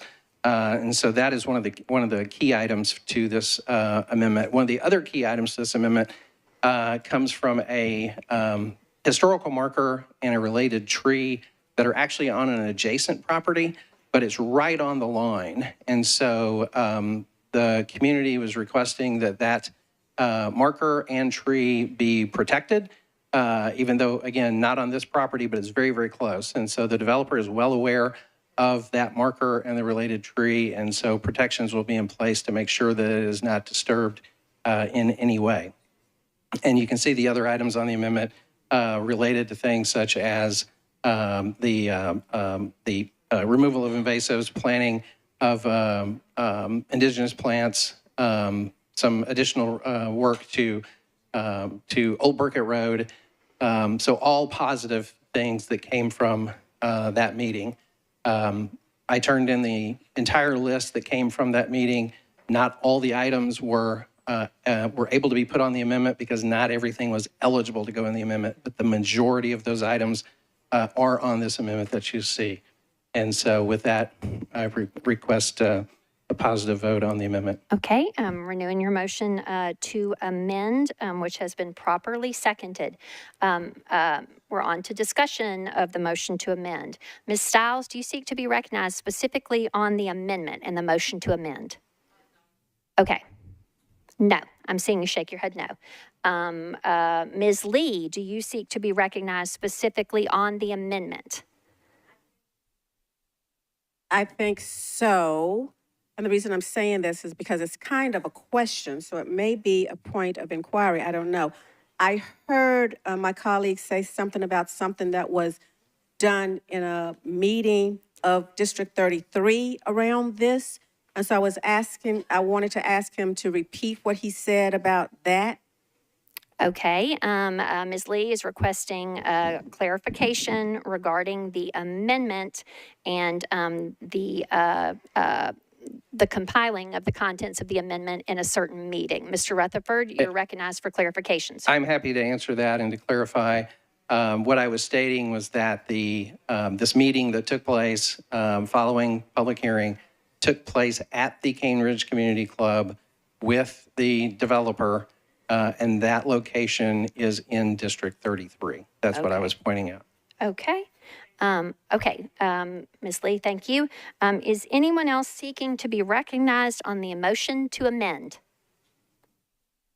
Okay, seeing none, all in favor of the amendment, please say aye. Any voting no or abstaining? Okay, the amendment is on the bill, Mr. Rutherford. And so if you would like to make a motion to approve as amended, you can add 575 to your motion at this time. I move approval as amended and add motion to approve the companion bill as well. Okay, so there's a motion to approve 574 as amended, along with its companion 575, which requires certain materials to be restricted in the construction of buildings that are at the same location, the same property and project as the bill of 574. Is there a second on that motion? Okay, properly moved and seconded. So we are now on discussion of the motion to approve. Ms. Stiles, you are recognized. Thank you very much, Vice Mayor. I'd actually like to move for a one meeting deferral on this bill, please. Is there a second? Okay, properly moved and seconded. So we are on to discussion about the one meeting deferral.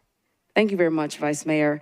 Colleagues, we're here again talking about a bill that we have received numerous complaints from community members. And I referenced in our last meeting that oftentimes people come to public hearing and they ultimately may disagree with a bill that's being presented, but we don't often hear is we disagree and we haven't had any community meetings. Again, I will say that I was in the last community meeting where people were asking why we didn't know this particular rezone was coming up. Will you please defer? Can you hold off? And those requests were denied. We heard from one of the community members tonight that again, it was denied. I understand councilmatic courtesy. I get it. But then we also have to recognize when we are not doing what we're supposed to do ourselves or as colleagues, and constituents are coming to us because we are their last line of defense. We have received so many emails asking us to defer this for one meeting. They do not want to kill this project. They have actively been talking to the developers. One of the developers here tonight, they were having a conversation with them. They just want a meeting with the council member and the community and the developer. A developer holding a meeting about a project isn't the same as a council member holding the meeting. So they don't consider last week's meeting really a community meeting. I think we should consider what constituents are saying to us. They have emailed us a bunch. I hope that you will support me and vote for a one meeting deferral. This is not the end of the project. It's just to give them a couple of weeks to have the meeting that they'd really like to have, and they deserve. Thank you. Okay, Mr. Rutherford, do you seek to be recognized on the deferral motion at this time? Okay. Go ahead, Mr. Rutherford, you're recognized. I move that motion to the table. Okay. Mr. Rutherford has moved the one meeting deferral to the table. And so the debate is now between the primary sponsor and the maker of the deferral motion. And so remind me, Ms. Darby, what we did earlier. Okay. All right. Ms. Stiles, you will go first. As the maker of the deferral motion, our rules, colleagues, are not explicit in this regard, okay? Just to keep in proper order as before, so this debate is between the maker of the deferral motion and the primary sponsor who has moved to table this one meeting deferral motion. So Ms. Stiles, you are recognized first for the debate with Mr. Rutherford. Go ahead, Ms. Stiles, you're recognized. Thank you very much, Vice Mayor. Truly, I don't have more to add than what I just said, which I think is pertinent information. And I know that I have heard from some individuals again regarding councilmatic courtesy, but I really believe that if constituents are taking the time to send us over 50 emails, if they're taking the time to come out down to council tonight, even though they know they're not going to have a chance to speak publicly, we should listen to the effort, watch the effort, and acknowledge that effort that's being made. We were all elected to hear from constituents and bring those concerns to the table. We are hearing repeatedly that those concerns were ignored and we have something before us and we're being asked to vote on it. Last term, we had a council member that often brought legislation to us, and their district would show up nonstop all the time to say, we never had a meeting, we never had a meeting, we never had a meeting. And we finally realized towards the end of the term, like we just tabled everything that council member brought forth. We have an opportunity here to not go that route, but rather listen to the constituents. They're trusting that the emails that they're sending us have value and that we're listening. So I hope that we will take into consideration the individuals that are still sitting here right now with us, waiting to hear the outcome of this particular piece of legislation. Again, this is not to kill the bill. This is merely just a two-week deferment. So comes back for December 3rd. This allows them to have the community meeting with Councilmember Rutherford that they asked for. And if any of you had an opportunity to read the email today from Ms. Chick, it provided information in there regarding what community meetings have actually taken place. and who was involved, and a lot of that wasn't involved with the entire community. There were phone conversations and sidebars, but not whole community. And to Ms. Chick's point, Cane Ridge is inclusive of 3 districts. So we do need to bear that in mind. And with that, thank you, Vice Mayor. Mr. Rutherford, you are now recognized on the motion to table the one meeting deferral motion. Thank you, Madam President. I would like to point out that District 31 is not here tonight. District 31 was not here at the public hearing. So District 31 seems to be pretty good with this. If you read the Council Connect message that I sent, I cleared up a number of items of misinformation that was in the emails that was, the copy and paste emails that was sent to us. This is basically, we've been here again before. This is essentially political opportunism by a member that represents a district that does not touch District 31, rallying up members of District 33, again, for political opportunism. That's essentially what this is. I represent District 31. The people of District 31 have sent me here twice. And District 31 is not here tonight. They were not here at our last meeting. There's a reason for that, because they're good with this. I can count on one hand the number of emails of that 50 or so that were actually people from District 31. I think that matters. I also think the purpose behind the effort to defer this by my colleague also matters. And I ask you to pay attention to that. Thank you.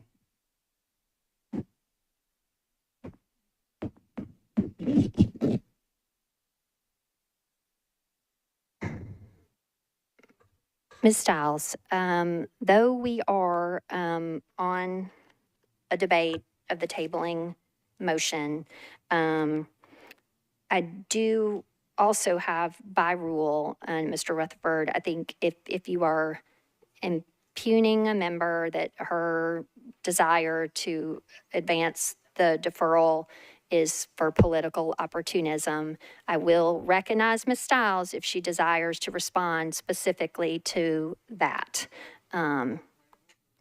Okay, go ahead, Mr. Rutherford.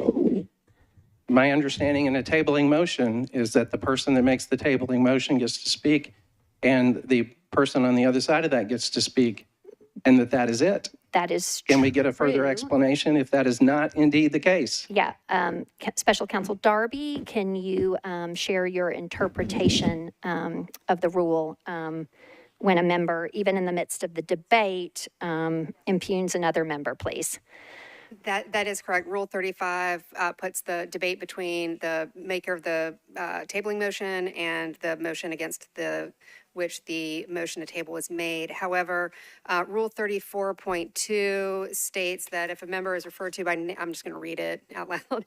If a member is referred to by name by any speaker and such member's character or integrity is called into question, then such member, upon request, shall be recognized by the chair immediately following the conclusion of the previous speaker for the sole purpose of raising a question of personal privilege to respond. Okay, Ms. Darby, I would assert, and I know what you're going to say here, when you and I conferred, Ms. Darby, I understand the upon request.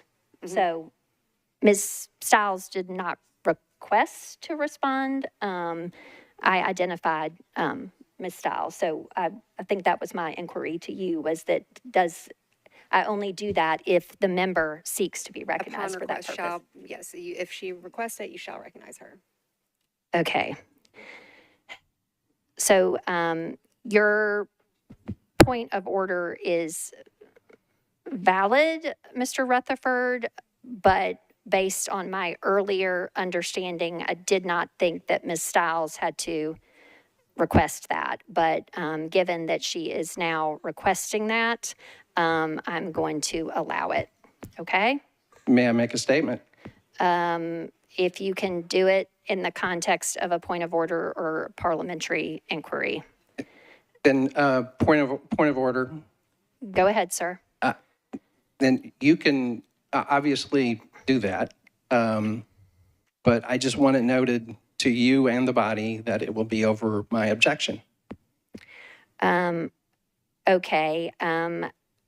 Ms. Stiles,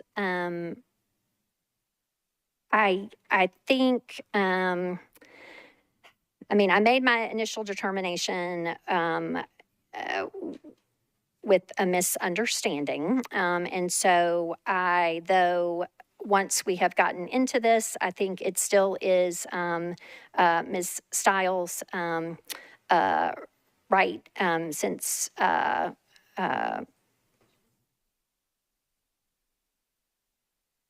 although, Ms. Darby, it says that he has to refer to that member by name. Okay.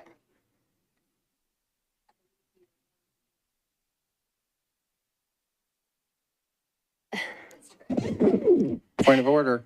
Yes, sir, Mr. Rutherford. Just to clarify, I did not call any member by name.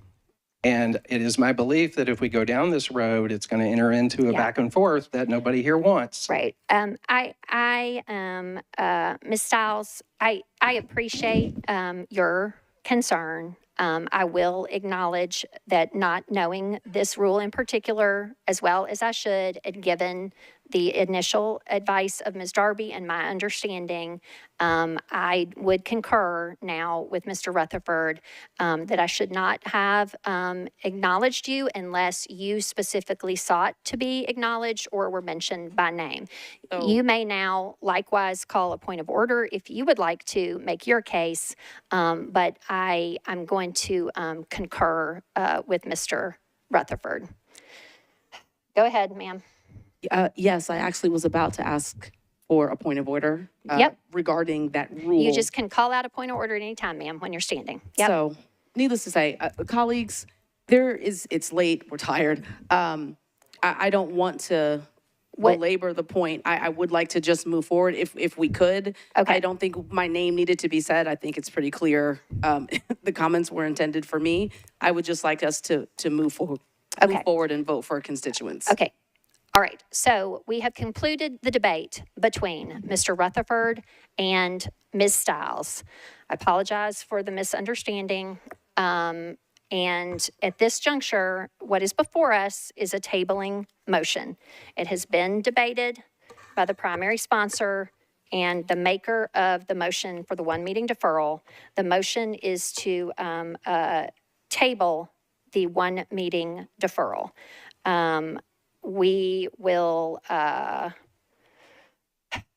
it by voice to start. Okay. If all in favor of the motion to table the one meeting deferral, please say aye. All voting no against the motion to table, please say no. Okay. So the motion to table, only requiring a simple majority, does prevail.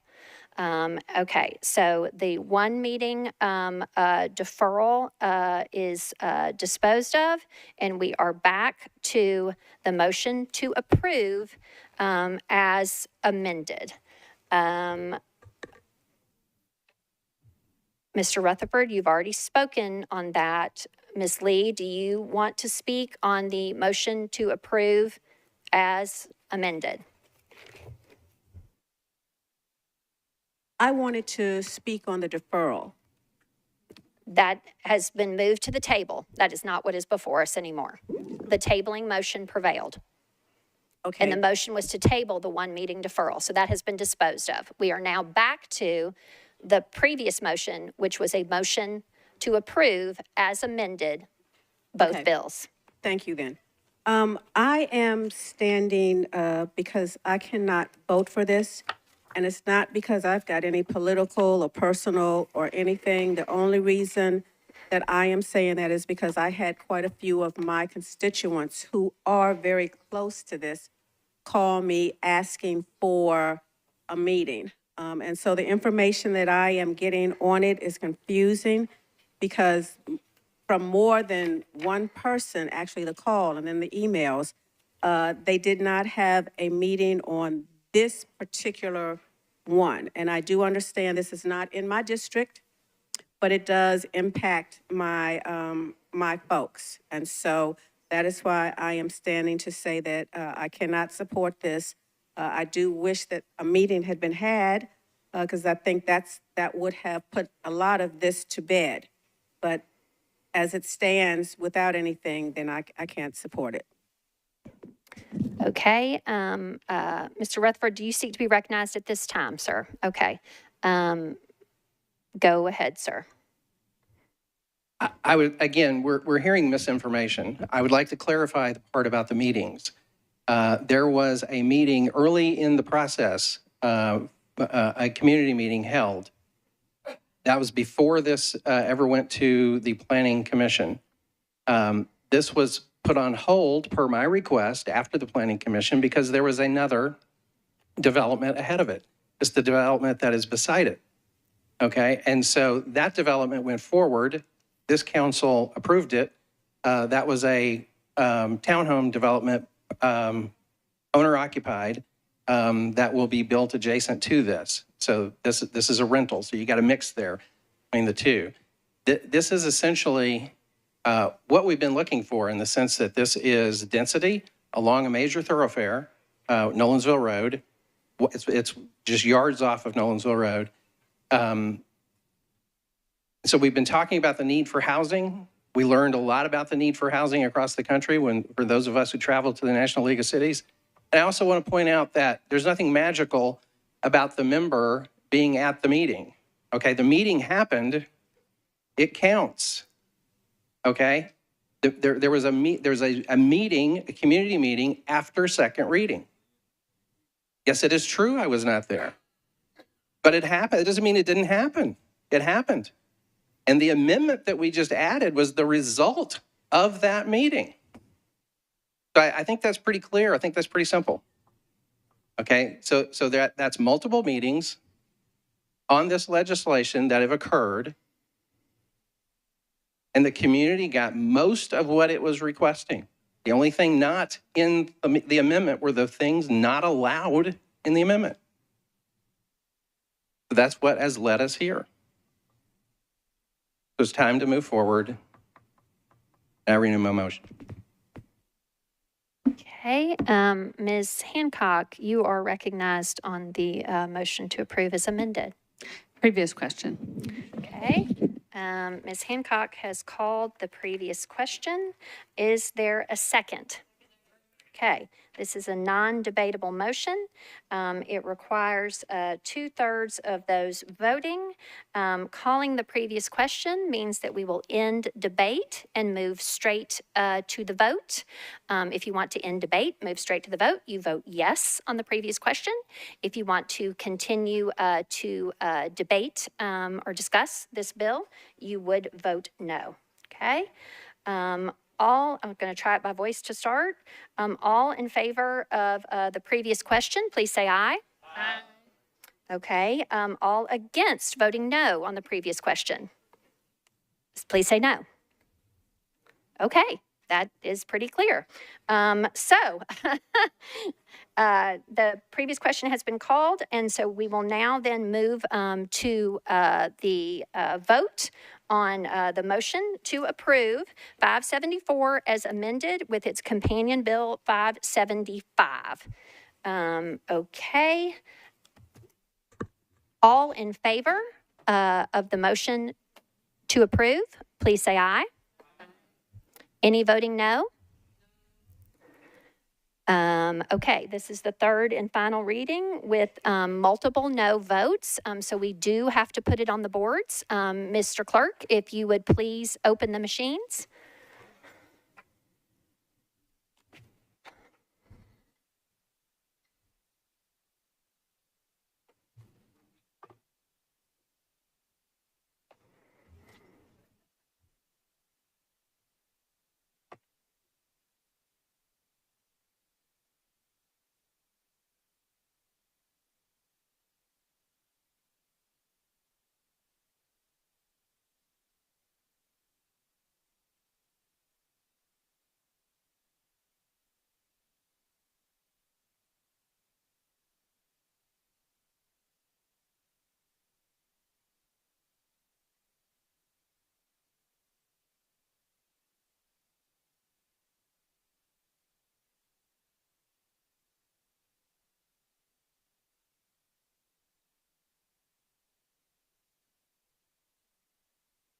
With all votes in, Mr. Clerk, please show the vote. Okay, the bill passes with 30 votes in favor, 2 against, and 2 abstentions. So 574 and 575 have passed their third and final readings. That is the final items on our agenda. That concludes this evening's agenda. Our next council meeting will be on Tuesday, December the 3rd. Is there a motion to adjourn? Okay, we are adjourned.